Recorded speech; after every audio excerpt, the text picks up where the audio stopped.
Okay, thank you ji. Lawrence ji namaste, എല്ലാവർക്കും നമസ്കാരം. അപ്പൊ ലോറൻസ് ജി പറഞ്ഞത് ഉൽപ്പത്തി പുസ്തകം 1, 2, 3 അധ്യായം എന്നാണ് പറഞ്ഞത്. അപ്പൊ ആദ്യത്തെ അധ്യായം, 1-ാം അധ്യായം 1-ാം വാക്യം, in the beginning God created heaven and earth എന്ന് പറഞ്ഞിട്ടാണ് ബൈബിൾ തുടങ്ങുന്നത്. ആദിയിൽ ദൈവം ആകാശവും ഭൂമിയും സൃഷ്ടിച്ചു എന്നാണ് പറയുന്നത്. ഓക്കെ, അപ്പോ ഒന്നാമത്തെ കാര്യം, ഇവിടെ ഒരു ടൈമിനെ കുറിച്ചാണ് പറയുന്നത്. സമയം. എപ്പോഴാണ് ദൈവം ആകാശവും ഭൂമിയും സൃഷ്ടിച്ചത്? ആദിയിൽ, in the beginning. The beginning എന്ന് പറയുമ്പോൾ, ദ ബുക്ക് എന്ന് പറയുമ്പോൾ നമ്മൾ ഒരു പെർട്ടിക്കുലർ ബുക്കിനെ കുറിച്ചാണ് സംസാരിക്കുന്നത്. ഓക്കെ, അപ്പൊ ഇൻ ദ ബിഗിനിങ് എന്ന് പറയുമ്പോൾ അതിനു മുമ്പ് വേറെ ബിഗിനിങ് ഒന്നും ഉണ്ടായിട്ടില്ല എന്നാണ് അർത്ഥം. ഈ ഒരു ബിഗിനിങ് മാത്രമേ ഉള്ളൂ. അതിനു മുമ്പ് ഇവിടെ മനുഷ്യരേ ഉണ്ടായിരുന്നില്ല എന്നാണ് അർത്ഥം. പക്ഷേ ഇങ്ങനെ ബൈബിള് പറയുന്നത് എപ്പോഴാണ്? മോസസ് ആണ് ഉൽപ്പത്തി പുസ്തകം എഴുതിയത്.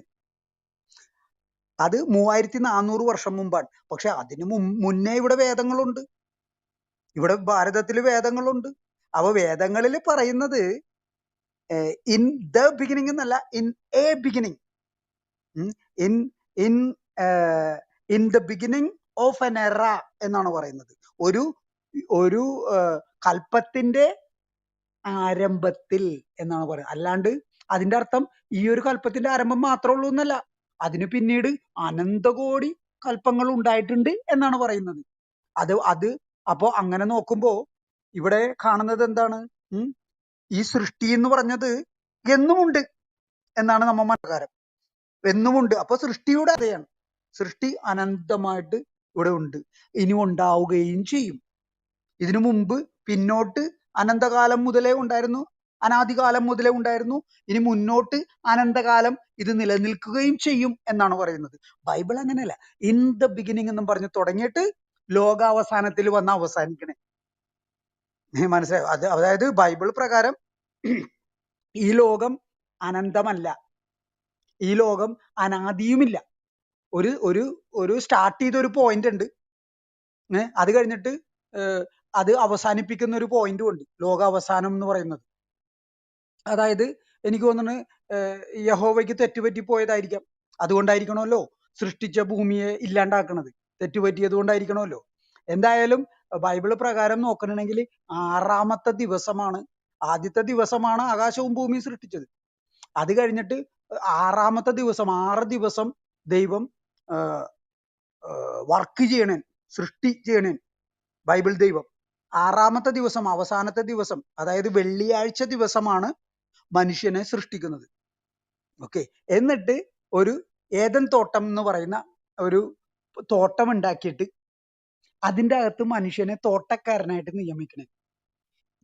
അപ്പോ ഈ ഏദൻ തോട്ടത്തെ കുറിച്ച് പറയുമ്പോ ഈ തോട്ടത്തിന്റെ നടുവിൽ ദൈവം 2 വൃക്ഷങ്ങൾ നട്ടുപിടിപ്പിച്ചു. എന്നെന്നും ജീവിക്കാൻ കഴിയുന്ന വിധത്തിലുള്ള ജീവന്റെ കനി നൽകുന്ന ഫലം ഉള്ള വൃക്ഷവും നന്മതിന്മകളെ കുറിച്ചുള്ള അറിവിന്റെ വൃക്ഷവും. ഇങ്ങനെ 2 വൃക്ഷമുണ്ട്. എന്നിട്ടാണ് യഹോവ ആദമിനോട് സംസാരിക്കുന്നത്. ഇത് 2-ാമത്തെ അധ്യായമായി. 2-ാമത്തെ അധ്യായം 16, 17 വാക്യങ്ങൾ. അവിടെയാണ് പറയുന്നത്, ആദമേ, നിനക്ക് ഈ തോട്ടത്തിലുള്ള സകല വൃക്ഷങ്ങളുടെയും ഫലം ഭക്ഷിക്കാം, ഒരു വൃക്ഷത്തിന്റെ മാത്രം തിന്നാൻ പാടില്ല. അത് നന്മതിന്മകളെ കുറിച്ചുള്ള അറിവിന്റെ വൃക്ഷമാണ്. മറ്റ് സകല വൃക്ഷങ്ങളും നിനക്ക് അതിന്റെ ഫലം നിനക്ക് ഭക്ഷ്യയോഗ്യമാണ് എന്നാണ് പറയുന്നത്. അതിന്റെ അർത്ഥം അറിവിന്റെ കനി മാത്രം തിന്നാൻ പാടില്ല, എന്നെന്നും ജീവിക്കാനുള്ള കനിയുണ്ടല്ലോ അത് തിന്നാം എന്നാണ് അതിന്റെ അർത്ഥം. കാരണം നിനക്ക് ഈ തോട്ടത്തിലെ എല്ലാ ഫലങ്ങളും കഴിക്കാം, പക്ഷെ അറിവിന്റെ കനി തിന്നാൽ നീ തിന്നുന്ന നാളിൽ മരിക്കും എന്നാണ് പറയുന്നത്. അത് നുണയാണ്. കാരണം യഹോവയുടെ പ്രസ്താവന അനുസരിച്ച് ഇവർക്ക് എന്നെന്നും ജീവിക്കാനുള്ള ജീവന്റെ കനി ഭക്ഷിക്കാം. അപ്പൊ ജീവന്റെ കനി ഭക്ഷിച്ചു കഴിഞ്ഞിട്ടാണ് ഈ അറിവിന്റെ കനി ഭക്ഷിക്കുന്നതെങ്കിൽ എങ്ങനെയാണ് മരിക്കണത്? എങ്ങനെ മരിക്കും? അങ്ങനെ മരിച്ചു കഴിഞ്ഞാൽ ഈ ജീവന്റെ കനി നിത്യജീവന്റെ കനി അല്ല എന്നല്ലേ അർത്ഥമാകുന്നത്. അപ്പോ ഈ കമാൻഡ് ഫോൾസ് ആണ്. കാരണം ജീവന്റെ കനി, എന്നെന്നും ജീവിക്കാനുള്ള കനി ഇന്നാ തിന്നോ, പക്ഷെ അറിവിന്റെ കനി തിന്നാൽ നീ മരിക്കും എന്ന് പറയുമ്പോൾ ഇത് എന്നെന്നും ജീവിക്കാനുള്ള കനി അല്ല എന്നല്ല അർത്ഥമാക്കുന്നത്. പിന്നെ യഹോവ ആദമിനോട് പറയുമ്പോ ഈ ജീവന്റെ ഈ അറിവിന്റെ കനി കൂടാതെ ജീവന്റെ കനിയും ഉണ്ട് അതിന് തൊട്ടടുത്ത്. രണ്ടും നടുക്കാണ് സൃഷ്ടിക്കുന്നത്, രണ്ടും നടുക്കാണ് നട്ടു വളർത്തുന്നതെന്ന് ബൈബിളിൽ പറഞ്ഞിട്ടുണ്ട്. രണ്ട് വൃക്ഷങ്ങളും, അതായത് അറിവിന്റെ കനിയും എന്നെന്നും ജീവിക്കാനുള്ള നിത്യജീവിതത്തിന്റെ കനിയും, രണ്ടും തോട്ടത്തിന് നടുക്കാണെന്ന് പറഞ്ഞിട്ടുണ്ട്. പക്ഷെ രണ്ട് വൃക്ഷങ്ങളുള്ള കാര്യം യഹോവ പറയുന്നില്ല, ഒരു വൃക്ഷത്തിന്റെ കാര്യം പറയുന്നുള്ളൂ. അങ്ങോട്ട് പോകരുത്, അവിടെ ജീവന്റെ കനിയും ഈ അറിവിന്റെ കനിയുണ്ട്, അത് തിന്നാൽ നീ മരിക്കും എന്നാണ് പറയണത്. തിന്നുന്ന നാളിൽ നീ മരിക്കുന്നു. ഓക്കെ. അതുകൂടാതെ അതിനുശേഷമാണ് 3-ാമത്തെ അധ്യായത്തിലാണ് സർപ്പം വരുന്നത്. മനസ്സിലായോ? അപ്പോ സർപ്പം വരുമ്പോ പറയുന്നത് ഈ ഹവ്വയുമായിട്ടാണ് സംസാരിക്കുന്നത്, ആദവുമായിട്ടല്ല. കാരണം ഇപ്പൊ നിങ്ങളൊന്ന് ആലോചിച്ച് നോക്കൂ, രണ്ടുപേര്, ഒരു പുരുഷനും ഒരു സ്ത്രീയും നഗ്നരായിട്ട്, അവർ പ്രായപൂർത്തിയായ ആൾക്കാരാണ്, പൂർണ്ണ നഗ്നരായിട്ട് ഇരിക്കുകയാണെന്ന് വിചാരിക്കുക. നിങ്ങൾ ആരെ വസ്ത്രം ധരിപ്പിക്കാനായിരിക്കും ആദ്യം ശ്രമിക്കുന്നത്? സ്ത്രീ ആയിരിക്കില്ലേ? അതുകൊണ്ട് ആണ് സ്ത്രീയോട് സംസാരിക്കുന്നത്. അപ്പോ സ്ത്രീയോട് സംസാരിക്കുമ്പോ did God really tell you not to have any fruits from this garden എന്ന് പറയുന്നുണ്ട്. ദൈവം നിങ്ങളോട് പറഞ്ഞിട്ടുണ്ടോ ഈ തോട്ടത്തിലെ ഏതെങ്കിലും ഫലം തിന്നാൻ പാടില്ലെന്ന്? അവിടെ ഹവ്വ പറയുന്നുണ്ട്, സ്ത്രീ പറയുന്നുണ്ട്, ഞങ്ങൾക്ക് ഗോഡ് ടോൾഡ് us, ദൈവം പറഞ്ഞു ഞങ്ങളോട് പറഞ്ഞു എന്നാണ് പറയുന്നത്. ഓക്കെ. അതായത് ഞങ്ങൾക്ക് ഈ തോട്ടത്തിലെ സകല വൃക്ഷങ്ങളുടെയും ഫലം ഭക്ഷിക്കാം, എന്നാൽ ഈ തോട്ടത്തിന്റെ നടുക്കൊരു വൃക്ഷമുണ്ട്, അവിടെ അത് മാത്രം കഴിക്കാൻ പാടില്ല എന്നാണ് പറഞ്ഞിരിക്കുന്നത് എന്നാണ് പറയുന്നത്. അപ്പൊ നടുക്ക് രണ്ട് വൃക്ഷമുണ്ട്, എന്നിട്ട് ഒരു വൃക്ഷത്തെ കുറിച്ച് മാത്രമേ പറയുന്നുള്ളൂ. എന്നാൽ മറ്റേ വൃക്ഷത്തിന്റെ കനി തിന്നാലേ എന്നൊന്നും ജീവിക്കാൻ പറ്റുള്ളൂ. അപ്പോ ഇനി ഒരു കാര്യം ആലോചിക്കുക, ഇവര് ഒരു കാരണവശാലും ഒരിക്കലും സർപ്പം വന്നില്ല എന്ന് വിചാരിക്കുക, ഇവരൊരിക്കലും ഇവരുടെ ഭയം കാരണം ഒരിക്കലും ഇതിന്റെ സെന്ററിലോട്ട് പോകുന്നില്ല, ഈ വൃക്ഷത്തിന്റെ ഫലം കഴിക്കുന്നുമില്ല എന്ന് വിചാരിക്കുക. അതായത് അറിവിന്റെ വൃക്ഷത്തിന്റെ ഫലം കഴിക്കുന്നില്ല എന്ന് വിചാരിക്കുക. അങ്ങനെയാണെങ്കിൽ ഇവരെന്നെന്നും ജീവിക്കുമോ? ജീവിക്കില്ല. കാരണം എന്നെന്നും ജീവിക്കണമെന്നുണ്ടെങ്കിൽ എന്നെന്നും ജീവിക്കാനുള്ള കരുത്ത് നൽകുന്ന അതിന്റെ വൃക്ഷമുണ്ട്, അതിന്റെ ഫലം കഴിച്ചാലേ ജീവിക്കാൻ പറ്റുള്ളൂ. മനസ്സിലായോ? അപ്പൊ എങ്ങനെ നോക്കിയാലും ഇത് കംപ്ലീറ്റ് തട്ടിപ്പാണ്. എന്നിട്ട് സർപ്പം വന്നിട്ട് ചോദിക്കുമ്പോ ഈവ് ഇങ്ങനെ പറയും, ഞങ്ങള് ഇത് തിന്നാനും പാടില്ലെന്നാണ് ദൈവം പറഞ്ഞേക്കണം, തൊടാൻ പോലും പാടില്ല. തൊട്ടാൽ അപ്പം മരിക്കും എന്നാണ് പറഞ്ഞേക്കണം, ഉടൻ മരണം. We are not we can have fruits from all the trees in this garden except the one that is in the middle of the garden, of which we are not allowed to touch, or we are not allowed to eat or even touch. തൊടുക പോലും അരുത്, അങ്ങനെ ചെയ്താൽ മരിക്കും എന്നാണ് പറഞ്ഞിരിക്കുന്നത്. അപ്പൊ തന്നെ സർപ്പം പറയും ഇവരോട്, that's not true, you will not die. അതായത് അത് നിങ്ങളോട് ദൈവം അത് പറഞ്ഞത് നുണയാണ്, അത് സത്യമല്ല. ദാറ്റ്സ് നോട്ട് ട്രൂ എന്ന് പറഞ്ഞാല് നിങ്ങളോട് ഞാൻ ചോദിച്ചപ്പോ നിങ്ങൾ എന്നോട് പറഞ്ഞത്, ദൈവം പറഞ്ഞു ഇത് തിന്നാലോ തൊട്ടാലോ മരിക്കും എന്നാണ് പറഞ്ഞേക്കണേന്ന് പറഞ്ഞു.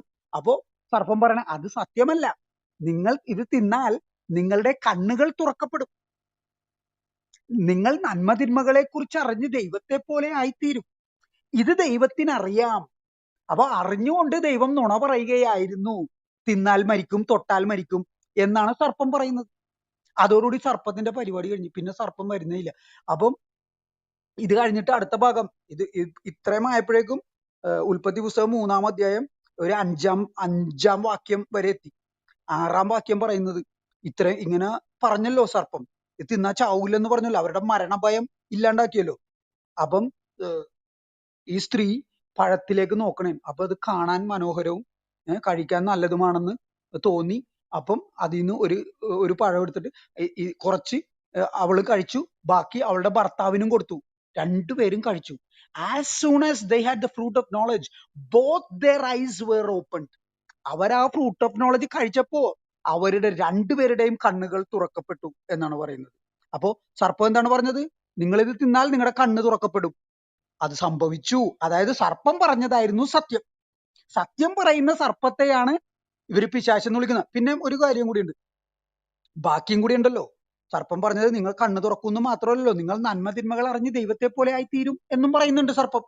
ആ വാക്കും സത്യമായിരുന്നു എന്ന് ഇതേ ഉൽപ്പത്തി പുസ്തകം 3-ാം അധ്യായം 22-ാം വാക്യത്തിൽ ദൈവം തന്നെ, ഇവരുടെ യഹോവ തന്നെ സമ്മതിക്കുന്നുണ്ട്. Here is man become like one of us knowing good and evil. ഇതാ മനുഷ്യൻ നന്മതിന്മകൾ അറിഞ്ഞ് നമ്മിൽ ഒരുവനെ പോലെ ആയി തീർന്നിരിക്കുന്നു എന്ന് പറയുന്നുണ്ട്. മനസ്സിലായോ? അതായത് സർപ്പത്തിന്റെ വായിൽ നിന്ന് വന്ന സകല വാക്കുകളും സത്യമായി ഭവിച്ചു എന്ന് ബൈബിള് തന്നെ പറയുന്നുണ്ട്. യഹോവയും പറയുന്നുണ്ട്, ബൈബിളും പറയുന്നുണ്ട്. മനസ്സിലായോ? എന്നിട്ട് ബൈബിൾ അവസാനിക്കുമ്പോ പറയണാണ്, റെവലേഷൻ ചാപ്റ്റർ 12 വേഴ്സ് 9 പറയണാണ്, the serpent of the primal age whom we call the devil or Satan. അതായത് ഈ ആദിയിൽ ഈ അവയോട് സംസാരിച്ച ഈ സർപ്പം, അതിനെയാണല്ലോ നമ്മൾ പിശാചെന്നും സാത്താനെന്നും വിളിക്കുന്നത്. അതായത് ഈ നേര് മാത്രം പറഞ്ഞ മനുഷ്യന്റെ ഭയം അകറ്റിയ ഈ സർപ്പമാണ് പിശാച് എന്നാണ് ബൈബിൾ പറയുന്നത്. പക്ഷേ പിശാചിനെ കുറിച്ച് ജീസസ് പറയുന്നുണ്ട്. യോഹന്നാന്റെ പുസ്തകം 8-ാം അധ്യായം 44-ാം വാക്യം, you belong to your father the devil. നിങ്ങൾ നിങ്ങളുടെ പിതാവായ പിശാചിൽ നിന്നുള്ളവരാണെന്നും പറഞ്ഞ് യഹൂദരോട് പറയുന്നുണ്ട്. അവൻ ആദ്യം മുതലേ കൊലയാളിയായിരുന്നു. സത്യവുമായി അവന് ബന്ധമേയില്ല. അവൻ സംസാരിക്കുമ്പോൾ when he speaks nothing but lie because there is no truth in him. എന്തുകൊണ്ടെന്നാൽ അവനിൽ സത്യമില്ല. അവൻ സംസാരിക്കുമ്പോൾ നുണ മാത്രമേ പറയൂ. ബൈബിള് പറയുന്നത് എന്താണ്? റെവലേഷൻ, വെളിപാട് പുസ്തകം, അവസാന പുസ്തകം, സർപ്പമാണ് പിശാചെന്ന്. പക്ഷേ സർപ്പം പറഞ്ഞതെല്ലാം സത്യമാണ്. പിശാച് സത്യവുമായി ബന്ധമില്ല, പിശാച് നുണ മാത്രമേ പറയൂ എന്ന് പറയുമ്പോ സർപ്പം സത്യം പറഞ്ഞതുകൊണ്ട് സർപ്പം പിശാചല്ല എന്നായില്ലേ? അപ്പൊ സർപ്പത്തിനെ പിശാച് എന്ന് വിളിക്കുന്ന ബൈബിൾ കള്ളമല്ലേ പറയുന്നത്? കള്ളമല്ലേ പഠിപ്പിക്കുന്നത്? മനസ്സിലായോ? അപ്പൊ ഇത്രയും പറഞ്ഞുകൊണ്ട് ഞാൻ ഒരു ആമുഖമായിട്ട് ഇത്രയും പറഞ്ഞു ഞാൻ നിർത്തണേ. താങ്കൾക്ക് താങ്കളുടെ ഭാഗം പറയാം. നമസ്തേ, നന്ദി. Okay, thank U Karthik G. താങ്കളുടെ ഇൻട്രൊഡക്ഷനും അതുപോലെ എല്ലാ സ്വീകരണത്തിനും നന്ദി.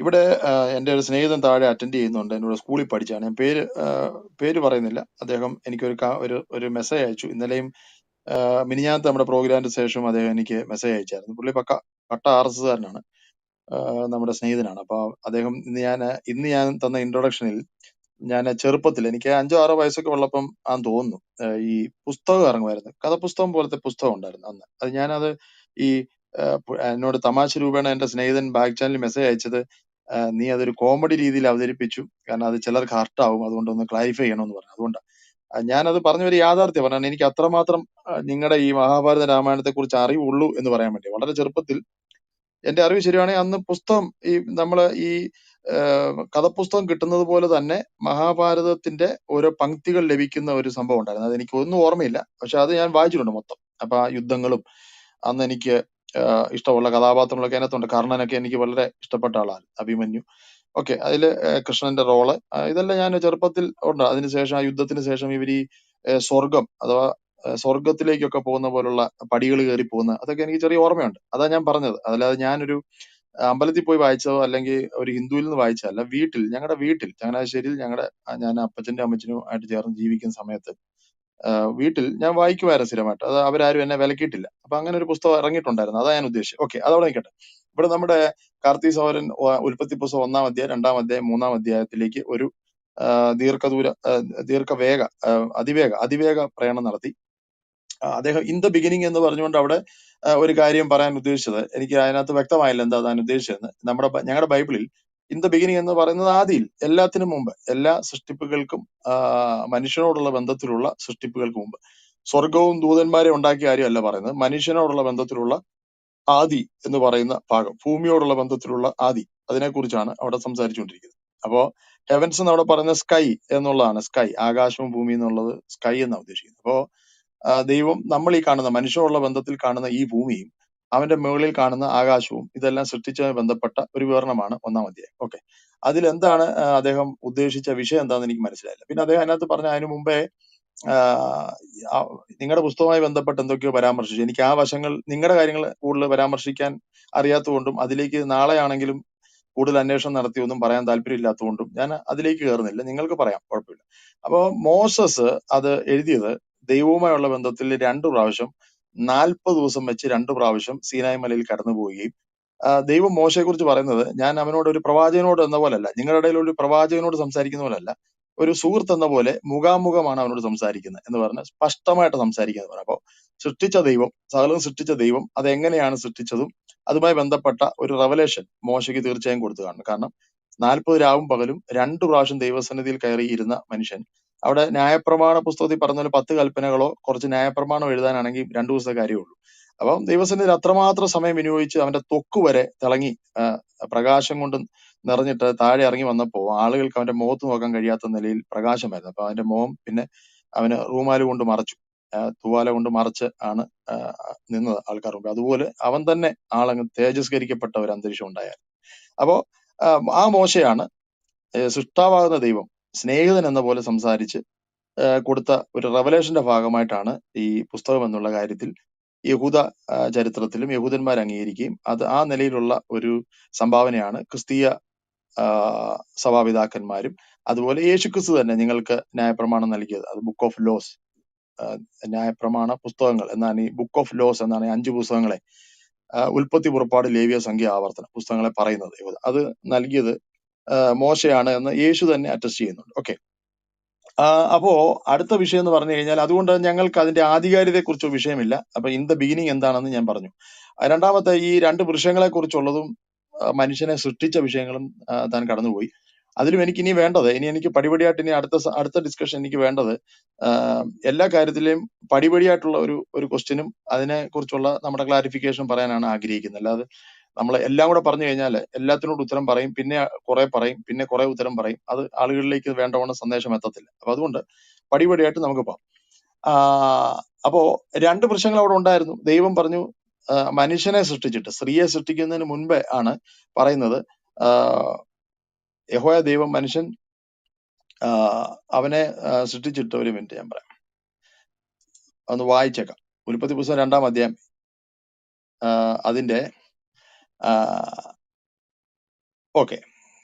2:15 യഹോവ ദൈവം മനുഷ്യനെ കൂട്ടിക്കൊണ്ടുപോയി ഏദെൻ തോട്ടത്തിൽ വേല ചെയ്യുവാനും അതിനെ കാപ്പാനും അവിടെ ആക്കി. അപ്പൊ ഒരാളെ ഉള്ളൂ, ആദാം മാത്രമേ ഉള്ളൂ. യഹോവ ദൈവം മനുഷ്യനോട് കൽപ്പിച്ചത് എന്തെന്നാൽ തോട്ടത്തിലെ സകല വൃക്ഷങ്ങളുടെയും ഫലം നിനക്ക് ഇഷ്ടം പോലെ തിന്നാം. സകല വൃക്ഷം എന്ന് പറയുമ്പോൾ പ്രത്യേകിച്ച് ഒറ്റ ഒന്നിന്റെ എടുത്തു പറയുന്നുള്ളൂ തിന്നരുത്. എന്നാൽ നന്മതിന്മകളെ കുറിച്ചുള്ള അറിവിന്റെ വൃക്ഷത്തിന് ഫലം തിന്നരുത്, തിന്നുന്ന ആൾ നീ മരിക്കും എന്ന് പറയും. അപ്പൊ ഒരു വൃക്ഷത്തെ കുറിച്ചുള്ള വിലക്കേ ഉള്ളൂ, മറ്റു വൃക്ഷങ്ങളുടെ എല്ലാം തിന്നാം. ഇനി അവിടെ ജീവവൃക്ഷം ഉണ്ടെങ്കിൽ തന്നെ അതിനെ തിന്നാം എന്നുള്ള, അല്ലെ തിന്നരുത് എന്നുള്ളൊരു കൽപ്പന ഇല്ല. അപ്പൊ നന്മതിന്മകളെ കുറിച്ചുള്ള വൃക്ഷത്തിന്റെ ഫലമേ തിന്നരുത് എന്ന് പറയുന്നു. അങ്ങനെ കൽപ്പിച്ചാക്കി അതിനുശേഷം അവനെ തക്ക തുണയായിട്ട് സ്ത്രീയെ ഉണ്ടാക്കി കൊടുക്കുന്നു. അങ്ങനെ അവര് അവിടെ നിൽക്കുന്നു. അവിടെ നിൽക്കുന്നതിന് ശേഷം സർപ്പം വന്ന് സംസാരിച്ച് സ്ത്രീയെ വശീകരിച്ച് ഇവിടെ പറഞ്ഞപ്പോ അദ്ദേഹം പറഞ്ഞത്, കാർത്തിക് പറഞ്ഞത് തൊടുകയും എന്നാൽ നിങ്ങൾ മരിക്കാതിരിക്കേണ്ടതിന് തോട്ടത്തിന്റെ നടുവിലുള്ള വൃക്ഷത്തിന്റെ ഫലം തിന്നരുത്, തൊടുകയും അരുത് എന്ന് ദൈവം ഞങ്ങളോട് കൽപ്പിച്ചിട്ടുണ്ടെന്ന് പറഞ്ഞു. അങ്ങനെ ഞങ്ങളോട് കൽപ്പിച്ചിട്ടുണ്ടെന്ന് ഇവിടെ ഇല്ല.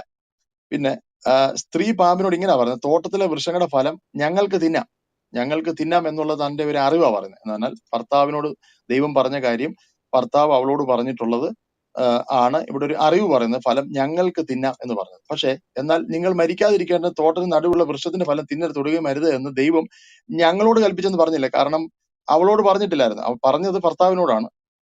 ആ ഭർത്താവിനോട് പറഞ്ഞതിന്റെ ഒരു അറിവാണ് ആദ്യം പറഞ്ഞത്, ഞങ്ങൾക്ക് തിന്നാം എന്നുള്ളൊരു അറിവ് പറയുന്നത്. പക്ഷെ ദൈവം ഞങ്ങളോട് കൽപ്പിച്ചിട്ടുണ്ട് എന്ന് കാർത്തിക് പറഞ്ഞത് ശരിക്കും അത് വായിക്കാഞ്ഞിട്ടാണ്. അടുത്തത്, പാമ്പ് സ്ത്രീയോട് മരിക്കത്തില്ലെന്ന് പറഞ്ഞു. ശരിയാണ്. ദൈവം എന്ത് ഉദ്ദേശത്തോടു കൂടിയാണോ അത് പറഞ്ഞത്, അതുമായി ബന്ധപ്പെട്ട ഒരു തോട്ട്സ് നമുക്ക് ഇവിടെ സംസാരിക്കേണ്ടതുണ്ട്. അപ്പൊ അതറിയാതെ ദൈവത്തിന്റെ ഉദ്ദേശത്തിലേക്ക് നടക്കാതെ ദൈവത്തിന്റെ കൽപ്പനകളിൽ അനുസരിപ്പാനുള്ള അത് അനുവാദം കൊടുക്കാതെ വേറൊരു ഡയറക്ഷനിലേക്ക്, ഒരു ദൈവത്തിന് വിരുദ്ധമായ, സൃഷ്ടാവിന് വിരുദ്ധമായ ഒരു ഡയറക്ഷനിലേക്ക് പാമ്പ് സ്ത്രീയെ വശീകരിക്കുകയും അതിൽപ്പെട്ട് സ്ത്രീ അത് കഴിക്കുകയും, സ്ത്രീ കഴിച്ചപ്പോൾ മാത്രമല്ല അത് പുരുഷനൂടെ കഴിച്ചു കഴിഞ്ഞപ്പോൾ ആ വൃക്ഷഫലം തിന്മാൻ നല്ലതും കാണുവാൻ ഭംഗിയുള്ളതും ജ്ഞാനം പ്രാപിപ്പാൻ കാമ്യമെന്ന് സ്ത്രീ കണ്ട് ഫലം പറിച്ചു തിന്നു, ഭർത്താവിനും കൊടുത്തു, അവനും തിന്നു, ഉടനെ ഇരുവരുടെയും കണ്ണു തുറന്നു. അപ്പൊ സ്ത്രീ കഴിച്ചപ്പം സ്ത്രീയുടെ കണ്ണു തുറന്നില്ല, ഭർത്താവും കഴിച്ചു കഴിഞ്ഞാണ് അവനും തിന്നു, ഉടനെ ഇരുവരുടെയും കണ്ണു തുറന്നു, തങ്ങൾ നഗ്നരെന്നറിഞ്ഞു. ഓക്കെ, അപ്പോ അതിനകത്ത് സ്ത്രീയുടെക്കല്ലേ ആദ്യം ഉടുപ്പിടിക്കുന്ന, പുരുഷൻ ഇടിക്കാമോ, അങ്ങനെയൊക്കെയുള്ള ബാലിശമായ, അല്ലെങ്കിൽ അതെനിക്ക് അതിനകത്ത് മനസ്സിലായില്ല അതിനകത്തുള്ള ലോജിക്ക് എന്താന്ന്. ഓക്കെ, എനിവേ പിന്നെ പാമ്പിനെ ന്യായീകരിച്ചു പോകുന്ന ഒരു വർത്തമാനമാണ് നമ്മുടെ കാർത്തികിലൂടെ എനിക്ക് കേൾക്കാനിടയായത്. പാമ്പിനെ ന്യായീകരിക്കേണ്ട ആവശ്യം എന്താ അറിയത്തില്ല. ദൈവം പാമ്പിന് ശിക്ഷ കൊടുക്കുന്നുണ്ട്, സ്ത്രീക്കും പുരുഷനും ശിക്ഷ കൊടുക്കുന്നുണ്ട്.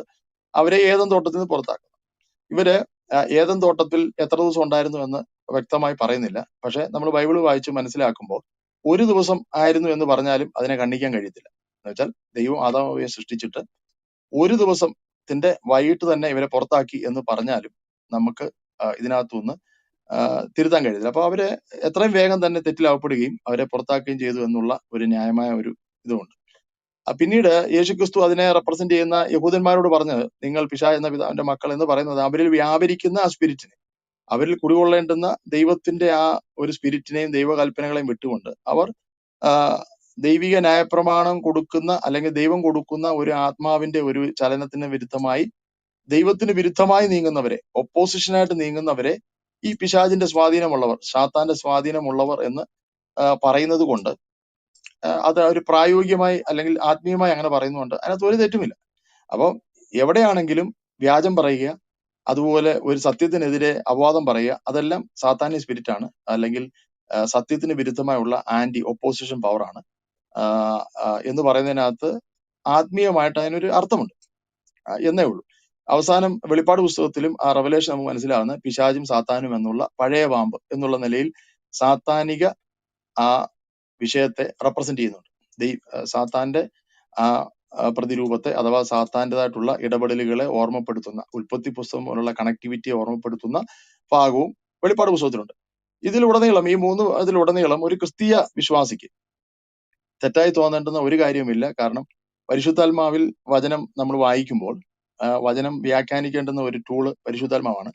അതിൽ നിന്നുകൊണ്ട് നമ്മൾ ആ കാര്യങ്ങളെ വ്യാഖ്യാനിക്കുമ്പോൾ നമുക്ക് വ്യക്തമായി ഇതിനകത്ത് ഒരു നല്ല ദ തിയറി ഓഫ് റിഡംഷൻ, വെളിപ്പാട് തുടങ്ങി ഉൽപ്പത്തി തുടങ്ങി വെളിപ്പാട് വരെ നീണ്ടു കിടക്കുന്ന തിയറി ഓഫ് റിഡംഷൻ വളരെ ക്ലിയർ ആണ്. അതിന്റെ സ്റ്റോറി വളരെ വ്യക്തമായി പ്രോഗ്രസ് ആയിട്ട് മുന്നോട്ട് പോകുന്നുണ്ട്.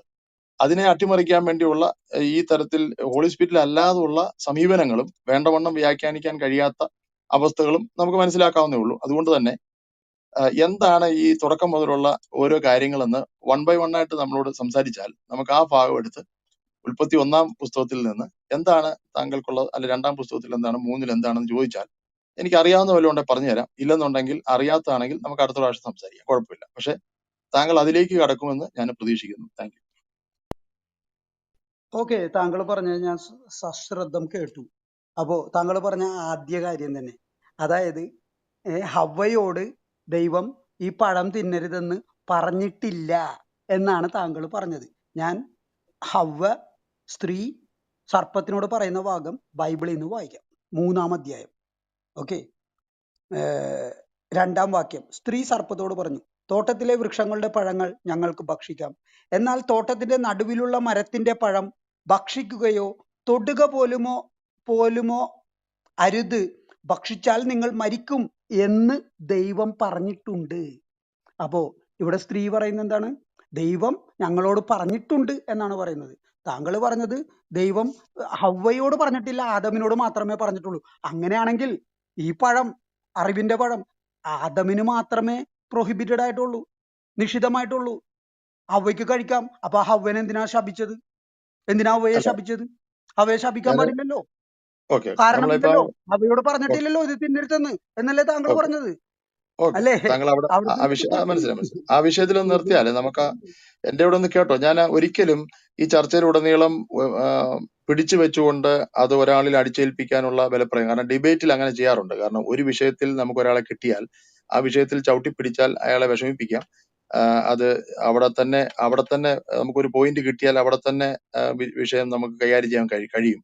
അങ്ങനെ ഞാൻ ഇന്ന് അങ്ങനെ ഒരു സ്റ്റെപ്പ് എടുക്കത്തില്ല. പക്ഷെ നമുക്ക് ഇരുവർക്ക് സംസാരിക്കാം. ഓക്കെ, ഇവിടെ ഞാൻ പറഞ്ഞത് ദൈവം മനുഷ്യനെ സൃഷ്ടിച്ചിട്ട്, ആദാമിനെ സൃഷ്ടിച്ചിട്ട് അവനോടാണ് പറയുന്നത്, 2-ാം അധ്യായത്തിൽ പറയുന്നത്. അതിനുശേഷമാണ് സ്ത്രീയെ സൃഷ്ടിക്കുന്നത്. പക്ഷെ തീർച്ചയായും സ്ത്രീ ആ വിഷയം അറിഞ്ഞിട്ടുണ്ട്. കാരണം ഭർത്താവ് സംസാരിച്ച് കാര്യങ്ങൾ പറഞ്ഞിട്ടുണ്ട്. അപ്പൊ പറഞ്ഞതിന്റെ പ്രകാരമുള്ള ഒരു ഇൻഫർമേഷൻ ആണ് സ്ത്രീ പറയുന്നത്. സ്ത്രീ പാമ്പിനോട് തോട്ടത്തിലെ വൃക്ഷങ്ങളുടെ ഫലം ഞങ്ങൾക്ക് തിന്നാം എന്നുള്ളത് ഭർത്താവിൽ നിന്ന് ലഭിച്ച ഒരു ഇൻഫർമേഷൻ പാസ് ചെയ്യുന്നു. എന്നാൽ നിങ്ങൾ പറഞ്ഞതുപോലെ, എന്നാൽ നിങ്ങൾ മരിക്കാതിരിക്കേണ്ടതിന് തോട്ടത്തിന് നടുവുള്ള വൃക്ഷത്തിന്റെ ഫലം തിന്നരുത്, തൊടുകയും അരുത് എന്ന് ദൈവം ഞങ്ങൾ രണ്ടുപേരോടും കൽപ്പിച്ചെന്ന് അവിടെ താങ്കൾ ഉപയോഗിക്കുന്ന ആ ഞങ്ങളോട് കൽപ്പിച്ചിട്ടുണ്ടെന്നുള്ള ഭാഗം ബൈബിളിൽ ഇല്ല. താങ്കൾ അത് രണ്ടു മൂന്ന് പ്രാവശ്യം എംഫസൈസ് ചെയ്ത് ഞങ്ങളോട് എന്ന് പറഞ്ഞു. അതുകൊണ്ടാണ് ഞാൻ അവിടെ സംസാരിച്ചത് മിസ്റ്റർ കാർത്തിക്. അത് അവിടെ ഇല്ല. സുഹൃത്തെ, ഞാനിവിടെ മലയാളം ആണ് വായിക്കുന്നത്. ഗോഡ് ടോൾഡ് അസ് എന്ന് ഇംഗ്ലീഷിൽ എഴുതിയിട്ടുണ്ട്, ഞങ്ങളോട് പറഞ്ഞിട്ടുണ്ട്. നിങ്ങൾ വേണമെങ്കിൽ ബൈബിൾ എടുത്ത് വായിച്ചു നോക്കോളൂ. ഇവിടെ ഇരിക്കുന്ന ഇപ്പൊ എത്ര പേരുണ്ട്? 367 പേരുണ്ട്. ഇവരോടാണ് ഞാൻ സംസാരിക്കുന്നത്, അവരോടും കൂടിയാണ് സംസാരിക്കുന്നത്. ബൈബിളിൽ വ്യക്തമായിട്ട് പറഞ്ഞിട്ടുണ്ട്, ദൈവം പറഞ്ഞിട്ടുണ്ടെന്ന് ഇവരോട്, ആദമിനോടും ഹവ്വയോടും. ഇപ്പൊ ഇദ്ദേഹം പറഞ്ഞ പോലെ ആദമിനോട് മാത്രമേ പറഞ്ഞിട്ടുള്ളൂ എന്ന് വിചാരിക്കുക. അങ്ങനെയാണെങ്കിൽ അത് ആദം തിന്നാൻ മാത്രമാണ് അനുസരണക്കേട് കാണിക്കുന്നത്. ഹവ്വയോട് ഇത് അനുസരിക്കണമെന്ന് പറഞ്ഞിട്ടില്ലല്ലോ, ഹവ്വയോട് അല്ല അല്ല. പറഞ്ഞിട്ടില്ലല്ലോ. അപ്പൊ പിന്നെ ഹവ്വ ഓക്കെ ഹവ്വനെ ശപിക്കണ എന്തിനാണ്? താങ്കൾ ഓക്കെ. അപ്പൊ പറഞ്ഞ ഒരു പ്രകാരം ഹവ്വയോട് ദൈവം പറഞ്ഞിട്ടില്ല എന്നാണ് താങ്കളുടെ വാദം. അങ്ങനെയാണെങ്കിൽ ഹവ്വയെ ശപിക്കുന്നത് എന്തിനാണ്? നിന്റെ okay I will increase your birth giving pain എന്നാണ് പറയണത്. എന്ത് പൈശാചമായ ഡയലോഗാണെന്നറിയാവോ? കാരണം ബർത്ത് ഗിവിംഗ് പെയിൻ എന്ന് വെച്ചാൽ പ്രസവ വേദന. അതാണ് ഈ ലോകത്തിലെ ഏറ്റവും വലിയ വേദന സ്ത്രീകൾ അനുഭവിക്കുന്നത്. അത് അനുഭവിച്ചതിന്റെ ഫലമായിട്ടാണ് നമ്മളൊക്കെ ജീവനോടെ ഇവിടെ ഇരിക്കുന്നത്. അതുകൊണ്ട് ആ വേദന ഞാൻ വർദ്ധിപ്പിക്കും എന്ന് പറയുന്നത് പൈശാചമല്ലേ? അതിനെന്താണ് കാരണം? ദൈവം അല്ല നേരത്തെ അല്ല പറ പറഞ്ഞിട്ടില്ലെങ്കിൽ പിന്നെ ശപിക്കേണ്ട ആവശ്യമില്ലല്ലോ. ഇങ്ങനെ അതെ ഇങ്ങനെ പറയാം. അല്ല ശപിക്കേണ്ട മനസ്സിലായി ആവശ്യമില്ല. മനസ്സിലായി. ഞാനിവിടെ പറഞ്ഞേക്കുന്നത് നമ്മുടെ ബൈബിൾ കൊടുക്കുന്ന വിവരണമാണ്. ഇപ്പൊ താങ്കൾ അത് വിവരണത്തിൽ എന്തെങ്കിലും തെറ്റുണ്ടെങ്കിൽ താങ്കൾ പറഞ്ഞ് ഞാൻ അത് തിരുത്താം. പക്ഷെ വിവരണത്തിൽ സ്ത്രീയെ ഉണ്ടാക്കുന്നതിന് മുമ്പാണ് ദൈവം മനുഷ്യനോട് പറയുന്നത് 100%. രണ്ടാമത് സ്ത്രീയെ നിർമ്മിച്ചതിന് ശേഷം 23-ാം വാക്യം ഇങ്ങനെയാണ്: അപ്പോൾ മനുഷ്യൻ ഇതിപ്പോൾ എന്റെ അസ്ഥിയിൽ നിന്ന് അസ്ഥിയും എന്റെ മാംസത്തിൽ നിന്ന് മാംസവും ആകുന്നു. ഇവളെ നരിൽ നിന്ന് എടുത്തിരിക്കാൻ ഇവൾക്ക് നാരി എന്ന് പേരാകും എന്ന് മനുഷ്യൻ പറഞ്ഞു. അടുത്തത്, അതുകൊണ്ട് പുരുഷൻ അപ്പനെ അമ്മയും വിട്ടുപിരിഞ്ഞ് ഭാര്യയോട് പറ്റിച്ചേരും, അവർ ഏകദേഹമായി തീരും. അവര് ഒരാളോട് പറഞ്ഞാലും രണ്ടു പേർക്കും ബാധകമായ നിയമമാണെന്ന് 100%. അപ്പോ അങ്ങനെ പുരുഷനോട് പറഞ്ഞു, പുരുഷൻ അത് സ്ത്രീയോട് പറഞ്ഞിട്ടുള്ളത് കൊണ്ടാണ് ഇവിടെ സ്ത്രീ ശരിക്കും പാമ്പിനോട് പറയുന്നത്, സകല വൃക്ഷത്തിന്റെ ഫലം ഞങ്ങൾക്ക് തിന്നാം, പക്ഷെ ഇത് തിന്നാതിരിക്കേണ്ടതിന് തൊടുകയും അരുത് എന്ന് ദൈവം കൽപ്പിച്ചിട്ടുണ്ട് എന്ന് പറഞ്ഞിരിക്കുന്നത് നമുക്ക് ഉറപ്പാണ്. ദൈവം പറഞ്ഞ കാര്യം ഇവൾക്കൂടെ ബാധകമാണ്. അതുകൊണ്ടായിരിക്കും ഇംഗ്ലീഷിലോ അല്ലെ ട്രാൻസ്ലേഷനിൽ അസ് എന്ന് പറഞ്ഞു. ഇവിടെ മലയാളത്തിൽ അങ്ങനെ ഞങ്ങൾക്ക്, നിങ്ങളെ ഉപയോഗിച്ച ഞങ്ങളോട് പറഞ്ഞിട്ടുണ്ട് എന്ന് താങ്കൾ മലയാളം വായിച്ചപ്പോഴും അവിടെ ഇല്ലായിരുന്നു. അപ്പൊ ഇംഗ്ലീഷ് ഉണ്ടെന്ന് താങ്കൾ പറഞ്ഞാലും അതിനെ അർത്ഥമാക്കുന്നത് ദൈവം രണ്ടാമത് സ്ത്രീയോട് പറഞ്ഞെന്നല്ല, പുരുഷനോട് പറഞ്ഞത് ഒരു ദേഹമാകിയാൽ രണ്ടുപേർക്കും ബാധകമാണെന്നുള്ള അറിവ് സ്ത്രീ അവിടെ കൈമാറി എന്ന് മാത്രമേ ഉള്ളൂ. അതുകൊണ്ട് താങ്കൾ എന്താണ് ഇതിനകത്ത് ഉദ്ദേശിച്ചത് എന്നുകൂടെ താങ്കൾ പറഞ്ഞാൽ നമുക്ക് ആ വിഷയം വിടാം. ഓക്കെ, ഞാൻ ഉദ്ദേശിച്ചത് ഒന്നാമത്തെ കാര്യം, ഈ രണ്ടുപേരും പറയുന്നത് രണ്ടു വിധത്തിലാണ്. ഈ ഉൽപ്പത്തി പുസ്തകം 2-ാം അധ്യായത്തില് താങ്കൾ പറഞ്ഞ പോലെ ഹവ്വയെ സൃഷ്ടിക്കുന്നതിന് മുമ്പ് ആണ് ഇത് പറയുന്നത്, ആദമിനോട് പറയുന്നത്. അപ്പോൾ ഈ ഈ അറിവിന്റെ വൃക്ഷം തോട്ടത്തിന്റെ നടുക്കാണ് എന്ന് പറയുന്നില്ല. നിനക്ക് ഇവിടെയുള്ള എല്ലാ വൃക്ഷങ്ങളും കഴിക്കാം, പക്ഷേ അറിവിന്റെ കനി തിന്നാൽ തിന്നുന്ന നാളിൽ നീ മരിക്കും എന്നാണ് പറയുന്നത്. കൂടാതെ ഇത് തിന്നുന്ന നാളിൽ മരിക്കും എന്ന് പറഞ്ഞിട്ട് ബൈബിള് പറയുന്നുണ്ട്, ആദം 930 വർഷം ജീവിച്ചു. ആദമിന് മരിക്കുമ്പോൾ ആദം മരിക്കുമ്പോൾ ആദമിന് 930 വർഷം പ്രായമുണ്ടായിരുന്നു എന്ന് പറയുന്നുണ്ട്. അപ്പൊ തിന്നുന്ന നാളിൽ മരിക്കും എന്ന് പറഞ്ഞാൽ നുണയല്ലേ? തിന്നുന്ന ഓക്കെ നാളിൽ നിങ്ങൾ മരിക്കില്ല. അങ്ങനെ ദൈവം പറഞ്ഞത് നുണയാണ്. അത് തൊട്ടാൽ മരിക്കും എന്നാണ് ഹവ്വ പറഞ്ഞത്. തൊടാൻ പോലും പാടില്ലെന്നാ പറഞ്ഞത്, അതും നുണയാണ് എന്നാണ് സർപ്പം പറഞ്ഞത്. ഇത് തിന്നാൽ സംഭവിക്കുന്നത് നിങ്ങളുടെ കണ്ണുകൾ തുറക്കപ്പെടും, നിങ്ങൾ ദൈവത്തെ പോലെ ആയിത്തീരും, നന്മ തിന്മകളെ കുറിച്ച് അറിഞ്ഞ് എന്നാണ് പറഞ്ഞത്. ഇനി ഇവർ കഴിച്ചു കഴിഞ്ഞപ്പം ഇവരെ കണ്ണുകൾ തുറന്നു എന്ന് ബൈബിള് ഉൽപ്പത്തി പുസ്തകം 3-ാം അധ്യായം 7-ാം വാക്യം വ്യക്തമായി പറയുന്നുണ്ട്. രണ്ടുപേരുടെയും കണ്ണുകൾ തുറന്നു എന്ന്. As soon as they had the fruit of knowledge both their eyes were opened. അവരത് കഴിച്ച ഉടനെ തന്നെ രണ്ടുപേരുടെയും കണ്ണുകൾ തുറന്നു എന്നാണ് പറയുന്നത്. അപ്പൊ തന്നെ മനസ്സിലാക്കാം, അതാണ് പറയേണ്ടിയിരുന്നത്. നിങ്ങൾ ഇത് കഴിച്ചാൽ നിങ്ങളുടെ കണ്ണുകൾ തുറക്കും, നിങ്ങൾ ദൈവത്തെ പോലെ ആയിത്തീരും എന്നാണ് പറയേണ്ടിയിരുന്നത്. പക്ഷെ ഇത് കഴിക്കരുത്, കഴിച്ചാൽ നിങ്ങൾ ചത്തുപോകും, തിന്നണ നാളിൽ ചത്തുപോകും, മരിച്ചു പോകും എന്ന് പറഞ്ഞ് മരണഭയം ചെലുത്തുകയാണ് ചെയ്തത്. ആ മരണഭയം മനുഷ്യനിൽ ചെലുത്തിയത് യഹോവയാണ്. ആ മരണഭയത്തെ മനുഷ്യനിൽ നിന്ന് റിമൂവ് ചെയ്യുന്നത്, മാറ്റുന്നത്, അകറ്റുന്നത് അത് സർപ്പമാണ്. ആ സർപ്പം പറഞ്ഞതെല്ലാം സത്യമാണെന്ന് ഈ യഹോവ തന്നെ പറയുന്നുണ്ടല്ലോ. ഇതാ മനുഷ്യൻ നമ്മിൽ നന്മതിന്മകളെ അറിഞ്ഞ് നമ്മിൽ ഒരുവനെ പോലെ ആയിത്തീർന്നിരിക്കുന്നു. ഇനിയും അവനെ ഇവിടെ നിർത്തിയാൽ അവൻ കയ്യെത്തി പറിച്ച് ജീവന്റെ കനി കൂടി ഭക്ഷിച്ച് എന്നെന്നും ജീവിക്കാൻ ഇടവരരുത് എന്ന് ബൈബിളിൽ എഴുതി വെച്ചിട്ടുണ്ട്. അത് നമ്മുടെ മനുഷ്യൻ ജീവന്റെ പ്രശ്നത്തിലേക്ക് എന്നെന്നും അല്ല. ജീവിക്കാൻ ഇടവരരുത്. മനുഷ്യൻ ഓക്കെ, നന്മ തിന്മകളെ കുറിച്ചുള്ള അറിവ് നേടാൻ പാടില്ല. അപ്പൊ പിന്നെ മനുഷ്യനെ സൃഷ്ടിച്ചെന്തിനാ? എന്തിനാ കാർത്തികേയൻ, സൃഷ്ടിച്ചത്? നമുക്ക് ഏത് ഓക്കെ ദൈവമാണ് മനുഷ്യൻ എന്നെന്നും ജീവിക്കാൻ ഇടവരരുത് എന്നൊരു ഡയലോഗ് പറയണത്? ഏത് ഓക്കെ ദൈവത്തിനാണ് അതിനുള്ള ചങ്കൂറ്റമുള്ളത്? അങ്ങനെ പറയാനായിട്ട് ന്യായമാണോ? മനുഷ്യൻ എന്നെന്നും ജീവിക്കാനായിട്ടുള്ള മാർഗം അവനെ കാണിച്ചു കൊടുക്കുകയല്ലേ വേണ്ടത്? അല്ല അതല്ലേ കാർത്തികേയൻ, ഞാൻ നന്മ. അല്ല, ഒരു മിനിറ്റ്. താങ്കള് നമ്മളിപ്പോ നന്മതിന്മകളുടെ വിഷയത്തിന്റെ വൃക്ഷത്തിന്റെ ഫലത്തിന്റെ വിഷയത്തിൽ നിന്ന് ജീവവൃക്ഷത്തിന്റെയിലേക്ക് പോകാൻ പറ്റാം. അതിലും നമുക്ക് സംസാരിക്കാനുണ്ട്. ഇപ്പൊ നമ്മൾ നന്മ ആ, തിന്മകളെ കുറിച്ചുള്ള വൃക്ഷത്തിന്റെ ഫലത്തെ കുറിച്ചാ പറഞ്ഞത്.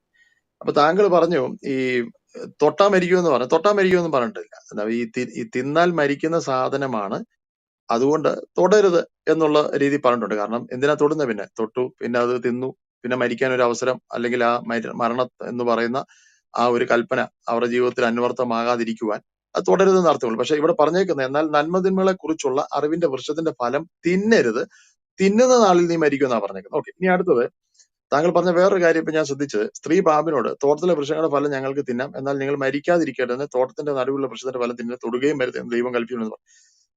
അപ്പൊ അവിടെ ഇവിടെ സ്ത്രീയും അവിടെ പറയുന്നത് തൊടുകയും അരുത് എന്ന് പറഞ്ഞ് നമ്മൾ വായിക്കുമ്പോൾ ഫലം തിന്നരുത്, മരിക്കാതിരിക്കേണ്ടതിന് തിന്നരുത് എന്നാ പറഞ്ഞത്. പിന്നെ തൊടുകയും അരുത് എന്നുള്ളത് പിന്നെ തിന്നാൻ പ്രശ്നമുള്ള ഒരു വസ്തു, അത് തൊടരുത് എന്നുള്ള നിലയിൽ പറഞ്ഞുള്ളൂ. തൊട്ടാ മരിക്കുമെന്ന് അവിടെ പറയുന്നില്ല.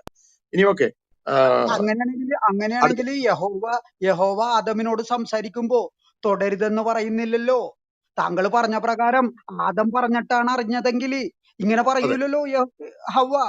ഹവ്വ അതെ പറയൂലല്ലോ. അപ്പം അവയ്ക്ക് അല്ല, എവിടെയാണ് അപ്പം വ്യക്തമാ. ഈ ഈ ഈ ഈ അറിവിന്റെ കനിയുടെ സ്ഥാനം എവിടെയാണെന്നും പറയാൻ പറ്റില്ല. കാരണം അത് യഹോവ പറഞ്ഞിട്ടില്ല.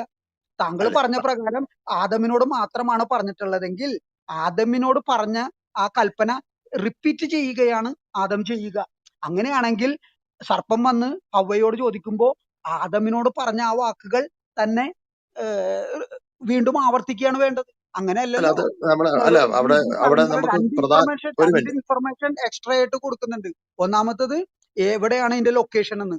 ഈ തോട്ടത്തിൽ നിന്ന് അടുക്കുള്ള ഒരു വൃക്ഷമുണ്ട്, അത് തിന്നാൻ പാടില്ലെന്നാണ് അതിന്റെ ഫലം. നടുക്ക് രണ്ട് വൃക്ഷം ഇല്ലേ? എന്തിനാണ് ഒരു വൃക്ഷം എന്ന് പറഞ്ഞത്? അത് കള്ളമല്ലേ? സത്യം മറച്ചു വെക്കണല്ലേ? എന്തുകൊണ്ട് പറയുന്നില്ല? നടുക്കാണ് ജീവന്റെ വൃക്ഷമുള്ളത്, വേഗം പോയി ആ ജീവന്റെ കനി കഴിക്കൂ, എന്നിട്ട് എന്നെന്നും ജീവിക്കൂ എന്നല്ലേ നല്ലവനായ ദൈവം പറയേണ്ടത്? അങ്ങനെയല്ലല്ലോ പറയുന്നത്. അറിവിന്റെ അല്ല കനി തിന്നാ നിങ്ങൾ മരിക്കും എന്നാണ് പറയുന്നത്. അല്ല മനസ്സിലായോ? അല്ല എന്തൊരു അല്ല ഒരു വർത്താനം! മിനിറ്റ്. അല്ലല്ല, അങ്ങനല്ല, നമ്മൾ അങ്ങനെ ഓടിപ്പോരുത്. ഉൽപ്പത്തി പുസ്തകം 2-ാം അധ്യായം 16-ാം വാക്യം, യഹോവ ദൈവം മനുഷ്യനോട് കൽപ്പിച്ചത് എന്തെന്നാൽ തോട്ടത്തിലെ സകല വൃക്ഷങ്ങളുടെയും ഫലം നിനക്ക് ഇഷ്ടം പോലെ തിന്നാം. അപ്പൊ സകല വൃക്ഷങ്ങൾ എന്ന് പറഞ്ഞാൽ പിന്നെ ഇതിനകത്ത് നടുവിലുള്ള വേറെ ഒന്നും പറയേണ്ട കാര്യമില്ല. ഇനി അടുത്ത കേസ്, എന്നാൽ നന്മതിന്മകളെ കുറിച്ചുള്ള അറിവിന്റെ വൃക്ഷത്തിന് ഫലം തിന്നരുത്, തിന്നുന്ന ആളും മരിക്കും. ഈ നന്മതിന്മകളെ കുറിച്ചുള്ള വൃക്ഷത്തെ കുറിച്ച് മേളിൽ പറയുന്നത്, കാണുവാൻ ഭംഗിയുള്ളതും തിന്മാൻ നല്ല ഫലമുള്ളതുമായ ഓരോ വൃക്ഷങ്ങളും തോട്ടത്തിന്റെ നടുവിൽ ജീവവൃക്ഷവും നന്മതിന്മകളെ കുറിച്ചുള്ള അറിവിന്റെ വൃക്ഷം. അപ്പൊ രണ്ട് വൃക്ഷം തോട്ടത്തിന്റെ നടുവിലുണ്ട്. പക്ഷെ അതിനെ ജീവവൃക്ഷം കഴിക്കില്ലെന്ന് അവിടെ പറയുന്നില്ല. നന്മതിന്മകളെ കുറിച്ചുള്ള വൃക്ഷത്തിന്റെ ഫലം. അപ്പം മനുഷ്യന് നന്മതിന്മകളെ കുറിച്ചുള്ള വൃക്ഷത്തിന്റെ ഫലം ഏതാന്ന് കാണിച്ച് തീർച്ചയായും കൊടുത്തിട്ട് തന്നെയാണ് പറയുന്നത് അത് കഴിക്കരുതെന്ന്. പിന്നെയും ഇവിടെ തൊടുകയും അരുത് എന്ന് ഹവ്വ പറഞ്ഞത് തീർച്ചയായും ആദാം പറഞ്ഞായിരിക്കും. അത് തിന്നുന്ന ആളി മരിക്കും, അതുകൊണ്ട് അത് തുടരുതെന്ന് പറഞ്ഞു കാണും. അപ്പം അതിനകത്തൊരു വിഷയം, അതിനകത്തുണ്ടാക്കി എടുക്കാൻ ഉദ്ദേശിക്കുന്ന എടുക്കാൻ ഉദ്ദേശിക്കുന്ന വിഷയം എന്താണ്? പിന്നെ മരിക്കുമെന്ന് പറഞ്ഞതിന്റെ വിഷയം അവിടെ താങ്കൾ മനുഷ്യനെ ദൈവം അല്ല, അസ്യൂം ഒരു മിനിറ്റ്, ചെയ്യാനാണ് ഒരു പറഞ്ഞിട്ടുണ്ടാവുന്നു. ആദം അങ്ങനെ പറഞ്ഞിട്ടുണ്ടാവുന്നു. താങ്കൾ അല്ല ഇവിടെ അസ്യൂം ചെയ്യാനാണ്. അല്ല മനസ്സിലായോ? ഇവിടെ അങ്ങനെ ദൈവം പറഞ്ഞിട്ടുണ്ടെന്ന് ബൈബിളിൽ പറഞ്ഞിട്ടില്ല. അല്ല ഇവിടെ പക്ഷെ ഒന്നാമത്തെ ബൈബിളിൽ അപഗ്രഥനം ചെയ്യുമ്പോൾ മനസ്സിലാക്കുന്നത് കമാൻഡ് റിപ്പീറ്റഡ് ആയിട്ടുണ്ടെന്നാണ്. ആ റിപ്പീറ്റ് ഇല്ല ചെയ്ത സമയത്താണ് ഈ രണ്ട് എക്സ്ട്രാ ഇല്ല ഇൻഫർമേഷനും കൊടുത്തിട്ടുള്ളത് ഇല്ല എന്നാണ് അങ്ങനല്ല മനസ്സിലാക്കേണ്ടത്. അങ്ങനല്ല, ഒന്നുകൂടെ പറയാം. അല്ലെങ്കിൽ ആദം നുണ ദൈവം പറഞ്ഞു എന്നാവും. ആദം എങ്ങനെ അല്ല നുണ പറയും? അല്ല നുണയല്ല, നന്മ ആദമിന് തിന്മകളെ സ്ത്രീയോട് കുറിച്ചുള്ള അങ്ങനെ പറയാം. അറിവിന്റെ അല്ല കനി ഭക്ഷിക്കുന്നതിന് മുമ്പ് മനുഷ്യന് നുണ പറയാൻ പറ്റത്തില്ല.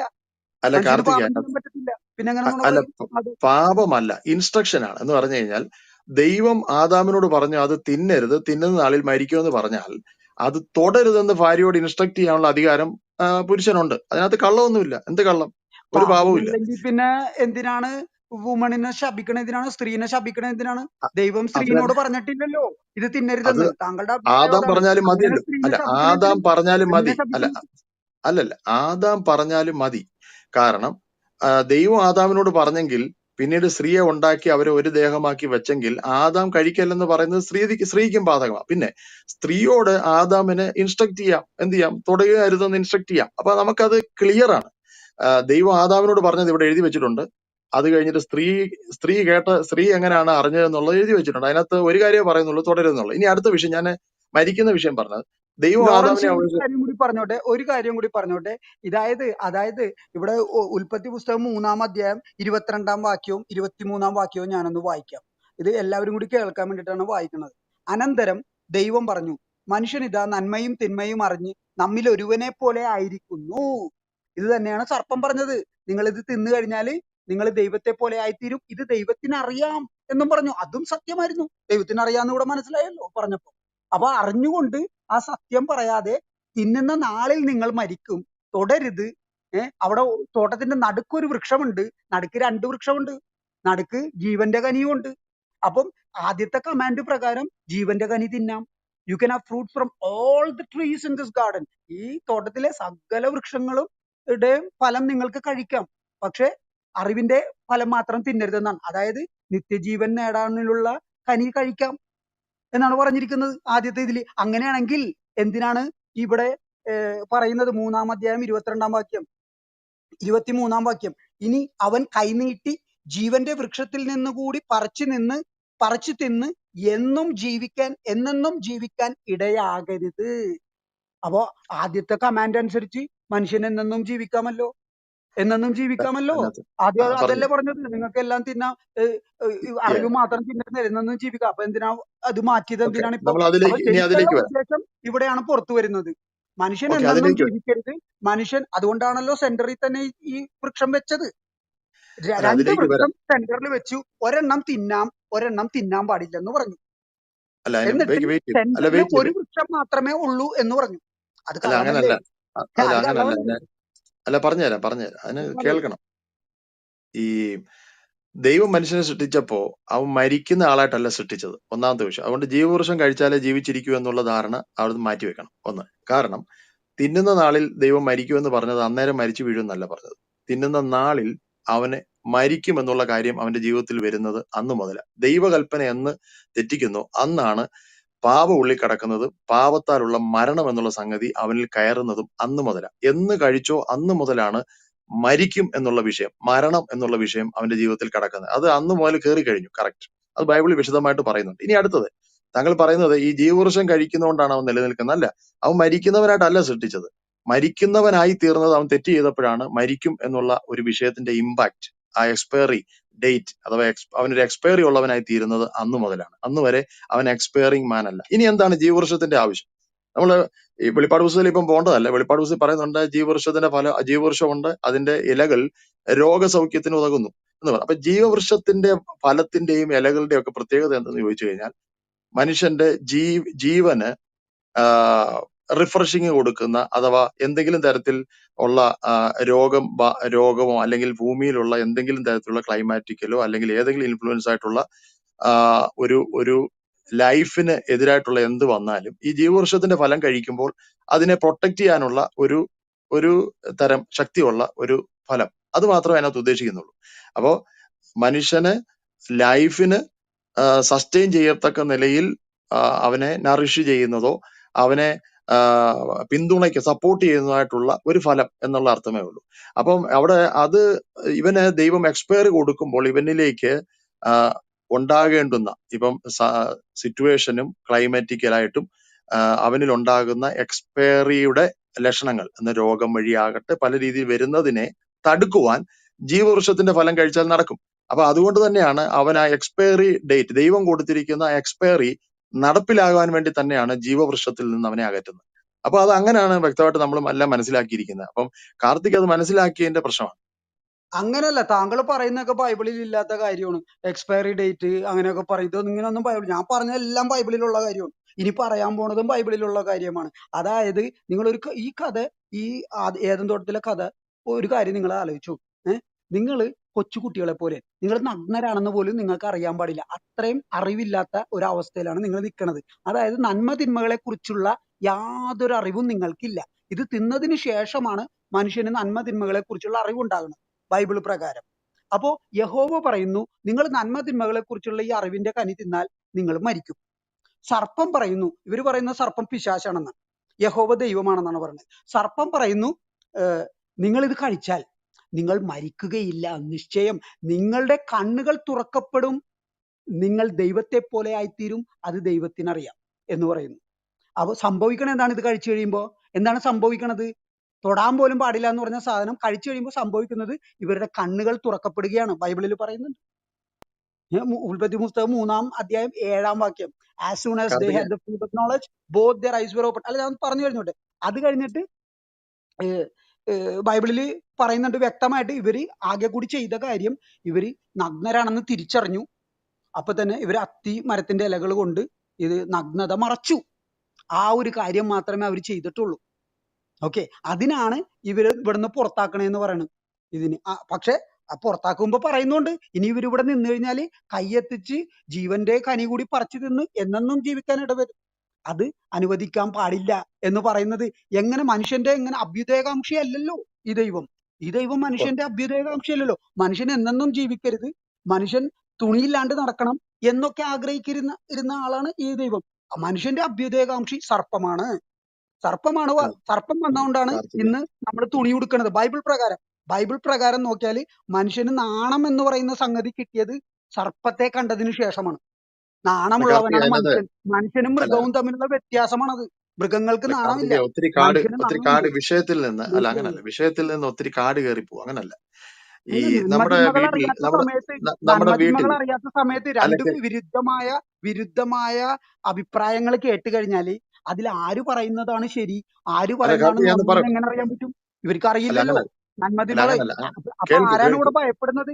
ആർക്കാണ്? കേൾക്കൂ കള്ളനാണ് ആവശ്യം, നിങ്ങൾ അറിയാണ്ടിരിക്കണോ എന്നുള്ള ആവശ്യം. കള്ളനാണ് ആവശ്യം. മനസ്സിൽ കാർത്തിക് നന്മയുള്ളവന് നിങ്ങൾ അറിയുന്നിരിക്കുന്നതുകൊണ്ട് യാതൊരു പ്രശ്നവുമില്ല. ഇല്ല, ദൈവത്തിന് അങ്ങനല്ല. പ്രശ്നമില്ല നിങ്ങൾ താങ്കൾ അറിഞ്ഞിരിക്കുന്നതിൽ. പറഞ്ഞു നിർത്തുന്നില്ല, പിശാചിനാണ് പറഞ്ഞു പ്രശ്നം. നിർത്തുന്നില്ല. അല്ല, കാരണം വെയിറ്റ് അറിഞ്ഞു കഴിഞ്ഞാൽ അങ്ങനല്ല. പിശാചാണെന്ന് മനസ്സിലാകും. ഇല്ല മനസ്സിലാവും. കാർത്തിക് ഒരു മിനിറ്റ്. ഒത്തിരി കാര്യങ്ങൾ പറയുന്നത്, ഒരു മിനിറ്റ്. ഈ പറഞ്ഞോളൂ. മനുഷ്യന് ആദാമിന് അറിയാം, ആദാമിനെ സൃഷ്ടിച്ചത് ഈ ദൈവമാണ്, പാമ്പല്ലെന്ന് ആദാമിന് അറിയാം. അപ്പൊ ആര് പറയുന്നതാണ് കേൾക്കേണ്ടത്? സൃഷ്ടിച്ച ദൈവം. അവന്റെ മൂക്കിൽ ജീവശ്വാസം ഊതിയപ്പോ മുതൽ ദൈവത്തെ അവൻ കണ്ടുകൊണ്ടിരിക്കുന്നതാണ്. ദൈവം അവനെ കൊണ്ട് അതൊക്കെ നേതൃത്വത്തിൽ അവൻ കയറ്റുന്നതാണ്. അറിയണം. അല്ല അല്ല നന്മതിന്മകളുടെ അല്ല കനി ഇടയ്ക്ക് കഴിച്ചാലല്ലേ അല്ല അറിയുള്ളൂ. താങ്കൾ ഇടയ്ക്ക് കയറില്ല, നന്മതിന്മകളുടെ ഇടയ്ക്ക് കനി കയറില്ല, കഴിച്ചാലല്ലേ ഇടയ്ക്ക് അറിയുള്ളൂ അവൻ. അല്ല, അത് അത് അങ്ങനല്ല. ഇനി നിങ്ങളാണ് ഇത് എന്റെ സമയം പറഞ്ഞോളൂ. അല്ല കാർത്തിക് പ്ലീസ് പറഞ്ഞോളൂ. അങ്ങനല്ല. നമ്മൾ ശാന്തമായിട്ട് ചിന്തിക്കണം. ഇത് അങ്ങനെ ചിന്തിക്കാത്തതുകൊണ്ടാണ്, ഈ ഒരു ഇരുത്തം വന്ന് ചിന്തിക്കാത്തതുകൊണ്ടാണ് ഇത്രയും പ്രശ്നങ്ങൾ വന്നിരിക്കുന്നത്. അപ്പോ ദൈവം മനുഷ്യന് ജീവശ്വാസം ഊതിയ സമയം മുതൽ അവന് കൽപ്പന കൊടുക്കുകയും അവനെ കൊണ്ട് ഓരോ കാര്യങ്ങൾ പറയുകയും സ്ത്രീയെ ഉണ്ടാക്കി കൊടുക്കുകയും ഒക്കെ ചെയ്യുന്ന ദൈവമാണ്. അപ്പം ഇവന് പാമ്പിനെ അല്ല കൂടുതലും പ്രതിപത്തിയുള്ളത്, ദൈവവുമായിട്ടാണ്. ഓക്കെ, ഇനി ദൈവം അവനോടൊരു കാര്യം പറഞ്ഞാൽ ഇനി എന്ത് ദൈവം ഉദ്ദേശിച്ചായിക്കൊള്ളട്ടെ അത് അനുസരിക്കുക എന്നുള്ളത് ഇവന്റെ ഉത്തരവാദിത്തം. ഇനി ദൈവം എന്തുകൊണ്ടാണ് അങ്ങനെ ചിന്തിച്ചത്, ദൈവം എന്തുകൊണ്ടാണ് അത് പറഞ്ഞത് എന്ന് നമുക്ക് ചോദ്യം ചെയ്യേണ്ട കാര്യമില്ല. പക്ഷെ നമുക്ക് മനസ്സിലാക്കാം. ഇപ്പൊ എന്റെ വീട്ടിലൊരു ബൈക്കുണ്ട്. എന്റെ അപ്പം പറഞ്ഞു, നീ എന്റെ ചെറുപ്പത്തിൽ ഞാൻ ഓടിക്കാൻ പ്രായമാകുന്നതിന് മുമ്പ് എന്നോട് പറഞ്ഞു, നീ അത് എടുക്കരുത്, ഓടിച്ചാൽ നീ അപകടത്തിൽപ്പെടും, അതുകൊണ്ട് നീ അത് എടുക്കരുത്, റോഡിൽ ഇറക്കല്ലെന്ന് പറഞ്ഞു. അപ്പോഴത്തേക്ക് അപ്പുറത്തെ വീട്ടിലെ വേറൊരുത്തൻ വന്നിട്ട് എന്നോട് പറഞ്ഞു, അത് കുഴപ്പമില്ല, നീ ഓടിച്ചാൽ നിനക്ക് പെട്ടെന്ന് പഠിക്കും, നിന്റെ അപ്പൻ്റെ കൂട്ട് നിനക്ക് ഓടിക്കാം, അതുകൊണ്ട് നീ ബൈക്കിൽ പോകുന്നത് വലിയ ഇതായിരിക്കും, അത് അപ്പന് കാണാൻ ബുദ്ധിമുട്ടുള്ളതുകൊണ്ട് പറഞ്ഞാന്ന് പറഞ്ഞ് ഇവനെ കൊണ്ട് ബൈക്ക് ഓടിപ്പിച്ചു, ഇവൻ റോഡിൽ ഇറങ്ങി വണ്ടി ഇടിച്ചു കത്തും എന്ന് പറയുന്ന പോലെ ഉള്ളൂ. അപ്പോ ദൈവം പറഞ്ഞതിനകത്തൊരു ഉദ്ദേശമുണ്ട്. ഇവന് നന്മദിനങ്ങളെ കുറിച്ചുള്ള ഫലത്തിന്റെ കഴിക്കരുത് എന്ന് പറഞ്ഞത് അവൻ അനുസരിക്കുമോ? അതുപോലെ ദൈവവുമായുള്ളവന് സംസർഗമുണ്ട്. വൈകുന്നേരം ദൈവം അവരുടെ അടുത്ത് വരും, സംസാരിക്കും. അങ്ങനെ നന്മതിന്മകളെ കുറിച്ചുള്ള അറിവ് ദൈവത്തോടുള്ള സംസർഗത്തിൽ തന്നെ അവന് ഡെവലപ്പായി വരും. അങ്ങനെ ദൈവം നിശ്ചയിക്കുന്ന ഒരു സമയമാകുമ്പോൾ ദൈവം അത് കഴിക്കാൻ വേണ്ടി അവൻ അനുവദിച്ചെന്നിരിക്കാം, അനുവദിച്ചില്ലെന്നിരിക്കാം. പക്ഷെ അതെല്ലാം സൃഷ്ടാവിനെ അനുസരിക്കുന്നതിന്റെ ഭാഗമായി നമുക്ക് മനസ്സിലാക്കേണ്ടത്. അല്ല പാമ്പിന് എന്താണ് അവിടെ വാല്യൂ ഉള്ളത്? പാമ്പ് പറയുന്ന കാര്യത്തിന് എന്ത് അതോറിറ്റേറ്റീവ് ഉള്ളത്? ഇവരുടെ മേലിൽ പാമ്പിന് എന്ത് അധികാരമുള്ളത്? അപ്പൊ ദൈവം പറഞ്ഞതിന് മേളിൽ പറയുവാനും വഴിതെറ്റിക്കുവാനും ഈ പാമ്പിന് എന്ത് അധികാരമുണ്ട്? കാർത്തിക് ഓക്കെ, നിങ്ങൾ പറയുന്നത് പാമ്പിന് ഒരു അധികാരവും ഇല്ല എന്നാണ് പറയുന്നത്. പക്ഷേ നിങ്ങൾ പറയുന്നത് പാമ്പ് സാത്താനാണെന്നാണ് പറയുന്നത്, പിശാശാണെന്നാണ് പറയുന്നത്. യേശു പറയുന്നത് പിശാശിൽ സത്യമില്ല, പിശാശ് വാ തുറക്കുന്നത് നുണ പറയാനാണ്. There is no truth in him. യോഹന്നാന്റെ പുസ്തകം 8-ാം അധ്യായം 44-ാം വാക്യം നിങ്ങൾ എടുത്ത് വായിച്ചു നോക്കിക്കൂ, എന്നിട്ട് സംസാരിക്കണം. അപ്പൊ പിശാശിന്റെ ഡെഫിനിഷൻ ആണ്, is murderer from the beginning. പിശാചിന്റെ ഒരു നിർവചനമാണ്. ആദ്യം മുതലേ കൊലയാളിയാണ് അവൻ. അവൻ സത്യം പറയത്തില്ല. അവൻ when he utters lies, he is only speaking what is natural to him എന്നാണ് പറയുന്നത് ഇംഗ്ലീഷിൽ. അതായത് അവൻ നുണ പറയുമ്പോൾ അത് നുണ അവന് സഹജമാണ്. അതാണ് അവൻ പറയുന്നത്. Because there is no truth in him. എന്തുകൊണ്ടെന്നാൽ അവനിൽ സത്യമില്ല. he speaks nothing but lies. നുണയല്ലാണ്ട് മറ്റൊന്നും സാത്താൻ പറയില്ല എന്നാണ് യേശു പറയുന്നത്. വെളിപാട് പുസ്തകം 12-ാം അധ്യായം 9-ാം വാക്യം പറയുന്നത് ഈ ഹവ്വയോട് സംസാരിച്ച ആദിയിലെ സർപ്പമാണ് പിശാച് എന്നാണ് പറയുന്നത്. അങ്ങനെയാണെങ്കിൽ എന്തുകൊണ്ടാണ് ബൈബിള് പരിശോധിച്ച് നോക്കുമ്പോ ഈ സർപ്പം പറഞ്ഞ ഓരോ അക്ഷരങ്ങളും സത്യമായി മാറിയത്? ആ സർപ്പം പറഞ്ഞു, നിങ്ങൾ ഇത് കഴിച്ചു കഴിഞ്ഞാൽ നിങ്ങളുടെ കണ്ണ് തുറക്കും. ബൈബിൾ എഴുതി വെച്ചേക്ക്. As soon as they had the fruit of knowledge both their eyes were open. അപ്പോ ഇതും ദൈവത്തിന് അറിയായിരുന്നല്ലോ, ഇവര് കഴിച്ചു കഴിഞ്ഞാൽ കണ്ണ് തുറക്കും, ഇവര് ഉടുപ്പിട്ട് നാണം മറയ്ക്കും എന്നറിയായിരുന്നല്ലോ. അറിയായിരുന്നില്ലേ? അപ്പൊ അത് പറഞ്ഞു കൊടുക്കാൻ പാടില്ലായിരുന്നോ? നേരത്തെ തന്നെ ഉടുപ്പിടിക്കായിരുന്നല്ലോ. എന്നിട്ട് ഇതിപ്പോ ആരെക്കുറിച്ചാ പറയണത്? ഈ ക്രിസ്ത്യൻ ഫെയ്ത്ത് അനുസരിച്ച് ആദിയിലെ പിതാവിനെ കുറിച്ചും മാതാവിനെ കുറിച്ചുമാണ്. അതായത് ഈ കഥ ആണ് ശരിയെന്ന് വിശ്വസിക്കുന്ന ഓരോരുത്തരും വിശ്വസിക്കുന്നത് നമ്മുടെ ആദി മാതാവ് അവർ പ്രായപൂർത്തിയായിരുന്നപ്പോ തന്നെ അവർ നഗ്നരായിരുന്നു എന്നാണ് വിശ്വസിക്കുന്നത്. അത് തന്നെ തെറ്റാണ്. അങ്ങനെ വിശ്വസിക്കുന്നത് തന്നെ ഒരു ശരിയായ വിശ്വാസം, ഒരു വൃത്തികെട്ട ഒരു ചിന്താഗതിയാണത്. മനസ്സിലായോ? അങ്ങനെ ഒത്തിരി കാര്യങ്ങളുണ്ട്. പിന്നെ താങ്കൾ മോശയെ കുറിച്ച് പറഞ്ഞു. അല്ല, അതിലേക്ക് നമ്മുടെ പോകണ്ട, അതിലേക്ക് പോകാൻ പറ്റേ. ഇവിടുത്തെ പറഞ്ഞ് താങ്കൾ നിർത്തണം. നിർത്തിയാൽ എനിക്ക് സംസാരിക്കാം. ഇതേ പറഞ്ഞാലും തീരൂലല്ലോ. ഇപ്പൊ ഉദാഹരണത്തിന് ഈ ഉൽപ്പത്തി പുസ്തകം 3-ാം അധ്യായത്തില് ദൈവം വരുന്നുണ്ട്. വൈകുന്നേരമായപ്പോൾ ദൈവം വരുന്നുണ്ട്. എന്നിട്ട് ആദം നീ എവിടെയാണ്, വേർ ആർ യു എന്ന് ചോദിക്കുന്നുണ്ട്. അപ്പം ആദം മിണ്ടുന്നില്ല, ശബ്ദം കേൾക്കുന്നില്ല. വേർ ആർ യു എഗെയിൻ വീണ്ടും ചോദിക്കണം. അത് ആദമിനെ അന്വേഷിച്ച് കിടക്കണേ. അപ്പൊ ഈ വേർ ആർ യു എന്ന് ചോദിക്കണം എന്തിനാണ്? ഈ ദൈവം സർവജ്ഞാനിയല്ലേ, എല്ലാം അറിയുന്നവനല്ലേ. ആദം നീ എവിടെയാണെന്ന് ചോദിക്കണത് അവിടെ സർവജ്ഞാനിയല്ലെന്ന് മനസ്സിലായോ? എന്തൊരു ചോദ്യമാണ്. ഈ ഏദൻ തോട്ടത്തിലുള്ള ആദത്തിനെ കണ്ടുപിടിക്കാൻ പറ്റാണ്ട് ആദം നീ എവിടെയാണെന്ന് ചോദിക്കുന്നുണ്ട്. പിന്നീട് ആദം തുണിയൊക്കെ ഇട്ട് മറച്ചു കഴിഞ്ഞിട്ടാണ് ദൈവത്തിന്റെ മുമ്പിൽ പ്രത്യക്ഷനാവണത്. എന്നിട്ടാണ് പറയണത് I was naked, I was afraid. ഞാൻ നഗ്നനായിരുന്നു, അതുകൊണ്ട് ഞാൻ ഭയചകിതനായിരുന്നു, അതുകൊണ്ടാണ് ഞാൻ വരാണ്ടിരുന്നതെന്ന് എന്ന് പറയുന്നത്. മനസ്സിലായോ? അവിടെ എവിടെയാണ് തെറ്റുള്ളത്? ആദമിന്റെ ഭാഗത്ത് എവിടെയാണ് തെറ്റുള്ളത്? എന്ത് തെറ്റിനാണ് ആദമിനെ ശപിക്കണത്? നമ്മുടെ ചർച്ചയുടെ ഭാഗമാണ്. ശാന്തമായിട്ട് ഞാൻ ആദ്യം പറഞ്ഞു, ദൈവം അത് തിന്നുന്ന നാളിൽ മരിക്കുമെന്ന് പറഞ്ഞ കാര്യം സംഭവിച്ചു. കാരണം അവന് മരണമുള്ള വ്യക്തിയായിട്ടല്ല ദൈവം സൃഷ്ടിച്ചത്. ദൈവത്തിന്റെ കൽപ്പന ലംഘിച്ചപ്പോൾ സാത്താൻ അവളോട് പറഞ്ഞത് നീ അത് കഴിച്ചാൽ മരിക്കത്തില്ലെന്ന് പറഞ്ഞത് ആത്മീയ അർത്ഥമായിട്ടല്ല, ലിറ്ററലി ഇപ്പൊ മരിച്ചു വീഴുമെന്നുള്ള രീതിയിൽ ഒരു ചിന്തയാണ് കൊടുത്തത്. പക്ഷെ ദൈവം വെച്ചിരുന്നത്, അവർക്ക് മരണമില്ലാതെ ദൈവം വെച്ചിരുന്ന അവസ്ഥയെ ദൈവം മാറ്റിയിട്ട് മരിക്കുമെന്നുള്ള അവസ്ഥ അവരുടെ ജീവിതത്തിൽ വരികയാണ് ചെയ്യുന്നത്. അപ്പൊ അത് ആത്മീയമായി അത്ര വലിപ്പമുള്ള ഒരു സംഗതിയെ കുറിച്ചാണ് ദൈവം അവരോട് ദൈവത്തിന്റെ കപ്പാസിറ്റിക്ക് അനുസരിച്ചുള്ള റേഞ്ചിനനുസരിച്ചുള്ള ഒരു കാര്യമാണ് ഇവരോട് ചെയ്യരുതെന്ന് പറഞ്ഞത്. പക്ഷെ സാത്താൻ അവരുടെ അടുത്ത് പറഞ്ഞു കൊടുത്തത് നിസാരമായ ഒരു കാര്യം മുന്നിൽ പറഞ്ഞുകൊണ്ട് ഇപ്പൊ മരിക്കത്തില്ല, അതുകൊണ്ട് കഴിച്ചു അറിവ് കിട്ടും എന്ന് പറഞ്ഞുകൊണ്ട് വലുതായുള്ള പ്രാധാന്യമുള്ള അതോറിറ്റേറ്റീവ് ആയിട്ടുള്ള ദൈവത്തിന്റെ കൽപ്പന അനുസരിക്കാതിരിക്കാൻ അവരെ പ്രേരിപ്പിക്കുകയും ദൈവം പറഞ്ഞത് തെറ്റിച്ചിട്ട് അവരുടെ അനുസരണക്കേട് നിമിത്തം ദൈവത്തിന്റെ റേഞ്ചിലുള്ള ശിക്ഷ അവരുടെ ജീവിതത്തിൽ വരികയുമാണ് ചെയ്തത്. അപ്പൊ അത് നമ്മൾ മനസ്സിലാക്കണം. സാത്താൻ പറഞ്ഞു കൊടുത്ത കാര്യം ഒരു പറ്റീരാണ്. സാത്താൻ അവനെ നീ ഇപ്പൊ മരിച്ചു വീഴത്തില്ലെന്ന് പറയുന്നതും നിനക്ക് ബുദ്ധി ഉണ്ടാകുമെന്ന് പറഞ്ഞതും അവനെ നൈമിഷികമായുള്ള ഒരു കാര്യത്തെക്കുറിച്ച് കാണിച്ചുകൊണ്ടാണ് നമ്മുടെ മുമ്പിൽ, ഇപ്പൊ കാർത്തികിന്റെ മുമ്പിലും സാത്താൻ ഏതാണ്ട് സത്യമാ പറഞ്ഞതെന്ന് തോന്നിപ്പിക്കുന്നത്. പക്ഷേ ദൈവം പറഞ്ഞാണ് സത്യം. കാരണം അവന്റെ ജീവിതത്തിൽ മരണം എന്ന് പറയുന്ന സംഗതി ഇല്ലാതിരുന്നതിനെ സാത്താന്റെ വാക്ക് കേട്ട്, സൃഷ്ടാവല്ലാതിൽ ഉള്ള പിശാചായ സാത്താന്റെ വാക്ക് കേട്ടിട്ട് അവൻ അതിൽ അകപ്പെട്ടു പോയ ഒരു വലിയ വീഴ്ചയാണ് മാനവകുലത്തിന് വന്നത്. ആ വാക്ക് തിരിച്ചു. അപ്പം ദൈവമാണ് സത്യം പറഞ്ഞത്. ഈ താങ്കൾ പറഞ്ഞു ദൈവം അവിടെ ആദാമിനെ തിരക്കി 2-3 പ്രാവശ്യം വിളിച്ചെന്ന് പറഞ്ഞു. 2-3 പ്രാവശ്യം ഒന്നും വിളിച്ചില്ല. യഹോവയായ ദൈവം മനുഷ്യനെ വിളിച്ചു. നീ എവിടെയെന്ന് ചോദിച്ചു. നീ എവിടെയാകുന്നു എന്നൊന്നും അല്ല ചോദിച്ചു. നമ്മൾ ചോദിക്കുന്നത് നീ എവിടെയെന്ന് ചോദിക്കുന്ന പോലെ ഒറ്റ പ്രാവശ്യം ചോദിച്ചുള്ളൂ. യഹോവയായ ദൈവം മനുഷ്യനെ വിളിച്ചു. നീ എവിടെ? വന്നിട്ട് ചോദിച്ചു നീ എവിടെ എന്ന് ചോദിച്ചു. തോട്ടത്തിൽ നിന്റെ ഒച്ച കേട്ടിട്ട് ഞാൻ നഗ്നനാകൊണ്ട് ഭയപ്പെട്ട് ഒളിച്ചു എന്ന് പറഞ്ഞു. അവന് മുന്നിൽ പ്രത്യക്ഷപ്പെടാതെ ഒളിച്ചു നിൽക്കുകയായിരുന്നു. പക്ഷെ ദൈവം അവിടെ കിടന്ന് നീ എവിടെയെന്ന് പറഞ്ഞ് 2 പ്രാവശ്യം ഒന്നും ചോദിച്ചില്ല. നീ എവിടെയെന്ന് ചോദിച്ചെന്നേ ഉള്ളൂ, 1 പ്രാവശ്യം. അപ്പോ അതേ ഉള്ളു കാര്യം. അപ്പൊ അതിനെ ഒത്തിരി നമ്മൾ ഈ ഇത് ചെയ്യുവാണ്, മാനിപ്പുലേറ്റ് ചെയ്യുവാണ്, ഒത്തിരി അറിയാൻ മേലാതെ വളച്ചൊടിച്ചു പോകുന്നതുകൊണ്ടാണ് ഇതെല്ലാം വിഷയം. അപ്പൊ സൃഷ്ടാവാകുന്ന ദൈവം കൽപ്പിച്ച ഒരു കാര്യത്തിന്റെ വലിപ്പം അറിയാതെ നൈമിഷികമായ ചില കാര്യങ്ങളിൽ ഉൾപ്പെടുത്തിയിട്ട് സ്ത്രീയെ വീഴ്ചതിന്റെ ഭാഗമായി മാനുഷിക കുലത്തിന് വലിയ ദൈവത്തിൽ നിന്ന് അകൽച്ച വരുന്ന ഒരു വലിയ സംഗതി ഉണ്ടായി. അതിനെ പോക്കാനാണ് യേശുക്രിസ്തു വന്നതും പൂർണ്ണ അനുസരണമുള്ളവനായി ദൈവസന്നിധിയിൽ വെളിപ്പെട്ടതും മനുഷ്യന്റെയും ദൈവത്തിന്റെ ഇടയിലുള്ള ആ അകൽച്ച മാറ്റിയതും. അതാണ് യേശുക്രിസ്തുവിന്റെ പ്രാധാന്യം എന്ന് പറയുന്നത്. ഇവിടെ താങ്കൾ പറഞ്ഞ ആ കാര്യം ഞാൻ എടുത്തു പറഞ്ഞു. ഇപ്പൊ രണ്ടാമതും താങ്കൾ ഉന്നയിച്ച ബൈബിളിൽ ഇല്ലാത്ത കാര്യമാണ്. ദൈവം എവിടെയെന്ന് ചോദിച്ചു, പിന്നെ എവിടെ ആകുന്നു എന്ന് ചോദിച്ചു. അങ്ങനെയൊന്നും ചോദിച്ചില്ല. ഓക്കെ കാർത്തിക്. ഓക്കെ, താങ്കൾ പറഞ്ഞത് യേശുക്രിസ്തു വന്നത് അതിനെ പൂർത്തീകരിക്കാനാണ്, പൂർണ്ണ അനുസരണയുള്ളവനായിട്ട് വന്നു എന്ന് പറഞ്ഞു. അങ്ങനെ പൂർണ്ണ അനുസരണയുള്ളവനായിട്ടാണോ കുരിശി കിടന്ന് ചാകണേന് മരിക്കണേന് തൊട്ട് മുമ്പ് പറഞ്ഞത്? ഏലി ഏലി ലമാ സബക്താനിന്ന്, എന്റെ ദൈവമേ എന്നാലും നീ എന്നെ കൈവിട്ട് കളഞ്ഞല്ലാന്ന്. അതിന്റെ അർത്ഥം എന്താണ്? ചാകാൻ ആഗ്രഹം ഉണ്ടായിരുന്നില്ല എന്നല്ല അതിന്റെ അർത്ഥം. പിന്നെ പൂർണ്ണ അല്ല അനുസരണയുള്ളവനാണ് യേശു എന്ന് താങ്കൾ പറയുന്നത് തെറ്റല്ലേ? താങ്കൾക്ക് അബദ്ധം അല്ല പറ്റിയില്ലേ? അല്ലല്ല, അതിലേക്ക് പോകേണ്ട, അത് നമ്മൾ അടുത്ത ഒരു സബ്ജക്റ്റ് ആണ്. പക്ഷെ ഞാൻ ഇവിടെ പറഞ്ഞത് താങ്കൾ പറഞ്ഞുകൊണ്ട് ഈ ഞാൻ ചോദിച്ചല്ലോ, മനുഷ്യന് താങ്കളാണ് അല്ല പറഞ്ഞത്, അതുകൊണ്ടാണ് ഞാൻ അല്ല പറയണത്. അതിൽ ഞാനായിട്ട് അല്ല അത് പോയതല്ല അത്. താങ്കൾ സൂചിപ്പിച്ചതുപോലെ താങ്കൾ വെളിപ്പാടിലേക്ക് പോയി ചില കാര്യങ്ങളെ ടച്ച് ചെയ്തപ്പോൾ നമ്മൾ ടച്ച് ചെയ്തതുപോലെ ആ വിഷയം എടുത്ത് സംസാരിക്കാറായില്ല. ആ വിഷയം ഞങ്ങൾ എടുത്ത് ആധികാരികമായ ആളുകൾക്ക് പറഞ്ഞു കൊടുത്തിട്ടുണ്ട്. കഴിഞ്ഞ ആഴ്ചയും സംസാരിച്ചിട്ടുള്ളത്. അപ്പൊ അതുകൊണ്ട് അതറിയാം. അതിലേക്ക് കാല് വെച്ചാൽ നമ്മൾ ഇച്ചിരി സമയം അവിടെ പോകുന്നതുകൊണ്ട് നമ്മൾ തിരിച്ചു വരുന്നത്. അപ്പൊ നമ്മുടെ വിഷയം ഞങ്ങൾ പറയുന്നത് അതുകൊണ്ടാണ് യേശുക്രിസ്തുവിന്റെ അനുസരണയെ കുറിച്ച് പൗലോസ് പ്രതിപാദിച്ചുള്ള ഫിലിപ്പിയർക്ക് അന്ന് ഞങ്ങൾ സൂചിപ്പിച്ചത് മാത്രമേ ഉള്ളൂ. അതിലേക്ക് നമ്മൾ പോകാൻ നമുക്ക് സമയമെടുക്കും. അപ്പൊ ഇവിടെ നമ്മളിപ്പോ പറഞ്ഞ വിഷയം, താങ്കൾ ഈ പറഞ്ഞ ദൈവം എവിടാണ് രണ്ടു മൂന്ന് പ്രാവശ്യം വിളിച്ചെന്ന് പറഞ്ഞാൽ ഒന്ന് കാണിക്കാം.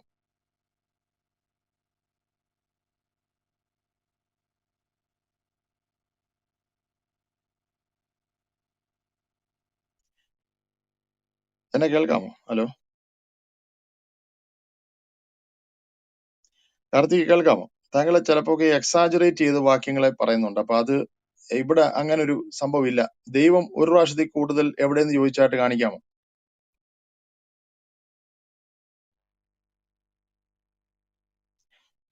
കിഷോർ, എന്നെ കേൾക്കാമോ? കിഷോർ, അല്ല, ഇവരുടെ ഇതിലെ പല ബൈബിളുണ്ട്, ഒരു ബൈബിളല്ല ഉള്ളത്, പല ബൈബിളുണ്ട്. ആ ബൈബിളിൽ ആകെ 66 പുസ്തകങ്ങളേ ഉള്ളൂ. പക്ഷെ ഇതിന് ഒറിജിനൽസ് എന്നും പറഞ്ഞിട്ട് 2000-ലധികം ഉണ്ട്. മനസ്സിലായോ? അപ്പൊ നിങ്ങളൊന്ന് ആലോചിക്കണം, ഇവരെന്തുകൊണ്ടാണ് ഇത്രയും വിഭാഗീയത ഉള്ളത് എന്ന്. അത് നിങ്ങൾ ആലോചിക്കണം. ഇപ്പൊ ഉദാഹരണത്തിന്, ഇപ്പൊ ഒരു പുസ്തകത്തിൽ പറയുന്നത് ദൈവം മലം വാരി എറിഞ്ഞു എന്നാണ് പറയുന്നത്. ദൈവം യഹോവ മലം വാരി എറിഞ്ഞു എന്ന്. പക്ഷെ അത് POC ബൈബിളിൽ നോക്കിക്കഴിഞ്ഞാൽ ആ മലം എന്നുള്ള വാക്ക് മാറിയിട്ട് ചളി വാരി എറിഞ്ഞു എന്നാണ് കിടക്കുന്നത്. മനസ്സിലാവുണ്ടോ? അതേപോലെയാണ് ഇത്. ഇപ്പൊ ആദം അല്ല, ഇവിടെ വീണ്ടും ഒരു വിളിച്ചു പ്രാവശ്യത്തിൽ എന്നുള്ളത്. കൂടുതൽ പോട്ടെ, ഞാൻ മനസ്സിലാവുണ്ടോ? അതിലും ചവിട്ടി പിടിക്കുന്നില്ല. കാരണം ഞാൻ പറഞ്ഞില്ലേ, ഡിബേറ്റ് ആയിരുന്നുവെങ്കിൽ താങ്കളെ ഈ ഒന്ന് രണ്ട് പോയിന്റുകളിൽ നമ്മൾ ചവിട്ടി അങ്ങനെ സാധാരണ ചെയ്യുന്നത്. അവിടെ പിടിച്ചു കഴിഞ്ഞാൽ അത് അവിടുന്ന് അനങ്ങത്തില്ല. പിന്നെ ഞാൻ അതല്ല നമ്മുടെ വിഷയം. നമ്മുടെ വിഷയം മുന്നോട്ട് ചർച്ച പോവാന്നുള്ളത്. അപ്പോ ആദ്യത്തെ വിഷയം ഞാൻ പറഞ്ഞു, ദൈവം ഞങ്ങളോട് കൽപ്പിച്ചിട്ടുണ്ട് എന്ന് സ്ത്രീ പറയത്തക്ക നിലയിൽ സ്ത്രീയോട് നേരിട്ട് ദൈവം പറഞ്ഞിട്ടില്ല. പിന്നെ തൊടുകയും അപ്പൊ അരുത് പിന്നെ എന്ന് സ്ത്രീയെ പറഞ്ഞ വിഷയം ശപിക്കാൻ പാടില്ല. സ്ത്രീയോട് പറഞ്ഞിട്ടില്ലല്ലോ, അപ്പൊ സ്ത്രീയെ സ്ത്രീക്ക് ശപിക്കാനുള്ള കാരണമില്ല.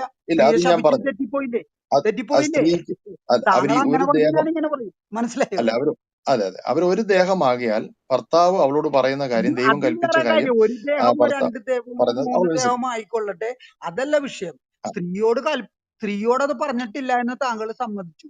താങ്കളോട് ഞാനൊരു കാര്യം പറഞ്ഞിട്ട് താങ്കൾ അനുസരിക്കാതിരുന്നാലേ കുഴപ്പമുള്ളൂ. ഞാൻ പറയാത്ത കാര്യം താങ്കൾ ചെയ്താല് അത് താങ്കളുടെ തെറ്റാവണം. എങ്ങനെ തെറ്റാവണത്? അതെ അതെ, ഞാൻ ഭർത്താവിനോട് പറഞ്ഞിട്ടില്ലല്ലോ സ്ത്രീയോട്. സ്ത്രീയെ സൃഷ്ടിച്ചിട്ട് പോലുമില്ല ആദമിനോട് ഇത് പറയുമ്പോ.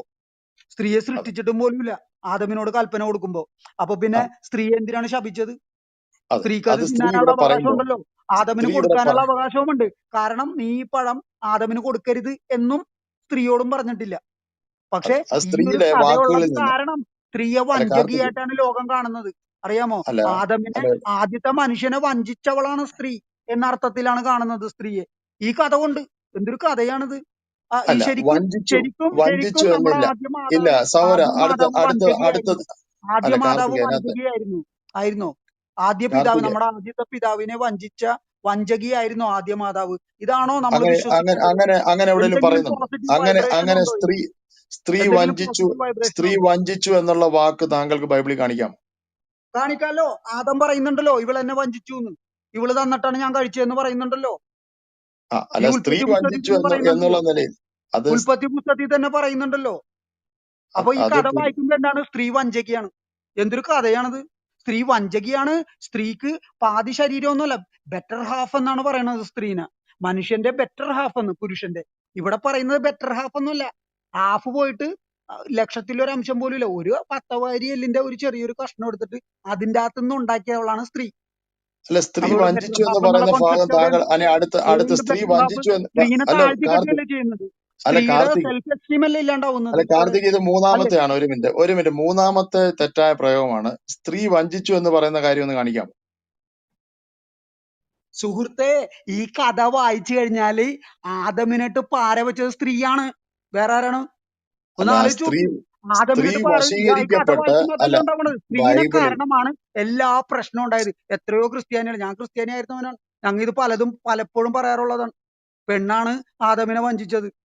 ആദമിന് ഈ പഴം കൊടുത്ത്, അതുകൊണ്ടാണ് നമ്മളൊക്കെ ഇത്. പിന്നെ താങ്കൾ നേരത്തെ പറഞ്ഞല്ലോ, നമുക്ക് ഈ സ്ത്രീ ഇത് കൊടുത്തില്ലായിരുന്നെങ്കിൽ, ഇതിന് കഴിച്ചില്ലായിരുന്നെങ്കിൽ നമുക്ക് സ്വർഗത്തിൽ തന്നെ ജീവിക്കാം, നമ്മൾ തന്നെ ഉണ്ടാവൂലായിരുന്നു. കാരണം അല്ല ഇത് ഇതിനകത്ത് കഴിച്ചതിന് താങ്കൾ അല്ല ശേഷമാണ് ഇവർക്ക് കുട്ടി ഉണ്ടാവണത്. ആഡം ഒരു മിനിറ്റ് ആഡം ഒരു had minute knowledge of his wife എന്നും പറഞ്ഞ് എഴുതിയേക്കണം. നോളജ് എന്ന് കിടക്കണുണ്ടോ? അല്ല ശാന്തമാൻ അറിയുന്നുള്ള വാക്ക് കാർത്തികേ കിടക്കണുണ്ടോ? അങ്ങനെയാണ് ഓക്കെ കായിന് ഉണ്ടാവണം എന്നാണ് പറയണത്. ഓക്കെ മനസ്സിലായോ? അപ്പൊ കാർത്തിക് നമ്മളെ ഇതിനകത്ത് കൂടെ ഉണ്ടാവുകയേ ഉണ്ടാവില്ലായിരുന്നു. ബൈബിളില് പറഞ്ഞോളൂ. ഓക്കെ സ്ത്രീ അത്രേ വഞ്ചിക്കപ്പെട്ട് തെറ്റിലാകപ്പെടുന്നത്, വശീകരിക്കപ്പെടുക അഥവാ വശീകരിക്കപ്പെട്ട അവളാ പറ്റുന്നത്. അപ്പൊ സ്ത്രീ പറയുന്നുണ്ട് പാമ്പ് എന്നെ വഞ്ചിച്ചു എന്ന് പറയുന്നുണ്ട്. പക്ഷേ പുരുഷനൊരിക്കലും നമ്മൾ ഈ സ്ത്രീ വഞ്ചിച്ചു എന്നുള്ള താങ്കളുടെ ആ പ്രയോഗങ്ങൾ അതും മൂന്നാമത്തെ ഒരു തെറ്റായ വാക്പ്രയോഗമാണ്. ഇത് മൂന്നാമത്തെയാണ്.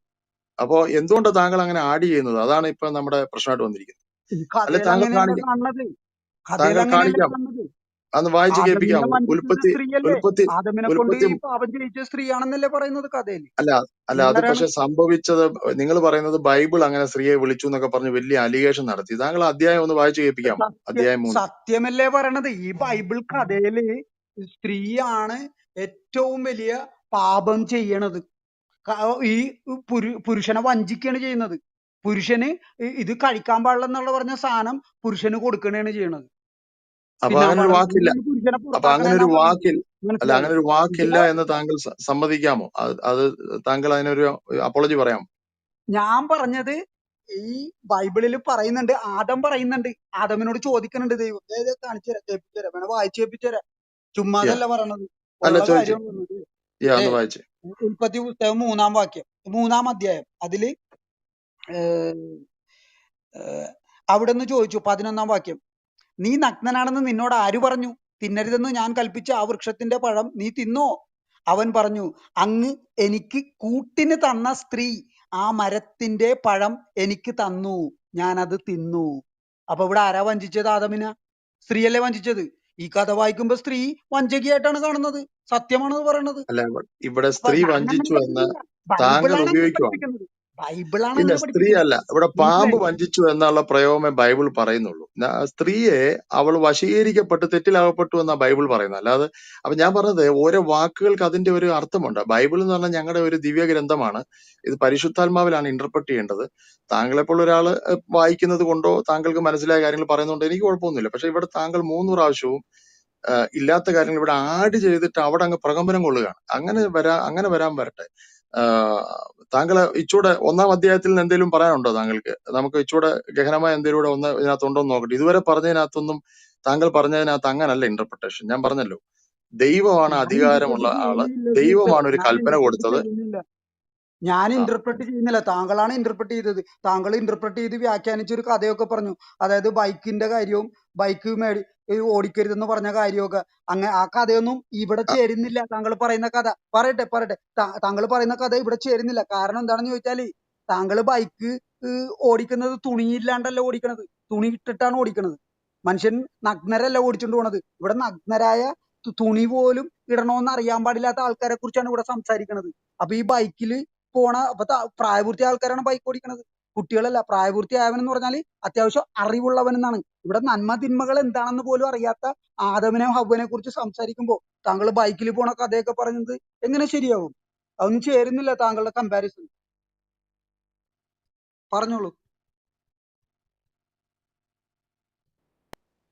ഒരു മിനിറ്റ്. ഒരു മിനിറ്റ് കേൾക്കാമോ? കേൾക്കാം ജി, നല്ലപോലെ കേൾക്കാം. എന്റെ ഒച്ച ഓക്കെ, കൂടുതലാണെന്ന് കുഴപ്പമില്ല അറിയാൻ കാർത്തിക്. അല്ല കാർത്തിക്. കേൾക്കുന്നില്ല എന്ന് ആ കരുതിയിട്ടാണ് അല്ല, ഇപ്പൊ ചുറ്റി സംസാരിക്കണത്. വേണമെങ്കിൽ ഞാൻ ശബ്ദം കുഴപ്പമില്ല. താഴ്ത്തി സംസാരിക്കാം.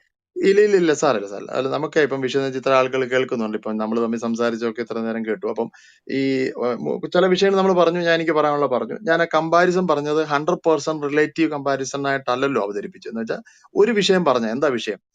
നമ്മുടെ മേളിൽ അധികാരമുള്ള ഒരാൾ, അല്ലെങ്കിൽ നമ്മുടെ ഉത്തരവാദിത്തപ്പെട്ട ഒരാൾ നമ്മളോട് അത് ഓടിക്കല്ലെന്ന് പറയുമ്പോൾ നമ്മൾ അത് എല്ലാവരും പറയുന്നത് കേട്ട് ഓടിച്ചാൽ ഉണ്ടാകുന്ന അപകടം മറ്റവന് അതിനകത്തൊന്നും കുഴപ്പമില്ല. കാരണം അവൻ നമ്മുടെ ഉത്തരവാദിത്തപ്പെട്ട ആളല്ല. അവൻ നമ്മളോട് പറഞ്ഞ അപ്പൻ അങ്ങനെ പറഞ്ഞെങ്കിലും നീ ഓടിച്ച് വലിയ ആളാവും എന്നുള്ളത് വിചാരിച്ചുകൊണ്ടാണ് പുള്ളി അങ്ങനെ പറഞ്ഞത്. നീ ഓടിച്ചാൽ വലിയ ആളാവെന്ന് പറഞ്ഞ് അവനെ കൊണ്ട് ഓടിപ്പിച്ചു. അവൻ ബൈക്ക് എടുത്തു, വെളിയിൽ പോയി ഇടിച്ച് ചത്തു. പക്ഷെ അപ്പം പറഞ്ഞ എന്താണ്? അവന് പ്രായമായിട്ടില്ല, അവന് സമയമാകുമ്പോൾ ഓടിക്കാൻ കൊടുക്കുക, ഇപ്പൊ അത് ഓടിക്കല്ല, ഓടിക്കാൽ അവൻ അപകടത്തിൽപ്പെടും എന്നുള്ളത് കൊണ്ടാണ് അത് പറഞ്ഞത്. അപ്പൊ ആ ഒരു എലമെന്റ് മാത്രമാണ് ഞാനിവിടെ കമ്പാരിറ്റീവ് ആയിട്ട് പറഞ്ഞത്. അല്ലാതെ തുണിയുടെ കാര്യമൊന്നും ഇവിടെ കൊണ്ടുവന്നത് അത് ആളുകൾ ചിന്തിക്കട്ടെ എന്താണ്. ഓക്കെ, എനിവേ ഇവിടെ 2-3 കാര്യങ്ങൾ എനിക്ക് വെളിപ്പെട്ടത് ഞാൻ ഒരു ഇതൂടെ പറയാം. ആഹ് ഈ ബൈബിളിനെ ശാന്തമായ അടുക്കോടുകൂടി ഇതിന്റെ വിഷയങ്ങൾ അതേ സ്പിരിറ്റിൽ മനസ്സിലാക്കിയാൽ ഇതിനകത്ത് മറഞ്ഞു കിടക്കുന്ന ഒത്തിരി മർമ്മങ്ങളുണ്ട്. അത് വെളിപ്പെട്ട് വരും. ഞാൻ ഇവിടെ കുറെയൊക്കെ എടുത്ത് കാണിച്ചു. ഇനി താങ്കൾക്ക് ഈ 1, 2, 3 നിന്ന് ഇത്ര മാത്രമേ ഉള്ളൂ അലിഗേഷൻ, വേറെ എന്തെങ്കിലും ഉണ്ടോ? അതുകൂടെ ഒന്ന് അറ്റൻഡ് ചെയ്തിട്ട് ഈ 1-ാം അധ്യായം ഒന്നുകൂടെ ചിന്തിക്കുക. 1, 2, അതെ, 3 അതായത് ലോറൻസ് വേറെ ജി, എന്തെങ്കിലും ഉണ്ടോ? വേറെ എന്തെങ്കിലും ഉണ്ടോ? 465 ആൾക്കാർ കേൾക്കുന്നുണ്ട്. അപ്പോ അവർക്ക് വേണ്ടിയിട്ട് അവർ പലരും ഹിന്ദുക്കളായിരിക്കും, അവർക്ക് ഈ കാര്യങ്ങളൊന്നും അറിയാൻ പാടില്ലാത്ത ആൾക്കാരായിരിക്കും. അപ്പൊ അവരുടെ അല്ലെങ്കിൽ മുസ്ലിങ്ങളായിരിക്കും. മുസ്ലിങ്ങൾക്ക് പിന്നെയും അറിയാം ബൈബിള്, മനസ്സിലായോ? ഹിന്ദുക്കൾക്ക് ഒരു ഇതും അറിയാൻ പാടില്ല. അതുകൊണ്ട് അവരുടെയും കൂടി ഇതിലേക്ക് ഈ കഥ ഇവിടെ 1, 2, 3 അധ്യായത്തിൽ പറഞ്ഞ കഥ ഞാൻ ചുരുക്കി 1 മിനിറ്റിനുള്ളിൽ ഞാൻ പറയാം. അതിൽ നിന്ന് തന്നെ നിങ്ങൾക്ക് കാര്യങ്ങളൊക്കെ വ്യക്തമാവും. അതായത് ഏദൻ തോട്ടം എന്ന് പറയുന്ന ഒരു തോട്ടമുണ്ട്. അതിന്റെ നടുക്ക് ദൈവം, ഈ ബൈബിളിലെ ദൈവം 2 വൃക്ഷങ്ങൾ നട്ടുപിടിപ്പിക്കണേ. ഒരു വൃക്ഷത്തിന്റെ കനി കഴിച്ചു കഴിഞ്ഞാൽ നിങ്ങൾ എന്നെന്നും ജീവിക്കും, നിങ്ങൾ ഒരിക്കലും മരിക്കയില്ല. മറ്റൊരു വൃക്ഷത്തിന്റെ കനി കഴിക്കുകയോ തൊടുകയോ ചെയ്താൽ നിങ്ങൾ മരിക്കും, തിന്നുന്ന നാളിൽ നിങ്ങൾ മരിക്കും എന്നും പറയണേ. ഈ 2 വൃക്ഷവും ഈ തോട്ടത്തിന്റെ നടുക്കാണുള്ളത്. പക്ഷെ ഈ മറ്റേ എന്നെന്നും ജീവിക്കുന്ന വൃക്ഷം, ആ കനി തരുന്ന വൃക്ഷം, അത് തോട്ടത്തിന്റെ നടുക്കാണുള്ളതെന്ന് ഇവരോട് പറയുന്നില്ല. എന്നിട്ട് ഇവരോട് പറയണേ ഈ തോട്ടത്തിന്റെ നടുക്ക്, ഈ ഹവ്വയുടെ വാക്കുകളിൽ അതാണ് മനസ്സിലാക്കേണ്ടത്. ഹവ്വ സർപ്പത്തിനോട് പറയുന്നത് ഞങ്ങൾക്ക് എല്ലാം തിന്നാം, ഈ തോട്ടത്തിന്റെ നടുക്ക് ഒരു വൃക്ഷമുണ്ട്. there is one tree in the middle of the garden of which we are not allowed to eat. അതിന്റെ അകത്തുനിന്ന് ഞങ്ങൾ തിന്നാൻ പാടില്ല. ബട്ട് സത്യം പറഞ്ഞ 2 ട്രീ ഉണ്ട് മിഡിൽ ഓഫ് ദ ഗാർഡൻ. അപ്പോ ഇങ്ങനെ പറയുമ്പോ എന്താണ് സംഭവിക്കുന്നത്? ഇവര് പേടിച്ചിട്ട് ആ മിഡിൽ ഓഫ് ദ ഗാർഡനിലേക്ക് പോകുന്നില്ല. അതായത് ഇവർ ഒരിക്കലും ആ എന്നെന്നും ജീവിക്കാവുന്ന ഈ കനി, ഈ കഥ രൂപത്തിൽ പറയണേ, എന്നെന്നും ജീവിക്കാവുന്ന ഈ കനി തിന്നുന്നില്ല, തിന്നാൻ പറ്റില്ല. കാരണം ഇവർക്ക് പേടിയാണ്. അങ്ങോട്ട് പോയി കഴിഞ്ഞാൽ തൊട്ടാ ചാവും എന്നല്ലേ പറഞ്ഞേക്കണത്. അതുകൊണ്ട് ആ ഭാഗത്തോട്ട് പോകില്ല. അങ്ങനെയാണെങ്കിൽ യഹോവ പറയണ എന്താണ്? നിങ്ങൾ എല്ലാം തിന്നോ, ഇത് തിന്നാൽ നിങ്ങൾ മരിക്കുന്നാണ് അതിന്റെ അർത്ഥം. ഇത് തിന്നില്ലെങ്കിൽ നിങ്ങൾ മരിക്കില്ലെന്നാണ് അതിന്റെ അർത്ഥം. ഇത് തിന്നാൽ ബാക്കി എന്തും വേണമെങ്കിൽ നിങ്ങൾക്ക് തിന്നാം, ഇത് തിന്നാൽ നിങ്ങൾ മരിക്കുന്നതാണ് അതിന്റെ അർത്ഥം. ഇത് തിന്നില്ലെങ്കിൽ നിങ്ങൾ മരിക്കുകയില്ല എന്നാണ് അർത്ഥം. അങ്ങനെയാണെങ്കിൽ അറിവിന്റെ കനി തിന്നാതെ ഇരുന്നാൽ മാത്രം മരിക്കാതെ എന്നെന്നും ജീവിക്കാമെങ്കിൽ എന്തിനാണ് ഈ എന്നെന്നും ജീവിക്കാനുള്ള കനി? അതിനൊരു ഉപയോഗം ഇല്ലല്ലോ. അതെന്തിനാണ് ചുമ്മാ നട്ടു വളർത്തിയേക്കണത്? ഏഹ് ആദം എന്തിനാണ്? ആദം തോട്ടക്കാരനല്ലേ, അത് നനക്കണമല്ലോ. എന്തിനാണ് അങ്ങനെ ഒരു ഇത്? ഇവര് ഈ അറിവിന്റെ കനി തിന്നാണ്ടിരുന്നാൽ തന്നെ എല്ലാ കാലവും ജീവിക്കാലോ. പിന്നെ ഏറ്റവും പ്രധാനപ്പെട്ട കാര്യം, ഈ 2 ട്രീയും ഈ ഇതിന്റെ സെന്ററിലാണ് എന്ന് യഹോവ പറയുന്നില്ല. യഹോവ പറയുന്നത് ഒരു വൃക്ഷമുണ്ട്, അതിന്റെ കനി തിന്നാൽ നിങ്ങൾ മരിക്കും എന്നാ പറയുന്നത്. അതേസമയം അതിനുശേഷം സർപ്പം വന്നിട്ട് പറയണേണ്, നിങ്ങൾ ഇത് തിന്നു കഴിഞ്ഞാൽ നിങ്ങളുടെ കണ്ണുകൾ തുറക്കും, നന്മ തിന്മകൾ അറിഞ്ഞ് നിങ്ങൾ ദൈവത്തെ പോലെ ആയിത്തീരും. അപ്പോ ബൈബിള് വായിക്കുമ്പോ നമ്മൾ കാണുന്നത് ഇവർ തിന്ന ഉടനെ തന്നെ 2 പേരുടെയും കണ്ണ് തുറന്നു. സർപ്പം പറഞ്ഞ സത്യമായി. പിന്നെ യഹോവ പറയുന്നു, ഇതാ, അത് ഉൽപ്പത്തി പുസ്തകം 3-ാം അധ്യായം 22-ാം വാക്യം, ഇതാ മനുഷ്യൻ നന്മ തിന്മകൾ അറിഞ്ഞ് നമ്മിൽ ഒരുവനെ പോലെ ആയിത്തീർന്നിരിക്കുന്നു എന്ന് പറയുന്നു. അപ്പോ സർപ്പം പറഞ്ഞ മറ്റൊരു കാര്യവും സത്യമായി. അതായത് നിങ്ങൾ ഇത് തിന്നു കഴിഞ്ഞാൽ നിങ്ങൾ നന്മ തിന്മകൾ അറിഞ്ഞ് ദൈവത്തെ പോലെ ആയിത്തീരും, ഇത് ദൈവത്തിന് അറിയാം, ദിസ് ദ ഗോഡ് നോസ് എന്നും പറയുന്നുണ്ട്, അതും സത്യമായി. അതായത് ചുരുക്കി പറഞ്ഞ സർപ്പം പറഞ്ഞ എല്ലാ കാര്യങ്ങളും സത്യമായി. പക്ഷെ ഞാൻ വിശ്വസിക്കണം സർപ്പമാണ് പിശാചെന്ന്. അത് എന്ത് ന്യായമാണ് ഭായി? ദൈവമേ, നിങ്ങളുടെ ഈ കഥയില് ദൈവമല്ലേ പിശാചി? നുണ പറഞ്ഞത് ദൈവമല്ലേ? മനുഷ്യൻ ഇന്ന് തുണിയിട്ടതും മക്കളുണ്ടായതും. ഇപ്പൊ ഒരു കാര്യം നിങ്ങൾ ആലോചിക്കൂ. ഈ ഈ ഉൽപ്പത്തി പുസ്തകം 2-ാം അധ്യായത്തിൽ പറയുന്നത് എന്താ? നിങ്ങൾ ഇത് തിന്നാൽ മരിക്കും എന്നാ പറഞ്ഞത്. അവരെ തിന്നുകയും ചെയ്തു. അത് ആരോടാണ് പറഞ്ഞത്? മനുഷ്യവംശത്തിന്റെ പിതാവായ ആദമിനോടാണ് പറഞ്ഞത്. അപ്പോ മനുഷ്യവംശത്തിന്റെ പിതാവായ ആദമിനോട് ഒരു കാര്യം, നീ തിന്നാൽ നീ മരിക്കും എന്ന് പറഞ്ഞാൽ അതിന്റെ അർത്ഥം മനുഷ്യവംശം തന്നെ ഇല്ലാണ്ടാവുന്ന. പക്ഷെ മനുഷ്യവംശം ഇന്നുമില്ലേ. ഞാൻ മനുഷ്യനല്ലേ, താങ്കൾ മനുഷ്യനല്ലേ, ഇത് കേട്ടോണ്ടിരിക്കുന്ന എല്ലാവരും മനുഷ്യരല്ലേ. അപ്പൊ ഈ ജീവിതത്തിൽ ഇരിക്കുന്ന സകല മനുഷ്യരും പറയുന്നത് ഈ യഹോവ ആദമിനോട് അന്ന് പറഞ്ഞു എന്ന് പറയുന്നത് നുണയായിരുന്നു എന്നാണ്.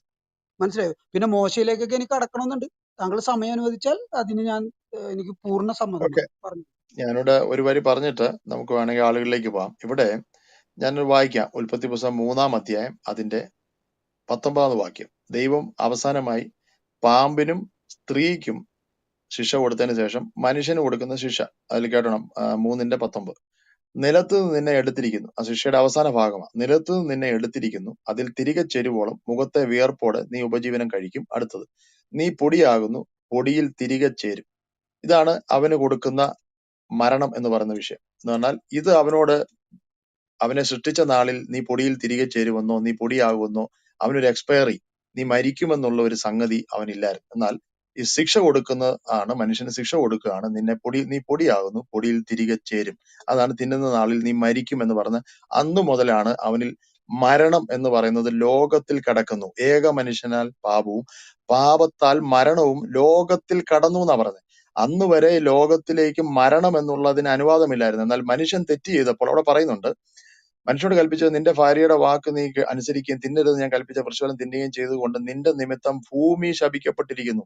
ഭൂമിയിലേക്ക് ഈ ശാപം അഥവാ എക്സ്പയറി, ഈ നശിക്കുന്ന ഒരവസ്ഥ കടന്നു വരുന്നത് മനുഷ്യന്റേതായിട്ടുള്ള തെറ്റ് നിമിത്തമാണ്. നിന്റെ നിമിത്തമാണ് ഭൂമി ശപിക്കപ്പെടുന്നത്. പലതിനും എക്സ്പയറി വന്നത് ഈ ഒന്നും നശിക്കത്തക്ക നിലയിലല്ല ദൈവം സൃഷ്ടിച്ചത്. എല്ലാം നിലനിൽക്കുന്ന നിലയിലായിരുന്നു ദൈവം സൃഷ്ടിച്ചത്. എന്നാൽ അതിന് മനുഷ്യന്റെ തെറ്റ് നിമിത്തമായിട്ടാണ് ഭൂമിയിലേക്ക് ശാപം വരുന്നതും. അതുപോലെ ഏക മനുഷ്യനാൽ പാപവും പാപത്താൽ മരണവും ലോകത്തിൽ കടന്നു എന്നാ പറഞ്ഞത്. അപ്പം നീ പൊടിയാകുന്നു, പൊടിയിൽ തിരികെ ചേരും എന്നുള്ള മെസ്സേജ് മനുഷ്യകുലത്തിലേക്ക് വരുന്നത് ഈ തെറ്റിന് ശേഷമാണ്. അപ്പം ഇതൊന്നും മാറ്റിമറിക്കാൻ കഴിവുള്ളവനല്ല പിശാച് എന്ന് പറയുന്നത്. പിശാച് അതിന്റെ ഇടയിൽ കയറി ദൈവം പറഞ്ഞ കൽപ്പനയെ തെറ്റിച്ചിട്ട് ദൈവം അവരോട് കഴിക്കരുതെന്ന് പറഞ്ഞിരുന്ന ആ ടൈം പീരീഡിൽ അവരെ കൊണ്ട് കഴിപ്പിച്ചിട്ട് ആ ശിക്ഷ മേടിച്ചു കൊടുക്കാൻ മാത്രം ഉതകിയ ഒരു വ്യാജം മാത്രമാണ്. കാരണം ദൈവത്തിന്റെ ന്യായവിധികൾ അഥവാ ദൈവത്തിന്റെ മനസ്സിൽ ഉള്ള കാര്യാദികളുടെ വലിപ്പം മനസ്സിലാക്കാൻ മനുഷ്യന് കെൽപ്പാകുന്നിടം വരെ ദൈവം കൊടുത്ത ഒരു ചെറിയ കൽപ്പന പോലും അനുസരിക്കാൻ കഴിയാത്ത നിലയിൽ അവനെ വേഗത്തിൽ തെറ്റിച്ച് ഏദൻ തോട്ടത്തിൽ നിന്ന് വെളിയിലിറക്കിയ പിശാചാണ് സാത്താൻ എന്ന് പറയുന്നത്. അപ്പൊ മനുഷ്യൻ ദൈവത്തോടുള്ള ബന്ധത്തിൽ നന്മതിന്മകളെ അറിയുകയും പിന്നീടുള്ള ജീവിതത്തിൽ അവൻ തുണി ഉടുത്തെന്ന് വരാം, അവൻ കൂടുതൽ വിവരങ്ങൾ അറിഞ്ഞെന്ന് വരാം. അത് ദൈവവുമായുള്ള സംസർഗത്തിൽ അവനെ ഇടപെടുകയും അവന്റെ അറിവുകൾ വർദ്ധിക്കുകയും ഒക്കെ ചെയ്യും. പക്ഷെ ആ നിഷ്കളങ്ക സമയത്ത് ദൈവം അവരോട് ആ നിലയിൽ പോകാതെ ദൈവവുമായുള്ള ബന്ധത്തിൽ നിൽക്കേണ്ടുന്ന സമയത്ത് അവരെ സാത്താൻ വശീകരിച്ച് ദൈവത്തോടുള്ള ഒരു നീരസം മേടിച്ചു കെട്ടുകയും ദൈവം വളരെ ക്ലിയർ ആയിട്ട് പറഞ്ഞ ആ ശിക്ഷ എല്ലാം തിന്നാം, ഇത് മാത്രം കഴിക്കരുത്. തോട്ടം നടുവിലെ വൃക്ഷം, അവിടെ 2 വൃക്ഷങ്ങളുണ്ട്, പക്ഷെ മറ്റേ വൃക്ഷം ദൈവം വിലക്കിയിട്ടില്ല. ഈ വൃക്ഷത്തെ കുറിച്ചേ പറയുന്നുള്ളൂ. എന്നാൽ നമ്മള് വെളിപ്പാട് പുസ്തകത്തിൽ ആ വൃക്ഷത്തെ കുറിച്ച് പറയുന്നുണ്ട്. ആ വൃക്ഷത്തിന്റെ ഫലം ഇല രോഗശാന്തിക്ക് ഉതകുന്നതാണ്. അതിന്റെ ഫലത്തിന് പ്രത്യേകതയുണ്ട്. കാരണം ഈ മരണത്തിന് ഉതകത്തക്ക നിലയിൽ മനുഷ്യന്റെ ശരീരത്തിൽ വർക്ക് ചെയ്യുന്ന ഘടകങ്ങളെ മാറ്റി അതിനെ റിഫ്രഷ് ചെയ്യാനുള്ള ഒരു കഴിവ് ജീവവൃക്ഷത്തിന്റെ ഫലത്തിനുണ്ട്. ആ ഫലത്തിന്റെ ആ എഫക്റ്റ് അവന്റെ ജീവിതത്തിൽ ഇനിയും ഉണ്ടാകാതിരിക്കുവാൻ തെറ്റ് ചെയ്തവനെ ആ വൃക്ഷത്തിൽ നിന്നും ദൈവം അകറ്റി മാറ്റി എന്നേ അതിന് അർത്ഥമുള്ളൂ. അപ്പൊ അതൊന്നും കൂട്ടിക്കുഴക്കേണ്ട കാര്യമില്ല. അപ്പൊ നമ്മുടെ ഇവിടുത്തെ വിഷയം ഒറ്റ വാക്കിൽ പറയുകയാണ്. ഉൽപ്പത്തി 1:2-3 താങ്കൾ ഉന്നയിച്ച ഭാഗം ഇത്ര മാത്രമേ ഉള്ളൂ. 2-3 താങ്കൾ കൂടുതൽ സംസാരിച്ചത്. 1-2 താങ്കൾ അധികം കാര്യമായിട്ട് പറഞ്ഞില്ല. അതിലും വല്ല ചോദ്യങ്ങൾ ഉണ്ടെങ്കിൽ താങ്കൾക്ക് ചോദിക്കാം. ഏതായാലും ഇവിടെ 3 തന്നെ താങ്കൾ 3 പ്രാവശ്യം ബൈബിളിൽ ഇല്ലാത്ത വാക്കുകൾ ഇവിടെ ഉപയോഗിച്ചു. പിന്നെ ഇല്ലാത്ത വ്യാഖ്യാനമാണ് കൊടുക്കുന്നത്. ദൈവം പോലും മനസ്സിൽ കാണാത്ത രീതിയിലുള്ള കാര്യാദികളും പാമ്പിനെ ഏതാണ്ട് വലുതാക്കിക്കൊണ്ട്, പാമ്പല്ല സൃഷ്ടിച്ച, ബൈബിൾ വളരെ വ്യക്തമായിട്ട് ദൈവമാണ് സൃഷ്ടിച്ചത്. അപ്പൊ ദൈവം പറഞ്ഞ വാക്കുകളെ പാമ്പ് അട്ടിമറിച്ച, അവരെ വീഴിച്ച് ശിക്ഷയ്ക്ക് യോഗ്യരാക്കിയ ആ പാമ്പിനെ താങ്കൾ വാഴ്ത്തുകയും സൃഷ്ടിച്ച ദൈവത്തെ ഇതിനകത്ത് കാണാതിരിക്കുകയും ചെയ്യുന്നത് ഒരു ഇരട്ടത്താപ്പോ അല്ലെങ്കിൽ ഒരു ബൗദ്ധികമായ ഒരു ഒരു മലക്കം മറിച്ചിലുമായിട്ട് മാത്രമേ എനിക്ക് കാണാൻ കഴിയുന്നുള്ളൂ. അപ്പോ വേറെ എന്തെങ്കിലും താങ്കൾക്ക് 1, 2, 3 അധ്യായത്തിൽ എന്തെങ്കിലും കൂടെ സൂചിപ്പിക്കാം. ഇല്ലെങ്കിൽ നമുക്ക് ഇവിടെ തന്നെ കാര്യങ്ങളിലേക്ക് പോകാതെ കേട്ട ആളുകളിലേക്ക് പോയി നമുക്ക് ഇന്ന് തൽക്കാലം അവസാനിപ്പിക്കാമെന്ന് ഞാൻ പറയുന്നു. താങ്കൾക്ക് പറയാം. കാർത്തിക്. ഓക്കെ, ഞാൻ ഒത്തിരി തവണ പറഞ്ഞു കഴിഞ്ഞു എല്ലാം. അതായത് താങ്കൾ ഞാൻ പറയുന്ന കാര്യങ്ങളൊന്നും സ്പർശിക്കുന്നില്ല. അതായത് യോഹന്നാന്റെ പുസ്തകം 8-ാം അധ്യായം 44-ാം വാക്യത്തിൽ യേശു പറയുന്നത് സാത്താനെ കുറിച്ച്, സാത്താനിൽ സത്യമില്ല, അവൻ പറയുന്നത് എല്ലാം നുണയാണ്, there is no truth in him, അവനിൽ സത്യമില്ല, he speaks nothing but lie, നുണയല്ലാതെ മറ്റൊന്നും അവൻ സംസാരിക്കുന്നില്ല എന്ന് പറയുന്നു. എന്നിട്ട് ആ സാത്താൻ സർപ്പമാണെന്ന് താങ്കൾ പറയുന്നു. പക്ഷെ പരിശോധിച്ചു നോക്കുമ്പോൾ സർപ്പം പറഞ്ഞതെല്ലാം സത്യമാണ്. മനുഷ്യൻ ഇന്നും ജീവനോടുണ്ട്. ഞാനും മനുഷ്യനാണ്, താങ്കളും മനുഷ്യനാണ്. പിന്നെ മനുഷ്യൻ എന്ന് പറയാൻ താങ്കൾക്ക് അധികാരം, താങ്കൾ ഒരേ ഒരു കാര്യം മാത്രം കോട്ട് ചെയ്തു, ഇത് ജനസിസ് 3:19 എന്ന് പറഞ്ഞിട്ട് മനുഷ്യനെ ശപിക്കുന്ന കാര്യം. അവിടെ അത് മാത്രം 16-ഓ 19-ഓ എന്തോ താങ്കൾ കോട്ട് ചെയ്തു. അതിൽ മാത്രം താങ്കൾ പറഞ്ഞു എന്താണ് ദൈവം മനുഷ്യനെ ശപിക്കുന്ന കാര്യം പറയുന്നുണ്ട് താങ്കൾ. അവിടെ മാത്രമാണ് ശരിക്കും പറഞ്ഞാല് ദൈവത്തിന് ഒരു തെറ്റ് പറ്റുന്നത്. ഒരുപാട് ഒരു സെക്കൻഡ് ഞാൻ വായിച്ചിട്ട് പറയാട്ടോ, ഒരു second. Genesis 3 wait, correct verse വായിക്കണം. 19 ഞാൻ വായിച്ചത് 19. ഓക്കെ, നീ പൊടിയാണ്, ഓക്കെ, നീ പൊടിയാണ്, പൊടിയിലേക്ക് തന്നെ മടങ്ങും എന്ന് പറയുന്നുണ്ട്. അപ്പൊ താങ്കൾ പറയുന്നത് മനുഷ്യനെ കുറിച്ചാണ് ഇത് പറയുന്നതെന്നാണ്. മനുഷ്യൻ എന്ന് പറയുന്ന വാക്കിന്റെ അർത്ഥം എന്താണെന്ന് താങ്കൾക്ക് അറിയാം. മനുവിന്റെ വംശത്തിൽ പിറന്നവൻ എന്നാണ് അർത്ഥം. മനസ്സിലായോ? അല്ലാണ്ട് പൊടിയെന്നല്ല. മനു എന്ന് പറഞ്ഞാൽ മനനം ചെയ്യുന്നവൻ എന്നാണ് അർത്ഥം. അപ്പോ മനുഷ്യന്റെ സെൽഫ് എസ്റ്റീം എന്തായി? മനുഷ്യന്റെ ചിന്ത എന്തായി? അവന്റെ സെൽഫ് കോൺഷ്യസ്നെസ് എന്തായി? ഞാൻ മനനം ചെയ്യുന്നവനാണ്, I think therefore I am എന്ന് പറയുന്നവനായി. ഇവിടെ അങ്ങനെയല്ല, നീ പൊടിയിൽ നിന്ന് നിന്നെ സൃഷ്ടിച്ചു, നീ പൊടിയിലേക്ക് മടങ്ങും. അവിടെ മനുഷ്യൻ ആരായി മനുഷ്യൻ? അപ്പൊ ബൈബിള് മനുഷ്യനെ ഇടിച്ച് താഴ്ത്തുന്നതല്ലേ ചെയ്യുന്നത്, അല്ലാണ്ട് മനുഷ്യന് അഭിമാനിക്കാവുന്ന ഒന്നുമില്ലല്ലോ ഇതിന്റെ അകത്ത്.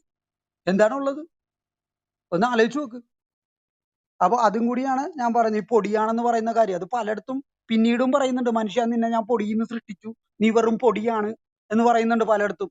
പക്ഷെ വേദങ്ങള് അങ്ങനെയല്ല പറയുന്നത്. മനുവാണ്, മനനം ചെയ്യുന്നവനാണ്, സ്വയംഭൂ മനു. അത് ബ്രഹ്മദേവന്റെ വലതു ഭാഗത്തു നിന്ന് സ്വയംഭൂ മനുവും, ഇടതു ഭാഗത്തു നിന്ന് കൃത്യം പകുതി, ഇടതു ഭാഗത്തു നിന്ന് ശതരൂപയെന്നും പറഞ്ഞ ആദ്യം സ്ത്രീയും ഉണ്ടായി എന്നാണ് പറയുന്നത്. അല്ലാണ്ട് ഇതിൽ പറയുന്നത് പോലെ ഇത് ഒന്നാമതേ ലേറ്റർ ആണിത്. വേദങ്ങള് ഈ മോശയൊക്കെ ജനിക്കുന്നതിന് മുമ്പുള്ളതാണ് വേദങ്ങൾ. അതിനുശേഷമാണ് ഇങ്ങനെ പറയുന്നത്, മനുഷ്യൻ പൊടിയാണ്, പൊടിയിൽ നിന്നുണ്ടാക്കിയതാണ് മനുഷ്യന്. മറ്റേത് പറയുന്നത് സൃഷ്ടാവിന്റെ തന്നെ വലതു ഭാഗമാണ് പുരുഷനും ഇടതു ഭാഗമാണ് സ്ത്രീയും, അതായത് ദൈവം തന്നെയാണെന്നാണ്, മനുഷ്യനാണെന്നാണ് പറയുന്നത്. മനസ്സിലായോ? ആ ഒരിടത്ത് പറയുന്നത്, ഇവിടെ പറയുന്നത് വെറും പൊടിയാണെന്നാണ് പറയുന്നത്. ഇതിൽ ഏതാണ് കുട്ടികളെ പഠിപ്പിക്കുന്നതിൽ ഏത് പഠിപ്പിച്ചാലാണ് അവർക്ക് തന്നെ ഒരു എന്താ പറയാ, ഒരു തൃപ്തി ഉണ്ടാവുന്നത്, അത് പഠിപ്പിക്കുക. ഈ പൊടിയാണെന്ന് പറഞ്ഞ് പഠിപ്പിക്കാതിരിക്കുക, അത് തെറ്റാണ്. മനുഷ്യൻ എന്ന് പറഞ്ഞാൽ പൊടിയല്ല. അങ്ങനെ വെറും പൊടിയായിരുന്നെങ്കിൽ നമ്മൾ ഇത്തരം കാര്യങ്ങളൊന്നും ചർച്ച ചെയ്യില്ലായിരുന്നു. മനുഷ്യൻ മാത്രമാണ് ഇത്തരം കാര്യങ്ങൾ ചർച്ച ചെയ്യുന്നത്. മൃഗങ്ങളും പക്ഷികളും ഒന്നും അല്ല. മനുഷ്യർക്ക് മാത്രമാണ് വിശേഷ ജ്ഞാനമുള്ളത്. 6-ാം ഇന്ദ്രിയം അത് വർക്ക് ചെയ്യുന്ന മനുഷ്യരിൽ മാത്രമാണ്. അങ്ങനെയൊക്കെയുള്ള കാര്യങ്ങളാണ് വേദങ്ങളിൽ പറഞ്ഞിരിക്കുന്നത്. ഇവിടെ പറയുന്നത്, ബൈബിള് പറയുന്നത് മനുഷ്യന് ഒന്നിനും കൊള്ളത്തില്ല എന്നാണ് പറയുന്നത്. ഒരു കാര്യം ഞാൻ പറയാം. പാപിയായിരുന്നു. ആ പാപം മനുഷ്യന്റെ ആദത്തിന്റെ പാപം എല്ലാ മനുഷ്യരിലേക്കും ഇൻഹെറിറ്റ് ചെയ്തു, എല്ലാ മനുഷ്യരിലേക്കും കിട്ടി. അതുകൊണ്ടാണ് ഇവര് മാമോദീസ മുക്കുന്നത്. ഈ ആദമിന്റെ അടുത്ത് കിട്ടിയ പാപം മനുഷ്യരിൽ പകർന്നു കിട്ടിയത്. മനുഷ്യന് എന്താണ് ഇതിൽ ബൈബിള് ഒരിടത്ത് പറയുന്നുണ്ട്, gift is guilt is the gift. ഗിൽറ്റാണ്, കുറ്റബോധമാണ് ദൈവത്തിന്റെ സമ്മാനം എന്ന്. ഇതെന്ത് സമ്മാനം? സമ്മാനം കൊടുക്കണ വല്ല നല്ല കാര്യങ്ങളല്ലേ കൊടുക്കണത്. ഗിൽറ്റാണ് ആ സമ്മാനമായിട്ട് കൊടുക്കുക. ഗിൽറ്റ് കയറി മനസ്സിന്റെ അകത്ത് കയറി കഴിഞ്ഞാൽ കുറ്റബോധമാണ്, ആത്മഹത്യയിലായിരിക്കും ചിലപ്പോൾ അവസാനിക്കുന്നത്. അതാണോ സമ്മാനമായിട്ട് നൽകുന്നത്? അങ്ങനെ ഒത്തിരി കാര്യങ്ങളുണ്ട്. അപ്പൊ ആർക്കും ചോദിക്കട്ടെ. ആഡമിനെ കുറിച്ച് മണ്ണിൽ നിന്ന് എടുത്തതിനാൽ അവന് ടു ബി റെഡ് എന്ന് പറഞ്ഞ അർത്ഥം വെച്ചാൽ to be red, son of the red earth. ഹീബ്രുവിൽ അതിന് കിട്ടുന്ന മീനിങ് എന്ന് പറഞ്ഞാൽ ടു ബി റെഡ് എന്ന് പറഞ്ഞാൽ ഈ ഭൂമിയുടെ മണ്ണിന്റെ റെഡിൽ നിന്ന് എടുത്തതെന്നുള്ള നിലയിലാണ് അതിന് പ്രതിപാദിക്കപ്പെടുന്ന ആ വാക്ക് വന്നിരിക്കുന്നത്. ഓക്കെ, എനിവേ ഈ ഇപ്പോഴത്തെ നമ്മുടെ ആധുനിക യുഗത്തിൽ ചിപ്പുകൾ ഇൻസ്റ്റാൾ ചെയ്യാൻ വേണ്ടി ശ്രമിക്കുക. ഇപ്പൊ സ്വീഡനിലൊക്കെ ചിപ്പുകളുണ്ട്. ഇപ്പൊ നമുക്കറിയാം മൈക്രോ ചിപ്പ് ഇൻസ്റ്റാൾ ചെയ്യുന്നത്. അതിന് സിലിക്കൺ ചിപ്പ് എന്നും പറയുന്നുണ്ട്. എന്ന് വെച്ചാൽ നമ്മുടെ ബോഡിയുമായിട്ട് ഏറ്റവും മാച്ച് ആകുന്നത് പല മെറ്റൽ ഉപയോഗിച്ച് നോക്കി ഈ ചിപ്പ് ഇൻസ്റ്റാൾ ചെയ്യാൻ വേണ്ടി. അതിൽ സിലിക്കൺ ഉപയോഗിച്ചുള്ള സിലിക്കൺ ചിപ്പ്, സിലിക്കൺ എന്ന് പറഞ്ഞാൽ അറിയാമല്ലോ, മണ്ണിന് പറയുന്ന കെമിക്കൽ നെയിമാണ്. അപ്പൊ മനുഷ്യന് ഏറ്റവും റിയാക്ഷൻ ഇല്ലാതെ അവന്റെ ബോഡിയിൽ ഇരിക്കുന്നത് സിലിക്കൺ ചിപ്പാണ്. അത് നമ്മൾ ചെക്ക് ചെയ്ത് നോക്കണം. അപ്പൊ അത് അവനുമായിട്ട് മാച്ച് ആകുന്ന ഒരു എലമെന്റാ സിലിക്കൺ എന്ന് പറയുന്നത്, അത് മണ്ണെന്ന് പറയുന്നത്. അപ്പൊ എനിവേ ദൈവം മനുഷ്യനെ മണ്ണിൽ നിന്നാണ് എടുത്തിരിക്കുന്നത്. നമ്മൾ അറിയാം, മണ്ണിൽ മനുഷ്യനെ കുഴിച്ചിടുകയും അവിടെ എല്ല് മാത്രം ശേഷിക്കും, മറ്റെല്ലാം മണ്ണിൽ ചേരുകയും ചെയ്യുന്നതാണ്. ഓക്കെ, എനിവേ ഇവിടെ നമ്മൾ പറഞ്ഞ 1, 2, 3-ൽ താങ്കൾ പറഞ്ഞ മറ്റ് 1 അധ്യായം 2-ാം അധ്യായത്തിലൊന്നും വീണ്ടും താങ്കൾ പ്രത്യേകിച്ചൊന്നും പറഞ്ഞില്ല. ഈ പറഞ്ഞ 3-ാം അധ്യായത്തിലെ വീണ്ടും വീണ്ടും അത് മാത്രമാണ് പറഞ്ഞത്. അതിൽ നമ്മൾ വളരെ ക്ലിയർ ആയിട്ട് പറഞ്ഞു, ദൈവം പറഞ്ഞതാണ് അൾട്ടിമേറ്റ് ട്രൂത്ത്. കാരണം എന്തെന്ന് ചോദിച്ചാൽ, ദൈവം പറഞ്ഞ ശിക്ഷയാണ് അവന്റെ ജീവിതത്തിൽ വന്നത്. ദൈവം പറഞ്ഞത് ലളിതമായ ഒരു കാര്യമാണെങ്കിലും ആ ലളിതമായ കാര്യം അനുസരിക്കാത്തതിനാൽ സാത്താൻ ഇടയ്ക്ക് വെച്ച് പറഞ്ഞു കൊടുത്ത സാത്താന് വലിയ ശിക്ഷയെ തടയാൻ കഴിഞ്ഞില്ല. അതുകൊണ്ട് അവൻ പറഞ്ഞതാണ് കള്ളം. ദൈവം പറഞ്ഞത്, അവന്റെ മേൽ അധികാരമുള്ള സൃഷ്ടാവാകുന്ന ദൈവം അവനോട് ഒരു ചെറിയ കൽപ്പന കൊടുക്കാൻ അധികാരമുള്ളവൻ കൽപ്പന കൊടുത്തു. ആ കൽപ്പനയെ ലംഘിപ്പിച്ച് സത്യമെന്ന് തോന്നിക്കുന്ന നിസാരമായ ഇമ്മീഡിയറ്റ് എഫക്റ്റിനെ കാണിച്ചുകൊണ്ട് സത്യമെന്ന് തോന്നിക്കുന്ന കണ്ണു തുറക്കും, അല്ലെങ്കിൽ നീ എന്നേക്കും ഇപ്പൊ മരിക്കത്തില്ല എന്നൊക്കെ ഇമ്മീഡിയറ്റ് ആയിട്ടുള്ള ചില കാര്യങ്ങളെ റെഫർ ചെയ്തുകൊണ്ട് അവന് വരാൻ പോകുന്ന വലിയ ശിക്ഷയെ തടയാൻ പിശാചിന് കഴിഞ്ഞില്ല. വലിയ സത്യത്തിൽ നിന്ന് അവൻ ചെറിയ സത്യമെന്ന് പറഞ്ഞ ആ വ്യാജം മനുഷ്യനെ തകർക്കാൻ ഇടയായി തീർന്നു. അപ്പൊ അതാണ് ബൈബിൾ തരുന്ന വലിയ കാര്യം എന്ന് പറയുന്നത്. ഇപ്പൊ തന്നെ താങ്കൾ പറയുന്ന ഇപ്പൊ 3 കാര്യങ്ങൾ ഞാൻ പറഞ്ഞു. 3-ഇടത്തും താങ്കൾ സത്യമെന്ന് തോന്നുന്ന നിലയിൽ പറയുന്ന ആ ബൈബിളിൽ ഇല്ലാത്ത 3 വാക്കുകളുണ്ടല്ലോ ഇപ്പൊ താങ്കൾ ഉപയോഗിച്ചു. അത് ഞാൻ ഇവിടെ കാണിച്ചല്ലോ. അപ്പൊ എന്നതുപോലെ സത്യമെന്ന് തോന്നുന്നത് പോലെ ചിലത് പറയുകയും, എന്നാൽ ബൈബിളിലെ വലിയ സത്യത്തിൽ നിന്ന് ഈ കേൾക്കുന്ന ആൾക്കാരെ മറിച്ചു കളയാൻ ഉതകുന്ന കേവലം വാക്കുകളായി മാത്രം, അതോറിറ്റി ഇല്ലാത്ത ചില ലൈസ് മാത്രമായിട്ട് അതിനെ കാണാൻ കഴിയത്തുള്ളൂ. എനിക്ക് കാണാൻ കഴിയത്തുള്ളൂ. ഓക്കെ, നമുക്ക് ആളുകളിലേക്ക് പോകാം എന്ന് വിചാരിക്കുന്നു. അല്ല, ഒരു സെക്കൻഡ് ഒരു കാര്യം കൂടി പറഞ്ഞോട്ടെ. ഒരു 1/2 മിനിറ്റ് എടുക്കുള്ളൂ. താങ്കൾ പറഞ്ഞില്ലേ, ഞാൻ ബൈബിളിൽ ഇല്ലാത്ത കാര്യമാണെന്ന് പറയണെന്ന്. ഞാൻ ബൈബിളിൽ ഇല്ലാത്ത ഒന്നും പറയുന്നില്ല. ബൈബിളിലുള്ളത് മാത്രമേ പറയുന്നുള്ളൂ. ഉൽപ്പത്തി പുസ്തകം 1-ാം അധ്യായം 2-ാം അധ്യായം ഞാൻ പറഞ്ഞില്ല എന്ന് പറഞ്ഞില്ലേ. ഒരു കാര്യം കൂടി ഞാൻ പറയാം, എല്ലാവരുടെയും കൂടി ശ്രദ്ധിക്കാൻ. അതായത് 5-ാം ദിവസമാണ് ഉൽപ്പത്തി പുസ്തകം 1-ാം അധ്യായം പ്രകാരം ഇവിടെ പറയുന്നത്. അങ്ങനെ ദൈവം ഭീമാകാരങ്ങളായ ജലജന്തുക്കളെയും കടലിൽ പറ്റം ചേർന്ന് ചരിക്കുന്ന സകല ജീവികളെയും എല്ലാത്തരം പക്ഷികളെയും സൃഷ്ടിച്ചു. അവ നല്ലതെന്ന് അവിടുന്ന് കണ്ടു. ദൈവം അവയെ ഇങ്ങനെ അനുഗ്രഹിച്ചു: സമൃദ്ധമായി പെരുകി കടലിൽ നിറയുവിൻ. 5-ാം ദിവസമാണ് കടലിലെ ജീവികളെയൊക്കെ സൃഷ്ടിക്കുന്നത്. 6-ാം ദിവസം ദൈവം വീണ്ടും അരുളി ചെയ്തു: ഭൂമി എല്ലാത്തരം ജീവജാലങ്ങളെയും കന്നുകാലികൾ, ഇഴജന്തുക്കൾ, കാട്ടുമൃഗങ്ങൾ എന്നിവയെ പുറപ്പെടുവിക്കട്ടെ. അങ്ങനെ സംഭവിച്ചു. അങ്ങനെ ദൈവം എല്ലാ ഇനം കാട്ടുമൃഗങ്ങളെയും കന്നുകാലികളെയും ഇഴജന്തുക്കളെയും സൃഷ്ടിച്ചു. അവ നല്ലതെന്ന് അവിടുന്ന് കണ്ടു.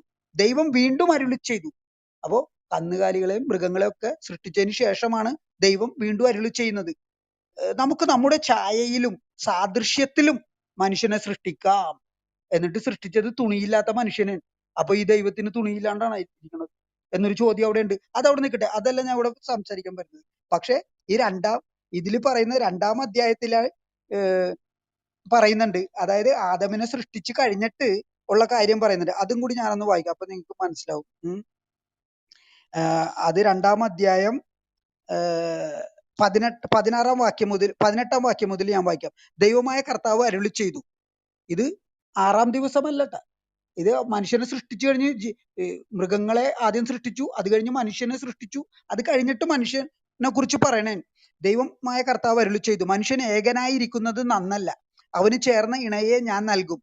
ദൈവമായ കർത്താവ് ഭൂമിയിലെ സകല മൃഗങ്ങളെയും ആകാശത്തിലെ സകല പക്ഷികളെയും മണ്ണിൽ നിന്ന് രൂപപ്പെടുത്തി. ഭൂമിയിലെ സകല മൃഗങ്ങളെയും ഉണ്ടാക്കുന്നത് എപ്പോഴാണ്? മനുഷ്യനെ സൃഷ്ടിച്ചു കഴിഞ്ഞിട്ട് മനുഷ്യൻ ഏകനായിരിക്കുന്നത് നല്ലതല്ല എന്ന് കണ്ടിട്ട്. പക്ഷെ നേരത്തെ അങ്ങനെയല്ലല്ലോ പറഞ്ഞത്. ഭൂമിയിലെ മൃഗങ്ങളെയൊക്കെ സൃഷ്ടിച്ചു കഴിഞ്ഞതിന് ശേഷമാണ് നമ്മുടെ സാദൃശ്യത്തിൽ നമുക്ക് മനുഷ്യനെ സൃഷ്ടിക്കാമെന്നല്ലേ പറഞ്ഞത്. അപ്പൊ തെറ്റായില്ലേ? ഓർഡർ തെറ്റിയില്ലേ? ഒരിടത്ത് ആദ്യം മൃഗത്തിനെ സൃഷ്ടിച്ചു കഴിഞ്ഞിട്ടാണ് മനുഷ്യനെ സൃഷ്ടിക്കുന്നത്. ഇവിടെ പറയുന്നത് ആദ്യം ആദമിനെ മനുഷ്യനെ സൃഷ്ടിച്ചു കഴിഞ്ഞിട്ട് മനുഷ്യന് ഏകനായിരിക്കുന്നത് നല്ലതല്ല എന്ന് കണ്ടിട്ട് മൃഗങ്ങളെ സൃഷ്ടിച്ചു എന്നാണ് പറയുന്നത്. അപ്പൊ അവിടെ ഓർഡർ തെറ്റിയില്ലേ? തെറ്റിയില്ലേ ബൈബിള്? പറയൂ. Okay okay okay. അല്ല, നമ്മളെ സ്നേഹപരമായിട്ട് തന്നെ കണ്ടാൽ എനിക്ക് വലിയ സന്തോഷമുണ്ട്. കാരണം താങ്കൾ നല്ലൊരു പോയിന്റ് എടുത്തത്. ഞാൻ അതിനെ അപ്രീഷിയേറ്റ് ചെയ്യുന്നു. കാരണം താങ്കൾ ഇത്രയും വായിക്കുന്നല്ലോ, അതൊക്കെ ഓർക്കുമ്പോൾ സന്തോഷമുണ്ട്. പക്ഷെ ഇതിനകത്ത് താങ്കൾ ചിന്തിക്കുന്നില്ല. കുറച്ച് ലോജിക്കായിട്ടൂടെ ചിന്തിക്കണമെന്ന് ഞാൻ പറയാനുള്ളത്. കാരണം ഒന്ന്, താങ്കൾ ആദ്യം ഒരു തമാശ പോലെ പറഞ്ഞത് ഈ മൃഗങ്ങളെയെല്ലാം സൃഷ്ടിച്ചു, പിന്നെ മനുഷ്യനെ സൃഷ്ടിച്ചു, മനുഷ്യന് തുണിയില്ലായിരുന്നു, അപ്പൊ തുണിയോടുകൂടി സൃഷ്ടിക്കണമായിരുന്നു എന്നാണോ താങ്കൾ പറഞ്ഞത്? എനിക്ക് മനസ്സിലായില്ല. എന്താണ് മനുഷ്യന്റെ ശരീരത്തിന്റെ ഒരു ഭാഗമായിട്ട് തുണി എന്നും നിലനിൽക്കണമെന്നാണോ താങ്കൾ ഉദ്ദേശിച്ചത്? ഓക്കെ, എനിവേ, അപ്പൊ അവിടെ നിൽക്കട്ടെ, അതവിടെ നിൽക്കട്ടെ. പിന്നെ ദൈവത്തിന്റെ സാദൃശ്യത്തിലാന്ന് പറഞ്ഞപ്പോൾ ദൈവത്തിന് തുണി ഉള്ളതുകൊണ്ട് മനുഷ്യനും തുണി ഉള്ളതായിട്ട് ജനിച്ചു വരണം എന്നാണ് താങ്കൾ ചിന്തിച്ചത്. എന്ന് വെച്ചാൽ തുണി ഒരിക്കലും കേടുവരാത്ത തുണി നമ്മുടെ ശരീരത്തിൽ എപ്പോഴും കാണണം. പിന്നീട് തുണി ഇനി എടുപ്പിക്കപ്പെട്ടു. ദൈവത്തിന് എന്തിനാണ്, അല്ല ഒരു മിനിറ്റ്, പിന്നീട് അല്ല എന്റെ തുണി ഉത്തരമാണ്, എടുപ്പിക്കാനാണെന്നാണ് ഞാൻ ഉദ്ദേശിച്ചത്. അല്ല പറഞ്ഞോളൂ. എന്റെ ഉത്തരമാണ്, അല്ല എന്റെ ഉത്തരം. രണ്ടാമത്തെ വിഷയം, ദൈവത്തിന് എന്തിനാ ഇപ്പം തേജസ്സിൽ നിൽക്കുക? ഞങ്ങൾ വിളിക്കുന്ന ദൈവം എന്ന് പറഞ്ഞാൽ ഈ പറഞ്ഞ പോലെ മനുഷ്യന്റെ ശരീരവും മണ്ണുകൊണ്ടുണ്ടാക്കിയ മാനുഷികമായിട്ടുള്ള കാര്യങ്ങൾ ആവശ്യമുള്ള ഒരു ദൈവമല്ല. അത് മനുഷ്യനെ സൃഷ്ടിക്കാൻ ദൈവം തന്റെ സാദൃശ്യത്തിലും സ്വരൂപത്തിലും എന്ന് പറഞ്ഞാൽ 100% ദൈവത്തിനെ പോലെ തന്നെ എല്ലാം ഉള്ള ആളാണ് മനുഷ്യൻ എന്നുള്ള നിലയിൽ. ദൈവം തേജസ്സിൽ വസിക്കുന്ന ദൈവമാണ്. അപ്പം ദൈവത്തിന്റെ വസ്ത്രം തേജസ് തന്നെയാണ്. അപ്പൊ അതിന്റെ ഒരു അലങ്കാരം മനുഷ്യനും കൊടുത്തിരുന്നു. അതുകൊണ്ടാണ് അവന് വസ്ത്രത്തിൻ്റെതായിട്ടുള്ള ഇപ്പൊ നമ്മൾ കാണുന്ന രീതിയിലുള്ള എഫക്റ്റ് അല്ല, അവന് കൊടുത്തിരുന്ന ഒരു തേജസ്സിന്റെ അലങ്കാരം ഉണ്ടായിരുന്നു. അത് നമുക്ക് അവൻ തെറ്റ് ചെയ്തപ്പോൾ ദൈവത്തിൽ നിന്നുള്ള കണക്ഷൻ വിട്ടുപോവുകയും അതുകൊണ്ടാണ് അവന്റെ കണ്ണു തുറന്നിട്ട് അവൻ ആ തേജസ്സിന്റെ, അവൻ നിന്നിരുന്ന ആ ഒരു പ്രത്യേക അനുഭവം മാറിയിട്ട് ദൈവം കൊടുത്തിരുന്ന ഒരു തേജസ്സിന്റെ പ്രൊട്ടക്ഷൻ മാറിയിട്ട് ഈ വസ്ത്രമില്ല എന്നുള്ള ഒരു ചിന്തയിലേക്ക് അവന്റെ കാര്യങ്ങൾ പോയത്. എനിവേ, മൃഗങ്ങളെല്ലാം, ഈ ദൈവം സൃഷ്ടിച്ച മൃഗങ്ങളെല്ലാം തുണി കൊണ്ടാണോ ജനിച്ചേക്കുന്നത്? അല്ല. എനിവേ, അപ്പോ അതല്ല ഇവിടുത്തെ വിഷയം. താങ്കൾ അതിലും പ്രധാനമായി രണ്ടാമത് പറഞ്ഞ കാര്യമാണ് ഞാൻ ശ്രദ്ധ കൊടുക്കാൻ പോകുന്നത്. ഇപ്പൊ ഇവിടെ താങ്കൾ പറഞ്ഞു യഹോവ ദൈവം മനുഷ്യനെ സൃഷ്ടിക്കുന്നതിന് മുമ്പ് ഇതിനെല്ലാം സൃഷ്ടിച്ചിരുന്നു. ഓക്കെ, അതിനുശേഷം നമുക്ക് കാണുന്നത് മനുഷ്യനെ സൃഷ്ടിച്ചു. മനുഷ്യനെ ഉണ്ടാക്കിയിട്ട് അവനെ ആ ദിവസം തന്നെ, അവിടെ നമുക്ക് മനസ്സിലാകുന്നത്, അവനെ നിർമ്മിച്ചിട്ട് നേരെ അവനെ ഏദൻ എന്ന് പറഞ്ഞ സ്ഥലത്ത് ഉള്ള തോട്ടം, അതിന് ഏദൻ തോട്ടം എന്നാ പറയുന്നത്, പലയിടത്തും ഏദൻ തോട്ടം എന്നും പ്രതിപാദിച്ചിട്ടുണ്ട്. അപ്പൊ ഈ കിഴക്ക് ഏദനിലുള്ള തോട്ടത്തിൽ അവനെ കൊണ്ടുവന്നിട്ട് അവനെ അവിടെ ഏകനായിരിക്കുന്ന അന്നല്ല എന്ന് കണ്ടിട്ട് ദൈവം അവിടെ നിലത്ത് നിന്ന് നിർമ്മിച്ചിട്ട് ഈ പറയപ്പെടുന്ന സകലത്തിനെയും അവന്റെ മുമ്പിൽ കൊണ്ടുവരുന്നു പറഞ്ഞു, കാണുമ്പോൾ അവന്റെ മുമ്പിൽ വരുത്തി. അപ്പൊ താങ്കൾ പറയുന്നത് എന്തുകൊണ്ട് ഭൂമിയിലെല്ലാം നേരത്തെ സൃഷ്ടിച്ചാക്കി വെച്ചിരുന്നതിനെല്ലാം ലൈനായിട്ട് വിളിച്ചു വരുത്തിയില്ല? എന്തുകൊണ്ടാണ് ഒന്നുകൂടെ അവന്റെ മുമ്പിൽ അവനു വേണ്ടി വേറൊരു സൃഷ്ടിപ്പ് നടത്തിയത് എന്നുള്ളതാണോ താങ്കളുടെ വിഷമം? എന്താ താങ്കളുടെ വിഷമം? എനിക്ക് മനസ്സിലായില്ല. എന്റെ താങ്കൾ വിഷമം പറയുന്നത് ഓർഡറാണ് പ്രശ്നം. ആദ്യം പറയുന്നത്, ആദ്യം മൃഗങ്ങളെ സൃഷ്ടിച്ചു, അനന്തരം ദൈവം അരുളി ചെയ്തു നമുക്ക് നമ്മുടെ സാദൃശ്യത്തിൽ ഒരു ഇതിനെ സൃഷ്ടിക്കാന്ന് പറഞ്ഞ് മനുഷ്യനെ സൃഷ്ടിച്ചു എന്നാണ് പറയുന്നത്. പിന്നീട് ആയിക്കോട്ടെ, പറയുന്നത് അത് ഒന്നാം അധ്യായത്തിൽ പറയുന്നത് മനുഷ്യനെ സൃഷ്ടിച്ചു, മനുഷ്യൻ ഏകനായിരിക്കുന്നത് കണ്ടിട്ട് അവന് ഒരു കൂട്ടാളി വേണമെന്ന് കരുതിയിട്ട് കഴുതയെയും ഒട്ടകത്തിനെയും ഒക്കെ സൃഷ്ടിച്ചു എന്നാണ് പറയുന്നത്. അല്ല അതെങ്ങനെ അങ്ങനല്ല, ശരിയാകും? അങ്ങനെ അവിടെ പറയുന്നില്ല. അവിടെ പറയുന്നത് ഇപ്പൊ മനുഷ്യൻ സൃഷ്ടിക്കുന്നതിന് മുമ്പ് ദൈവം ഭൂമിയിൽ സകല മൃഗങ്ങളെയും ആകാശത്തിലെ പറവുകളെയും എല്ലാം നിർമ്മിച്ചിട്ട് താങ്കൾ പറയുന്നത് അവയെല്ലാം വിളിച്ചു വരുത്തി ആദാമിന്റെ മുമ്പിൽ കൊണ്ടുവന്നില്ല. അതിനു പകരം ഇവനു വേണ്ടി ഈ ഒറ്റ വാക്കിൽ സൃഷ്ടിച്ച ദൈവം നിലത്ത് നിന്ന് ഇവനു വേണ്ടി ചില ഈ പറഞ്ഞ ജീവജാലങ്ങളെ മുന്നിൽ സൃഷ്ടിച്ചു കൊണ്ടുവന്നത് തെറ്റായി പോയെന്നാണോ താങ്കൾ പറയുന്നത്? അതിന് ഓർഡർ എവിടെ അങ്ങനെയല്ല, തെറ്റുന്നു? ഞാൻ ബൈബിള് കൃത്യമായിട്ട് വായിച്ചതാണ്. ഞാൻ വേണമെങ്കിൽ വീണ്ടും വായിക്കാം. ദേ, 1-ാം അധ്യായം 24-ാം വാക്യം തൊട്ട് വായിക്കാം. ദൈവം വീണ്ടും അരുളി ചെയ്തു, ഭൂമിയിൽ എല്ലാത്തരം ജീവജാലങ്ങളെയും, കന്നുകാലികൾ, ഇഴജന്തുക്കൾ, കാട്ടുമൃഗങ്ങൾ എന്നിവയെ പുറപ്പെടുവിക്കട്ടെ. അങ്ങനെ സംഭവിച്ചു. അങ്ങനെ ദൈവം എല്ലാവിനം കാട്ടുമൃഗങ്ങളെയും കന്നുകാലികളെയും ഇഴജന്തുക്കളെയും സൃഷ്ടിച്ചു. അവ നല്ലതെന്ന് അവിടെ നിന്ന് കണ്ടു. ദൈവം വീണ്ടും അരുളി ചെയ്തു. അതായത് ഈ മൃഗങ്ങളെയൊക്കെ ഉണ്ടാക്കിയതിനു ശേഷം അത് നല്ലതെന്ന് കണ്ടിട്ട് അതിനുശേഷം അരുളി ചെയ്യണതാണ്. എന്നാ അരുളി ചെയ്യണത്? നമുക്ക് നമ്മുടെ ഛായയിലും സാദൃശ്യത്തിലും മനുഷ്യനെ സൃഷ്ടിക്കാം. 26-ാം വാക്യം. അപ്പൊ അതിനുശേഷമാണ് മനുഷ്യനെ സൃഷ്ടിക്കുന്നത്. അവിടെ മൃഗങ്ങളെ സൃഷ്ടിച്ചതിന് ശേഷമാണ് മനുഷ്യനെ സൃഷ്ടിക്കുന്നത്. പക്ഷെ 2-ാം അധ്യായം വന്നപ്പോഴേക്കും കൺസിസ്റ്റൻസി പോയി, ഇൻകൺസിസ്റ്റൻസി ആയി. അതായത് ദൈവമായ കർത്താവ് അരുളി ചെയ്തു മനുഷ്യൻ ഏകനായിരിക്കുന്നത്, ഇത് 18-ാം വാക്യം, 2-ാം അധ്യായം 18-ാം വാക്യം, മനുഷ്യൻ ഏകനായിരിക്കുന്നത് നന്നല്ല, അവന് ചേർന്ന ഇണയെ ഞാൻ നൽകും.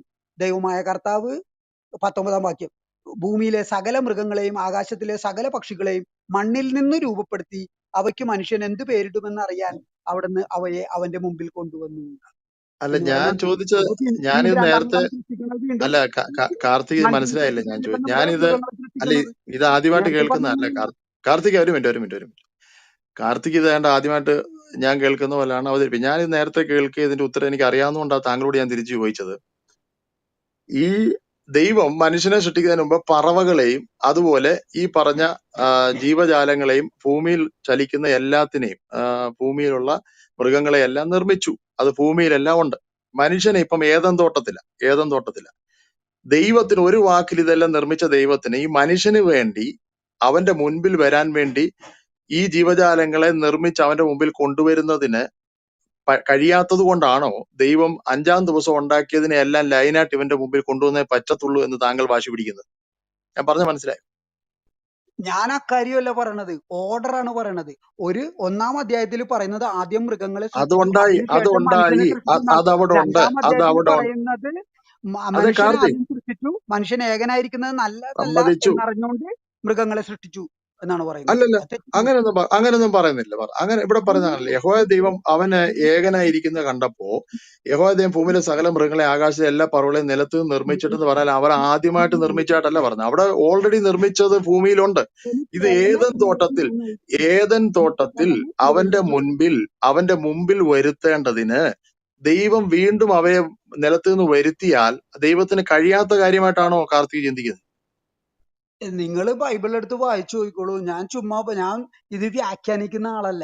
എനിക്ക് വ്യാഖ്യാനിക്കാൻ ഒരു താല്പര്യമില്ല ബൈബിളെ പോലൊരു പുസ്തകം. അല്ല, മനസ്സിലായോ? ദൈവത്തിന് എല്ലാം സൃഷ്ടിക്കാൻ ഉള്ള കാര്യമാണ് കഴിയുമെന്നുള്ളത് പറയണത്. ഉള്ള കാര്യമാണ് ബൈബിളിലൂടെ പറയുന്നത്, ഓരോ വ്യാഖ്യാനിക്കുന്നില്ല. ദിവസം അല്ല, മനസ്സിലായോ? ഇതിനകത്തുള്ള താങ്കളുടെ ലോജിക് ഇഷ്യൂ എന്ന് പറഞ്ഞാൽ, ഇവിടെ മനുഷ്യന് വേണ്ടി അവൻ ഏദൻ തോട്ടത്തിൽ നിൽക്കുമ്പോൾ അവന് വേണ്ടി സകലതിനെയും നിലത്ത് നിന്ന് നിർമ്മിച്ച് അവന്റെ മുമ്പിൽ വരുത്തി. താങ്കൾ പറയുന്നത് നേരത്തെ അവിടെ ഉണ്ടായിരുന്നുവെന്ന്. ആ നേരത്തെ ഉണ്ടായിരുന്നതിനെല്ലാം വിളിച്ചു വരുത്താതെ ദൈവം അവന് വേണ്ടി ആ ചിലതിനെ നിർമ്മിച്ച് അവന്റെ മുമ്പിൽ കൊണ്ടുവന്നാൽ ദൈവത്തിന് അത് കഴിയത്തില്ലെന്നാണോ താങ്കൾ ചിന്തിക്കുന്നത്? ഇത്രയും കഴിയുന്ന ദൈവത്തിന് അവന്റെ മുൻപിൽ ചിലതിനെ നിർമ്മിച്ചു കൊണ്ടുവന്നു എന്ന് പറഞ്ഞത് കൊണ്ട് സൃഷ്ടിപ്പിന്റെ ഓർഡർ അവിടെ തെറ്റുന്നത്? ലോറൻസ് ജി, എന്റെ ചോദ്യം അതൊന്നുമല്ല.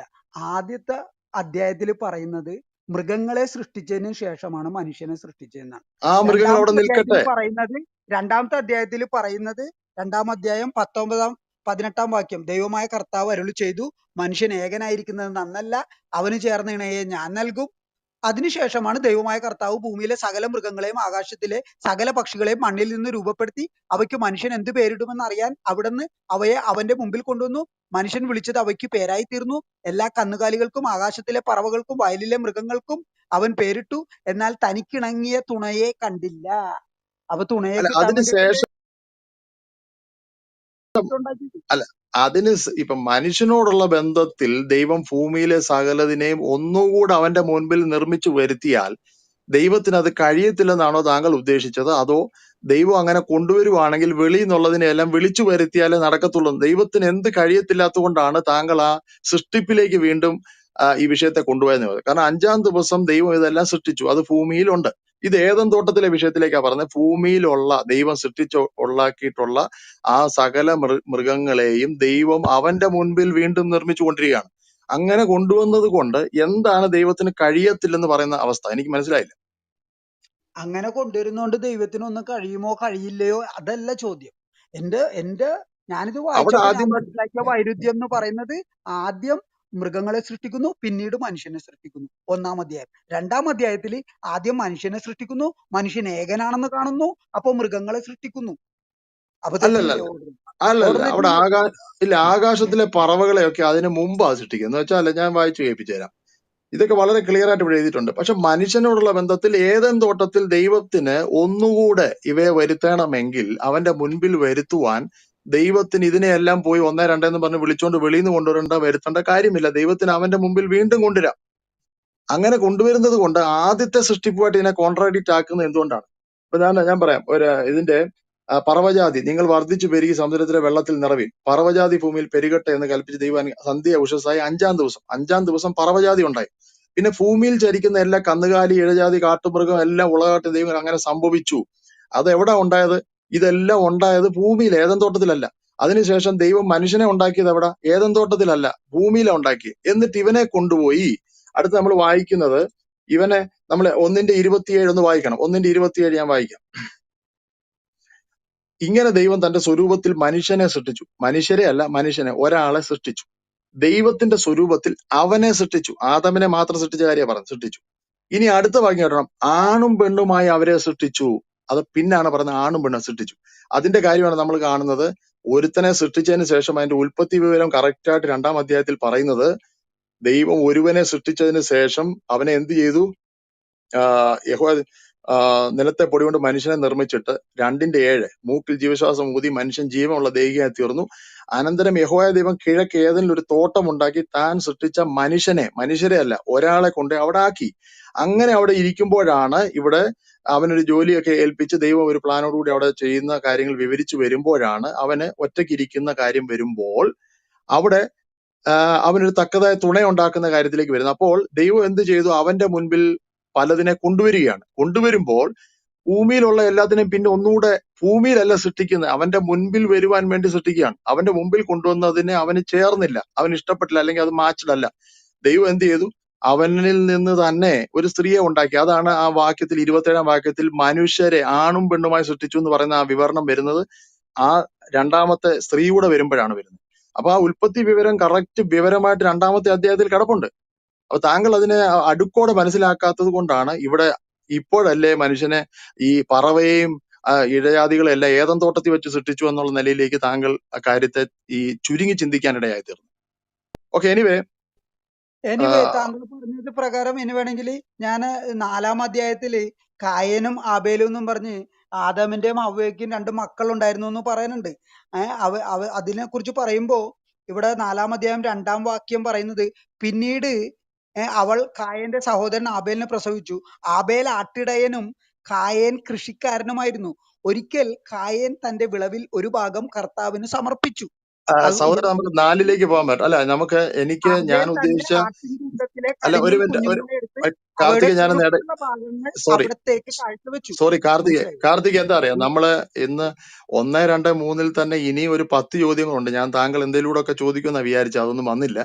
എനിവേ, താങ്കൾ ഈ 3-നകത്തുള്ള ചോദ്യങ്ങളെല്ലാം കഴിഞ്ഞെങ്കിൽ നമുക്ക് പബ്ലിക്കിലേക്ക് പോകാം. 4, 5, 6 നമുക്ക് അടുത്ത സെക്ഷനിലേക്ക് നടത്താം. എന്ത് പറയുന്നു? Very good, very good. ഒരു പ്രശ്നമില്ല. വെരി അങ്ങനെ ഗുഡ്, ആവട്ടെ. ആൾക്കാർ ചോദിക്കണ താങ്ക് യു. ചോദ്യത്തിന് മറുപടി കൊടുക്കാം. അതേ ഉള്ളു. Thank you so much. Okay, thank over you to ji. Kishore. Thank you Kishore, ji. Yeah, thank you. Thank U.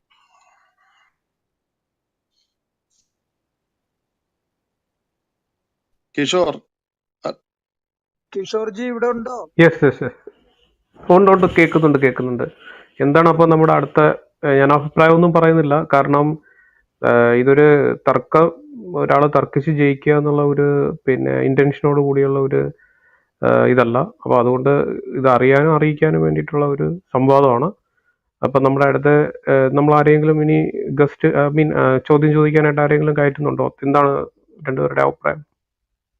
അതെ, ഒരു 5, 6, 7 പേര് കയറ്റാൻ വേണ്ട, അവരൊരു ചോദ്യം ചോദിക്കട്ടെ, അതല്ലേ എന്റെ ശരി. അല്ലാണ്ട് കേൾവിക്കാരുമായിട്ട് മാത്രം ഇരുത്തുന്നത് ശരിയല്ലല്ലോ, ന്യായമല്ലല്ലോ. ഇത്രയും നേരം അവർ ഇരുന്നല്ല, അവർക്ക് ചോദ്യങ്ങൾ ചോദിക്കാനുണ്ടാവും. തീർച്ചയായിട്ടും ഞാൻ ഇതാ കയറ്റുന്നുണ്ട്. ഒരു 5 പേരായിട്ട് കയറ്റാം. പിന്നെ ഇറക്കിയതിന് ശേഷം ബാക്കി നമുക്ക് തീരുമാനിക്കാം. യെസ്.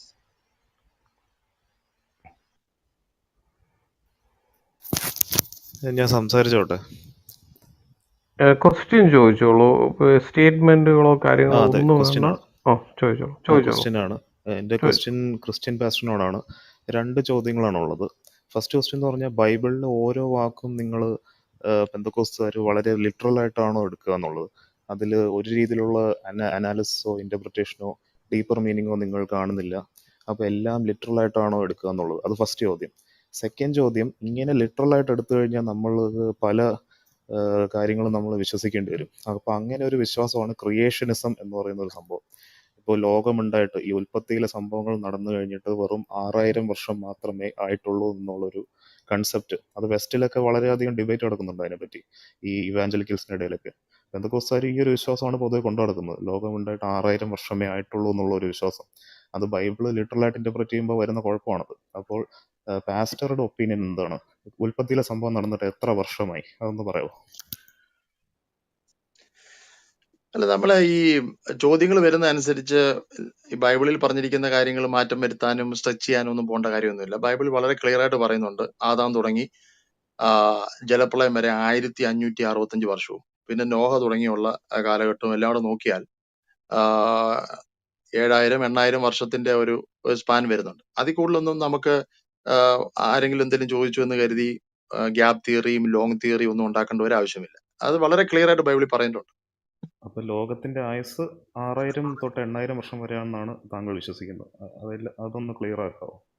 അതെ, ബൈബിൾ പറഞ്ഞിട്ടുള്ളത് വളരെ ക്ലിയർ ആണ്. അതിനകത്ത് ഒരു മാറ്റവും ചിന്തിക്കേണ്ട ആവശ്യമില്ല. അതായത് അതിന് ഓക്കെ, താങ്കളുടെ താങ്ക് എന്താ യു വെരി മച്ച്. എന്താ അതായത് വിഷയം എന്ന് 8000 മാത്രം വർഷം കേട്ടാൽ മുമ്പ് മതി. ആൾക്കാരും ഉണ്ടായിരുന്നില്ല, ജീവജാലങ്ങളൊന്നും ഉണ്ടായിരുന്നില്ല, മൃഗങ്ങൾ ഉണ്ടായിരുന്നില്ല. അപ്പൊ ഈ ദിനോസർ എന്നൊക്കെ പറഞ്ഞത് എത്രയോ വർഷങ്ങൾക്ക് മുമ്പ് ഉണ്ടായിട്ടിരുന്നുള്ളത്. മനുഷ്യന്റെ അസ്ഥി തന്നെ കിട്ടിയിട്ടുണ്ട് ഈ വളരെ 10,000-കണക്കിന് വർഷം പഴക്കമുള്ള ആഫ്രിക്കയിൽ നിന്നും പല സ്ഥലത്തു നിന്നും. അപ്പൊ അതൊന്നും ശാസ്ത്രീയമായ ശാസ്ത്രവിരുദ്ധമായിട്ടല്ലേ ലോറൻസ് ജി താങ്കൾ പറയുന്നത്?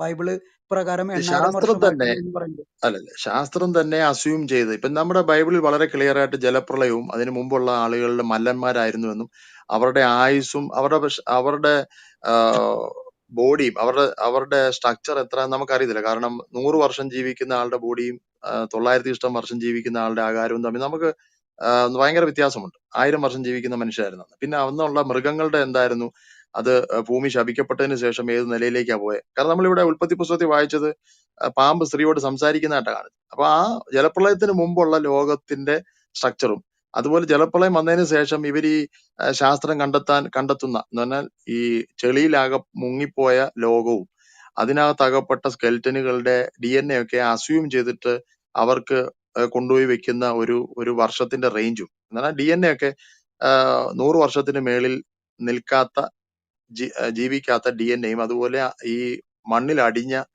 ചേറിൽ അടിഞ്ഞ വസ്തുക്കളുടെ ആയുസ്സും നിർണ്ണയിക്കാൻ പറ്റാതിരിക്കുമ്പോൾ ഇവർ കമ്പാരിറ്റീവ് ആയിട്ട് അസ്യൂംഡ് ആയിട്ട് നിശ്ചയിച്ചു വെച്ചിരിക്കുന്ന കുറെ വർഷങ്ങളുടെ ഗ്യാപ്പാണ്. അതൊന്നും നമുക്ക് അക്സെപ്റ്റബിൾ അല്ല. പിന്നെ ശാസ്ത്രം ഒരു പഠനത്തിന് വേണ്ടി ആ നിലയിൽ കൊണ്ടുപോകുന്നത് കൊണ്ട് നമുക്ക് അതിനകത്ത് തടയാൻ പറ്റത്തില്ല. അപ്പൊ അതുകൊണ്ട് ഒന്നുകൂടെ ഞാൻ പറഞ്ഞു നിർത്താം. മനുഷ്യന്റെ ശരീരത്തിന്റെ വലിപ്പവും അന്നത്തെ ജീവികളുടെ വലിപ്പവും പ്രളയത്തിന് മുമ്പുള്ള കാര്യങ്ങൾ 10 ഇരട്ടിയോളം വലിപ്പമുള്ളതായിരിക്കണം. 10 ഇരട്ടിയോളം ആയുസ് തന്നെ സ്പാൻ തന്നെ വലിപ്പമുള്ളതായിട്ടാണ് നമുക്ക് കാണുന്നത്. അപ്പൊ അതുകൊണ്ട് അന്നത്തെ കാലത്തെ മനുഷ്യർ മല്ലന്മാരായിരുന്നുവെന്നും ഒക്കെ ബൈബിളിൽ രേഖപ്പെടുത്തിയിട്ടുണ്ട്. അപ്പം അതിന്റെ ആയുസ് ജലപ്രളയത്തിന് ശേഷം മണ്ണിൽ അടിഞ്ഞുപോയ ചേറിൽ അടിഞ്ഞുപോയ ഒന്നിന്റെയും ആയുസ് തിട്ടപ്പെടുത്തുക അഥവാ ശാസ്ത്രത്തിന് കഴിവുള്ളതല്ല. അവർ അസ്യൂം ചെയ്തിട്ടിരിക്കുന്ന കുറെ വർഷങ്ങളുടെ ഗ്യാപ്പ് മാത്രമാണ്.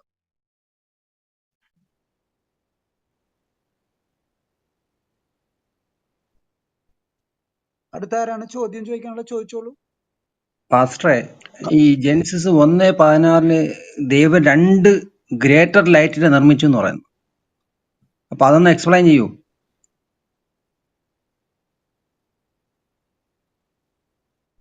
ഓക്കെ. അല്ല, അവിടെ ഈ സൂര്യനും ചന്ദ്രനുമുള്ള ബന്ധത്തിൽ പറയുമ്പോൾ അവിടെ ചന്ദ്രൻ മനുഷ്യനുള്ള ഇല്ലല്ലോ, അവിടെ ബന്ധത്തിൽ ചന്ദ്രൻ ഇല്ലല്ലോ. ചന്ദ്രൻ ആ ഇല്ലെന്നോ? 1:16 വായിച്ചു നോക്ക്. ചന്ദ്രനിൽ വെളിച്ചമില്ലല്ലോ, ചന്ദ്രനിൽ വെളിച്ചമില്ലല്ലോ ജി. രണ്ട് അല്ല ഇത് ഗ്രേറ്റർ അല്ല ലൈറ്റിനെ ഇത് സൃഷ്ടിച്ചു എന്ന് ആദ്യം പറയുമ്പോൾ ചന്ദ്രൻ ചന്ദ്രനാണെന്ന് ഇല്ലെന്നുള്ളതാണോ പറഞ്ഞാൽ വിഷയം? ശരിയാവും. സൂര്യന്റെ അല്ല വെളിച്ചമാണ് രാത്രി ചന്ദ്രനിലുള്ളത്. മനസ്സിലായോ? അല്ല ചന്ദ്രനിൽ വെളിച്ചമില്ല, ഒരു ഗ്രഹത്തിലും വെളിച്ചമില്ല, സൂര്യനിലാണ് ഉള്ളത് വെളിച്ചം. പറഞ്ഞോളൂ ജി. അല്ല രാത്രി വാഴുവാൻ ചന്ദ്രനെയും ഓക്കെ. അപ്പോ ഈ വെളിച്ചം എന്ന് പറയുന്നത് മനുഷ്യനോടുള്ള ബന്ധത്തിൽ ഇപ്പം ഈ ഏത് നിലയിലാണ് വെളിച്ചം കൊടുക്കുന്നത് എന്നുള്ളത് ദൈവമാണ് ക്രമീകരിക്കുന്നത്. ഒന്നുകൂടെ കേൾക്കണം. അല്ല, സൂര്യൻ അതൊന്നും കൂടെ അതിൽ വായിക്കൂ. ഒന്നും കൂടെ അല്ല വായിക്കൂ. അതെനിക്കറിയാം, ഞാൻ 1000 വട്ടം 1:16 ഫുള്ള് വായിക്കുമ്പോൾ മനസ്സിലാവും. പകൽ വാഴേണ്ടതിന് വെളിപ്പമേറിയ വെളിച്ചവും രാത്രി വാഴേണ്ടതിന് വലിപ്പം കുറഞ്ഞ വെളിച്ചവുമായി 2 വലിയ വെളിച്ചങ്ങളെ ദൈവം ഉണ്ടാക്കി, നക്ഷത്രങ്ങളെയും ഉണ്ടാക്കി. ഓക്കെ. അപ്പൊ അത് അശാസ്ത്രീയമല്ലേ? സൂര്യന് അല്ല മാത്രമല്ലേ വെളിച്ചമുള്ളൂ? അല്ലാണ്ട് അല്ല രാത്രി വാഴുന്ന അല്ല ചന്ദ്രനില് ചെറിയ വെളിച്ചം ഉണ്ടാക്കി എന്ന് പറഞ്ഞ തെറ്റല്ലേ? ആൾക്കാരെ അല്ല തെറ്റല്ലേ അങ്ങനല്ല പഠിപ്പിക്കുന്ന ബൈബിള്? അല്ല ശാസ്ത്രവിരുദ്ധമായല്ലേ പഠിപ്പിക്കുന്നത്? അങ്ങനല്ല കാണേണ്ടത്. മനുഷ്യനോടുള്ള ബന്ധത്തിൽ സൂര്യൻ അതിൽ നിന്ന് തന്നെ വെളിച്ചം ഉൽപ്പാദിപ്പിക്കുകയും ചന്ദ്രൻ റിഫ്ലക്റ്റീവ് ആയിട്ടുള്ള വെളിച്ചം കൊടുക്കുകയും ചെയ്യുകയാണ്. റിഫ്ലക്റ്റീവ് ആയിട്ടുള്ള വെളിച്ചം. അപ്പോ നമ്മളെ സംബന്ധിച്ച് മനുഷ്യനോടുള്ള ബന്ധത്തിൽ അങ്ങനെയല്ലല്ലോ രണ്ടിൽ ബൈബിള് നിന്നും പറയുന്നത് വെളിച്ചമാണ് സുഹൃത്തെ. ലഭിക്കുന്നത്. അപ്പൊ ബൈബിൾ ഇത് അങ്ങനെയല്ലല്ലോ പറയുന്നത്. വെളിച്ചത്തിൽ നിന്നല്ലേ സൃഷ്ടിച്ചിരിക്കുന്ന പറയാം. അല്ല, രണ്ട് വലിയ വെളിച്ചങ്ങളായിട്ട് അപ്പൊ നമ്മളോടുള്ള ബന്ധത്തിൽ സൃഷ്ടിച്ചു അത് രണ്ട് അങ്ങനെ തന്നെ. ടു ഗ്രേറ്റർ ലൈറ്റ് എന്നാണ് പറയുന്നത്. അപ്പൊ പിന്നെ അങ്ങനെ ഇതിന് സൂര്യന് അക്സെപ്റ്റ് ചെയ്യുന്നത് ലൈറ്റ്? ചന്ദ്രന് ലൈറ്റ് ഉണ്ടാവുന്നതിന്റെ സൂര്യന്റെ പ്രകാശം അബ്സോർബ് ചെയ്താണ് കിട്ടുന്നത്, ചന്ദ്രൻ പ്രകാശിക്കുന്നത്. പക്ഷെ ഇത് അങ്ങനെയല്ല, രണ്ട് ഒരുമിച്ച് പ്രകാശിപ്പിച്ചാണ്. ഗ്രേറ്റർ ലൈറ്റ് എന്നാണ് പറയുന്നത്. ഗ്രേറ്റർ ലൈറ്റ് ഇംഗ്ലീഷ് വേർഷൻ ഉണ്ടായിരുന്നു. ആ ചെറിയ വെളിച്ചത്തെ ദൈവം ക്രമീകരിച്ചിരിക്കുന്നത് മനുഷ്യനോടുള്ള ബന്ധത്തിൽ സൂര്യനിൽ നിന്നുള്ള റിഫ്ലക്റ്റീവ് ലൈറ്റ് ആയിട്ടാണ്. അത് അതിനെന്താ പ്രശ്നം? താങ്കളുടെ എക്സ്പ്ലനേഷൻ ആണ്. അത് ബൈബിളിൽ അത് എഴുതിയിരിക്കുന്ന അങ്ങനെയല്ല. ഇംഗ്ലീഷ് എടുത്ത് വായിച്ചിട്ടാണ് നിങ്ങൾക്ക്. അതാണ് ആ വെളിച്ചത്തെ ദൈവം അങ്ങനെയാണ് ക്രമീകരിച്ചിരിക്കുന്നത്. അതിന് നമുക്ക് എന്താണ് പ്രശ്നം? അത് God താങ്കളുടെ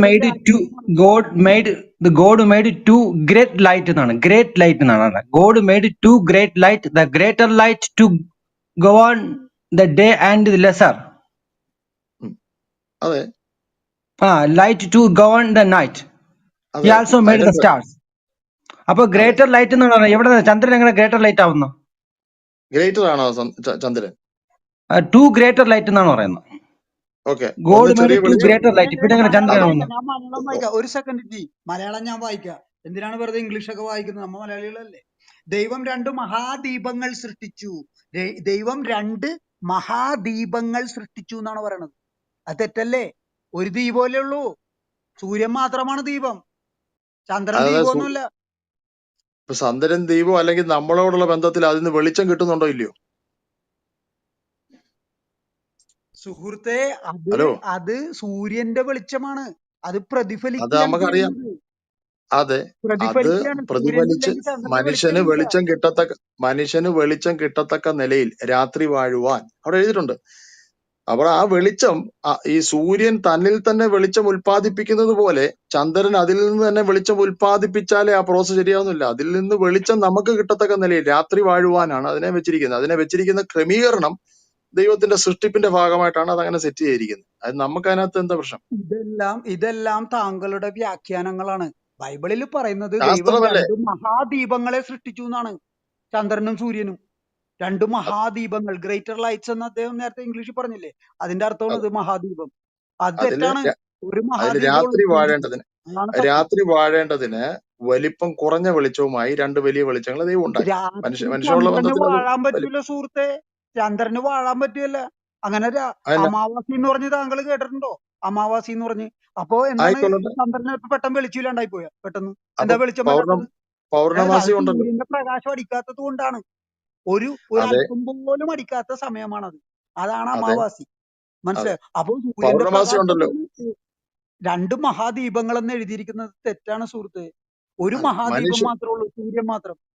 അല്ലല്ല, ഇത് മനസ്സിലായോ? ഈ സൃഷ്ടിപ്പ് നമ്മൾ വായിക്കുമ്പോൾ ഈ 4-ാം ദിവസം ഈ വെളിച്ചങ്ങളുള്ള ബന്ധത്തിൽ പറയുന്നതിന് മുമ്പിൽ ദൈവം ഭൂമിയെ കുറിച്ച് പറയുമ്പോൾ മേളി എന്നുള്ള നിലയിൽ പറയുകയും അതിനുശേഷം നമുക്ക് അതിനെ ഓർഡറിൽ മനസ്സിലാക്കണ്ട. ഭൂമിയിലേക്ക് വന്നതിന് ശേഷം പിന്നെ ഭൂമിയിൽ നിന്ന് മേളിലോട്ട് മനുഷ്യനോടുള്ള ബന്ധത്തിൽ പറയുന്ന പല ഭാഗങ്ങൾ. അപ്പൊ അതിൽ വെളിച്ചം മനുഷ്യനോടുള്ള ബന്ധത്തിൽ അത് വെളിച്ചമായി നിലനിൽക്കുന്നു എന്നുള്ളതാണ് പറയുന്നത്. അപ്പൊ അതിനെ എങ്ങനെയാണ് ദൈവം വെളിച്ചമാക്കി നിർത്തിയിരിക്കുന്നത് എന്നുള്ളത് ദൈവത്തിന്റെ ക്രമീകരണമാണ്. അല്ലാതെ നമ്മൾ അത് കത്തുന്നില്ലല്ലോ, സൂര്യനെ പോലെ അത് കത്തുന്നില്ലല്ലോ എന്ന് പറയേണ്ട കാര്യമില്ല. ദൈവം അതിനെ നമുക്ക് വെളിച്ചം തരും രാത്രി വാഴുവാൻ. അമാവാസി ഉണ്ടെങ്കിൽ പൗർണമാസിയും ഉണ്ട്. അപ്പോ അത് എപ്പോൾ സൂര്യന്റെ വെളിച്ചം റിഫ്ലക്ട് ചെയ്യുന്നു ആ സമയത്ത് നമുക്ക് വെളിച്ചമായിട്ടാണ് അത് പരിണമിക്കുന്നത്. അതിന്റെ റിസൾട്ട് വെളിച്ചമാണ്. അത്രേ ഉള്ളൂ. അതിന്റെ ഏത് നിലയിലാണ് സൃഷ്ടാവ് അതിനെ വെളിച്ചമാക്കിയിരിക്കുന്നത് എന്നുള്ളത് നമ്മുടെ വിഷയമല്ല. നമ്മളെ സംബന്ധിച്ചിടത്തോളം അത് വെളിച്ചമായിട്ടാണ് നിൽക്കുന്നത്.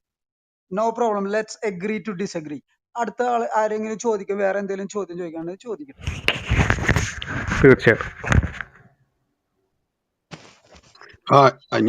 ഞാൻ ചോദിക്കാം. ഞാൻ ലിവിങ് ബ്രീത്തിങ് ശിവനാണെന്ന് വിശ്വസിക്കുന്ന അയ്യോ ഒരാളാണ്. അതല്ലേ എന്റെ ചാൻസ് അല്ലേ, ഞാനല്ലേ അടുത്തിരിക്കണത്. അടുത്തത് കൊച്ചിയല്ലല്ലോ. സൃഷ്ടിയാണ് ചോദിക്കേണ്ടത്. പറഞ്ഞോളൂ, സൃഷ്ടി ചോദിച്ചോളൂ. യെസ്, മോഡറേറ്ററിന്റെ ജോലിയാണല്ലോ ആര് ചോദിക്കണം എന്ന് ചോദിക്കേണ്ടത്. അത് പോട്ടെ. അപ്പൊ അതെ എനിക്ക് ചോദ്യമൊന്നുമില്ല, എനിക്ക് പറയാനുള്ളൂ. പറഞ്ഞോളൂ. സോറി, എനിക്ക് ചോദ്യമൊന്നുമില്ല. അങ്ങനെ ഞാൻ പറയാനുള്ളതാണ് പറയുന്നത്. ഒരു 2 മണിക്കൂറായിട്ട് ഇത് കേട്ടോണ്ടിരിക്കുകയായിരുന്നു. അപ്പൊ ഇത് വളരെ അൺഫെയർ ആയിട്ടുള്ള ഒരു ഡിബേറ്റ് എന്ന് ഞാൻ പറയില്ല. ഇതൊരു കോൺവെർസേഷൻ ആയിരുന്നു, ഒരു സംഭാഷണമായിരുന്നു. ശരിക്കും ഒരു ഡിബേറ്റ് ഒന്നും അല്ല.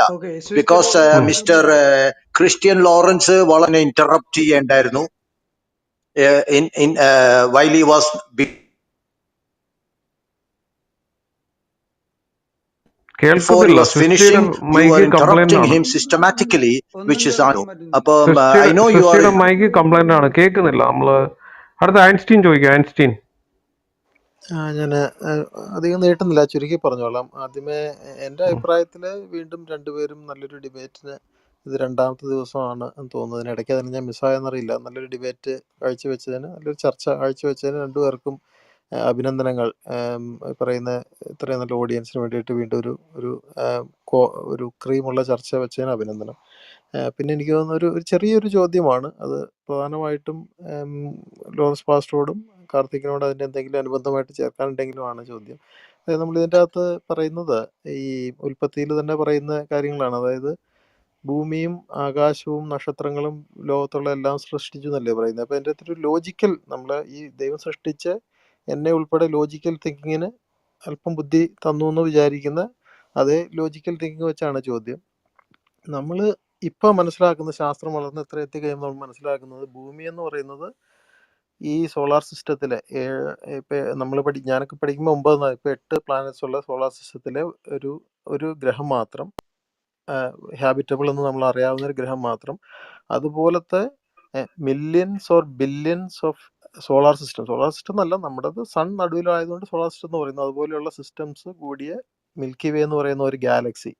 അപ്പം അതിൻ്റെ വലിപ്പം മനസ്സിലാക്കാൻ വേണ്ടിയിട്ടാണ്. അതുപോലത്തെ billions and billions and billions of ഗാലക്സികൾ ചേർന്നാണ് യൂണിവേഴ്സ് എന്നാണ് സോഫാർ നമ്മുടെ ശാസ്ത്രം പറയുന്നത്. അപ്പോൾ ഈ പറയുന്ന നമ്മൾ അന്ന് എൻ്റെ ഒരു സംശയം എന്ന് പറഞ്ഞു കഴിഞ്ഞാൽ, അന്ന് എഴുതി ഇങ്ങനെയുള്ള കാര്യങ്ങളൊക്കെ ഒരു കഥയായിട്ട് എഴുതിയ ആളുടെ അന്നത്തെ ലിമിറ്റഡ് ആയിട്ടുള്ള അറിവും അന്ന് മനസ്സിലാക്കി വെച്ച വിവരങ്ങളും വെച്ചിട്ട് ഭൂമിയാണ് സെൻട്രൽ നിൽക്കുന്ന, ഈ നമ്മൾ ആകാശത്ത് കാണുന്ന കുറച്ച് പൊട്ടു വെളിച്ചങ്ങളും മാത്രമേ ഉള്ളൂ എന്ന് ധരിച്ചിട്ട് ഭൂമിയെ ഒരു സെൻട്രൽ ക്യാരക്ടർ ആക്കിയിട്ട് ഒരു കഥ എഴുതിയതല്ലാതെ നമുക്കിപ്പോൾ അത് ചിന്തിക്കുമ്പോൾ തന്നെ മനസ്സിലാവില്ല, അതൊന്നും ശരിയല്ലായിരുന്നു. അത്രയും വലിയ, നമുക്ക് ഇമാജിൻ പോലും ചെയ്യാൻ പറ്റാത്ത അത്രയും വലിപ്പമുള്ള ഒരു ഗാലക്സി അല്ല, താങ്കൾ യൂണിവേഴ്സ് ക്വസ്റ്റ്യൻ എന്ന് ചോദിക്കുക പ്ലീസ്. പറയുന്നതിൽ ഒരുപാട് നേരം സംസാരിക്കാൻ സമയമില്ല. ഐൻസ്റ്റീൻ ഓക്കെ, ക്വസ്റ്റ്യൻ അത്രയും ചോദിക്കും, വലിയ, ഡയറക്റ്റ് ക്വസ്റ്റ്യൻ ചോദിക്കും. സാർ അത്രയും വലിയ അണ്ടകടാഹത്തിൽ ഒരു ചെറിയ പൊട്ട് മാത്രമാണ് ഭൂമി. അപ്പം അത് തന്നെ ഒരു നമുക്ക് ലോജിക്കലായിട്ട് ചിന്തിക്കുന്ന മനുഷ്യന് മനസ്സിലാവില്ല. ആ കഥ തന്നെ തുടക്കത്തിലെ തന്നെ പാളിപ്പോയ ഒരു കഥയാണത്, നമുക്ക് വിശ്വസിക്കാൻ പറ്റുന്ന ഒരു കഥയല്ല എന്ന് അല്ലേ അതിൽ നിന്ന് മനസ്സിലാക്കുന്നതെന്നാണ് ചോദ്യം. താങ്ക്സ്. എന്തെങ്കിലും ക്ലിയർ ആയില്ലെങ്കിൽ ഒന്നുകൂടെ ചോദിക്കണം കേട്ടോ. Thank you.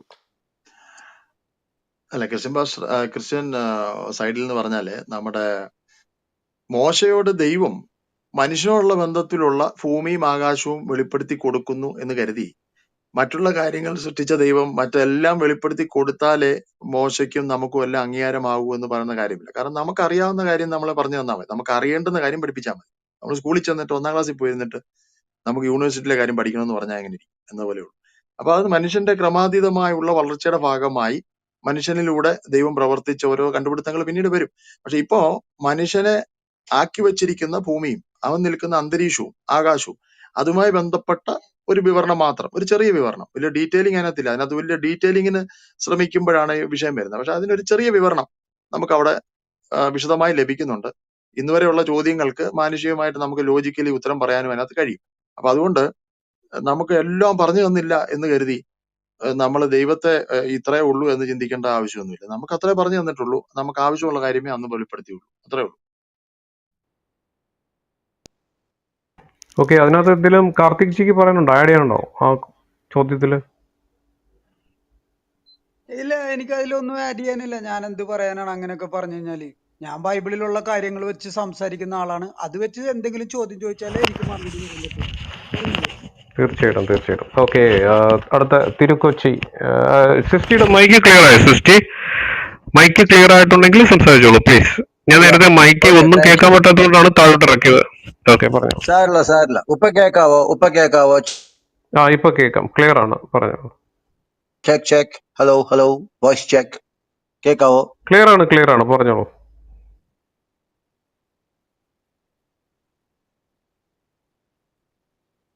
അല്ല, എനിക്ക് ഹലോ. അങ്ങനെ പ്രത്യേക ക്വസ്റ്റ്യൻസ് ഒന്നുമില്ല. ഞാൻ എൻ്റെ കൂടെ കുറെ കാലമായിട്ട് സ്റ്റഡി ഒക്കെ നടത്തുന്ന, ഞാനും കാർത്തിക്കിന്റെ കൂടെ കുറെ കാലമായിട്ട് സ്റ്റഡി നടത്തുന്നതാണ്. അതുകൊണ്ട് എനിക്ക് ക്വസ്റ്റ്യൻസ് ഇല്ല, ഒരു കമന്റ് പറയാനാണ്. ഈ ഡിബേറ്റ് എന്ന് പറയണത് ഞാൻ അക്സെപ്റ്റ് ചെയ്യുന്നില്ല. ഇതൊരു ഡിബേറ്റ് ഒന്നും ആയിരുന്നില്ല, ഇതൊരു കോൺവെർസേഷൻ, സംഭാഷണം എന്ന് വേണമെങ്കിൽ ഞാൻ അക്സെപ്റ്റ് ചെയ്യാം. ഡിബേറ്റിന്റെ സിസ്റ്റം ഡെഫിനിഷൻ ഒന്നും ഇതല്ല.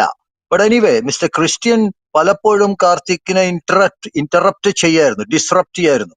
അത് ശരിയല്ലായിരുന്നു. എനിവേ, അപ്പൊ കാർത്തിക് പറയണത് ജീസസ് ഫ്രോഡാണ്, ക്രിസ്ത്യൻ പറയണത് ജീസസ് ഫ്രോഡ് അല്ല, സാക്രോസാങ്ക്ട് ആണെന്നുള്ള. അപ്പൊ അതൊരു ഡിബേറ്റബിൾ ആണ്.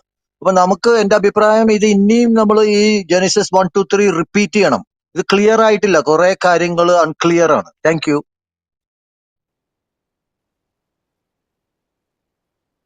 ഓക്കെ സിസ്ജി, താങ്ക് യു. അതിനെപ്പറ്റി എന്തെങ്കിലും പറയാനുണ്ടോ? പിന്നെ ക്രിസ്ത്യൻ പാസ്റ്റർക്ക് എന്തെങ്കിലും പറയാനുണ്ടോ? കമന്റ്സ് ഉണ്ടോ? അല്ലെങ്കിൽ എന്തെങ്കിലും? കാർത്തിക്കിനോ എനിക്കോ പരാതിയില്ലാതെ ഞങ്ങൾ ഇത്രയും ഭംഗിയായിട്ട് ചെയ്ത സ്ഥിതിക്ക് സ്വിസ് അവിടെ ഒരു പൊളിറ്റിക്സ് കൊണ്ടുവരേണ്ട ആവശ്യമില്ല. കാരണം ചർച്ചയിൽ അദ്ദേഹവും ഞാനും ഒക്കെ അറിയാതെ ചെറിയ ചെറിയ ഇന്ററപ്ഷൻ അങ്ങോട്ടും ഇങ്ങോട്ടും നടത്തിയിട്ടുണ്ട്. അപ്പൊ അതിന് ഏകപക്ഷീയമായ ഒരു കുറ്റാരോപണം സ്വിസിന്റെ ഭാഗത്തുനിന്ന്, പ്രത്യേകിച്ച് നിങ്ങളുടെയൊക്കെ ഒരു മെയിൻ ആളായിരിക്കുമ്പം അങ്ങനെ വന്ന് പറഞ്ഞത് അത്ര ശരിയായില്ല. Okay, thank U.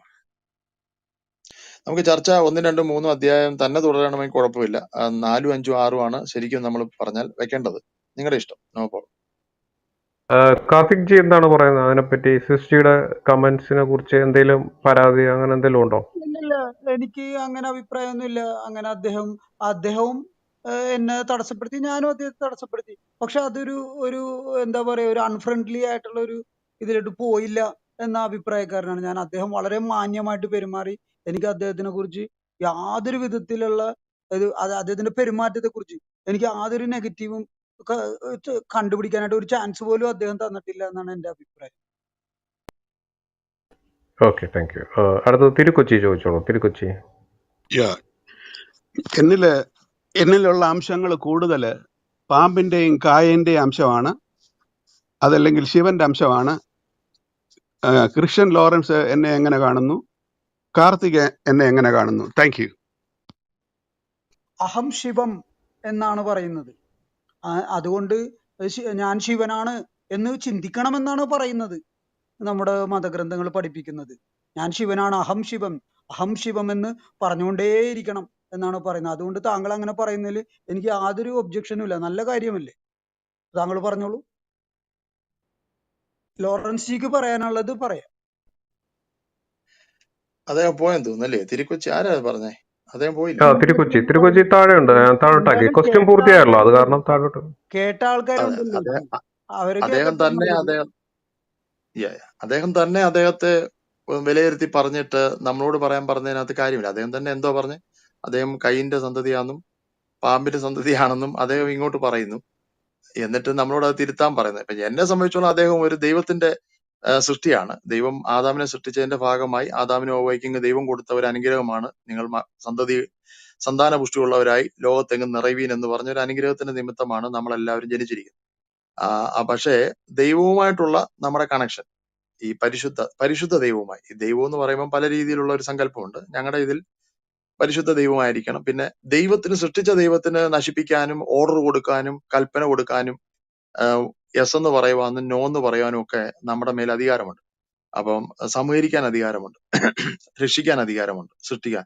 അപ്പൊ അതുകൊണ്ട് നമ്മൾ സ്വയം ചിന്തിക്കുക. നമ്മുടെ മനസാക്ഷി, ഞാൻ ബൈബിളിൽ പറഞ്ഞൊരു വാക്യം, മനസാക്ഷി ദൈവസന്നിധിയിൽ കുറ്റം വിധിക്കുന്നില്ലെങ്കിൽ നിങ്ങൾക്ക് ദൈവസന്നിധിയിൽ പ്രാഗൽഭ്യം ഉണ്ടെന്നാ പറയുന്നത്.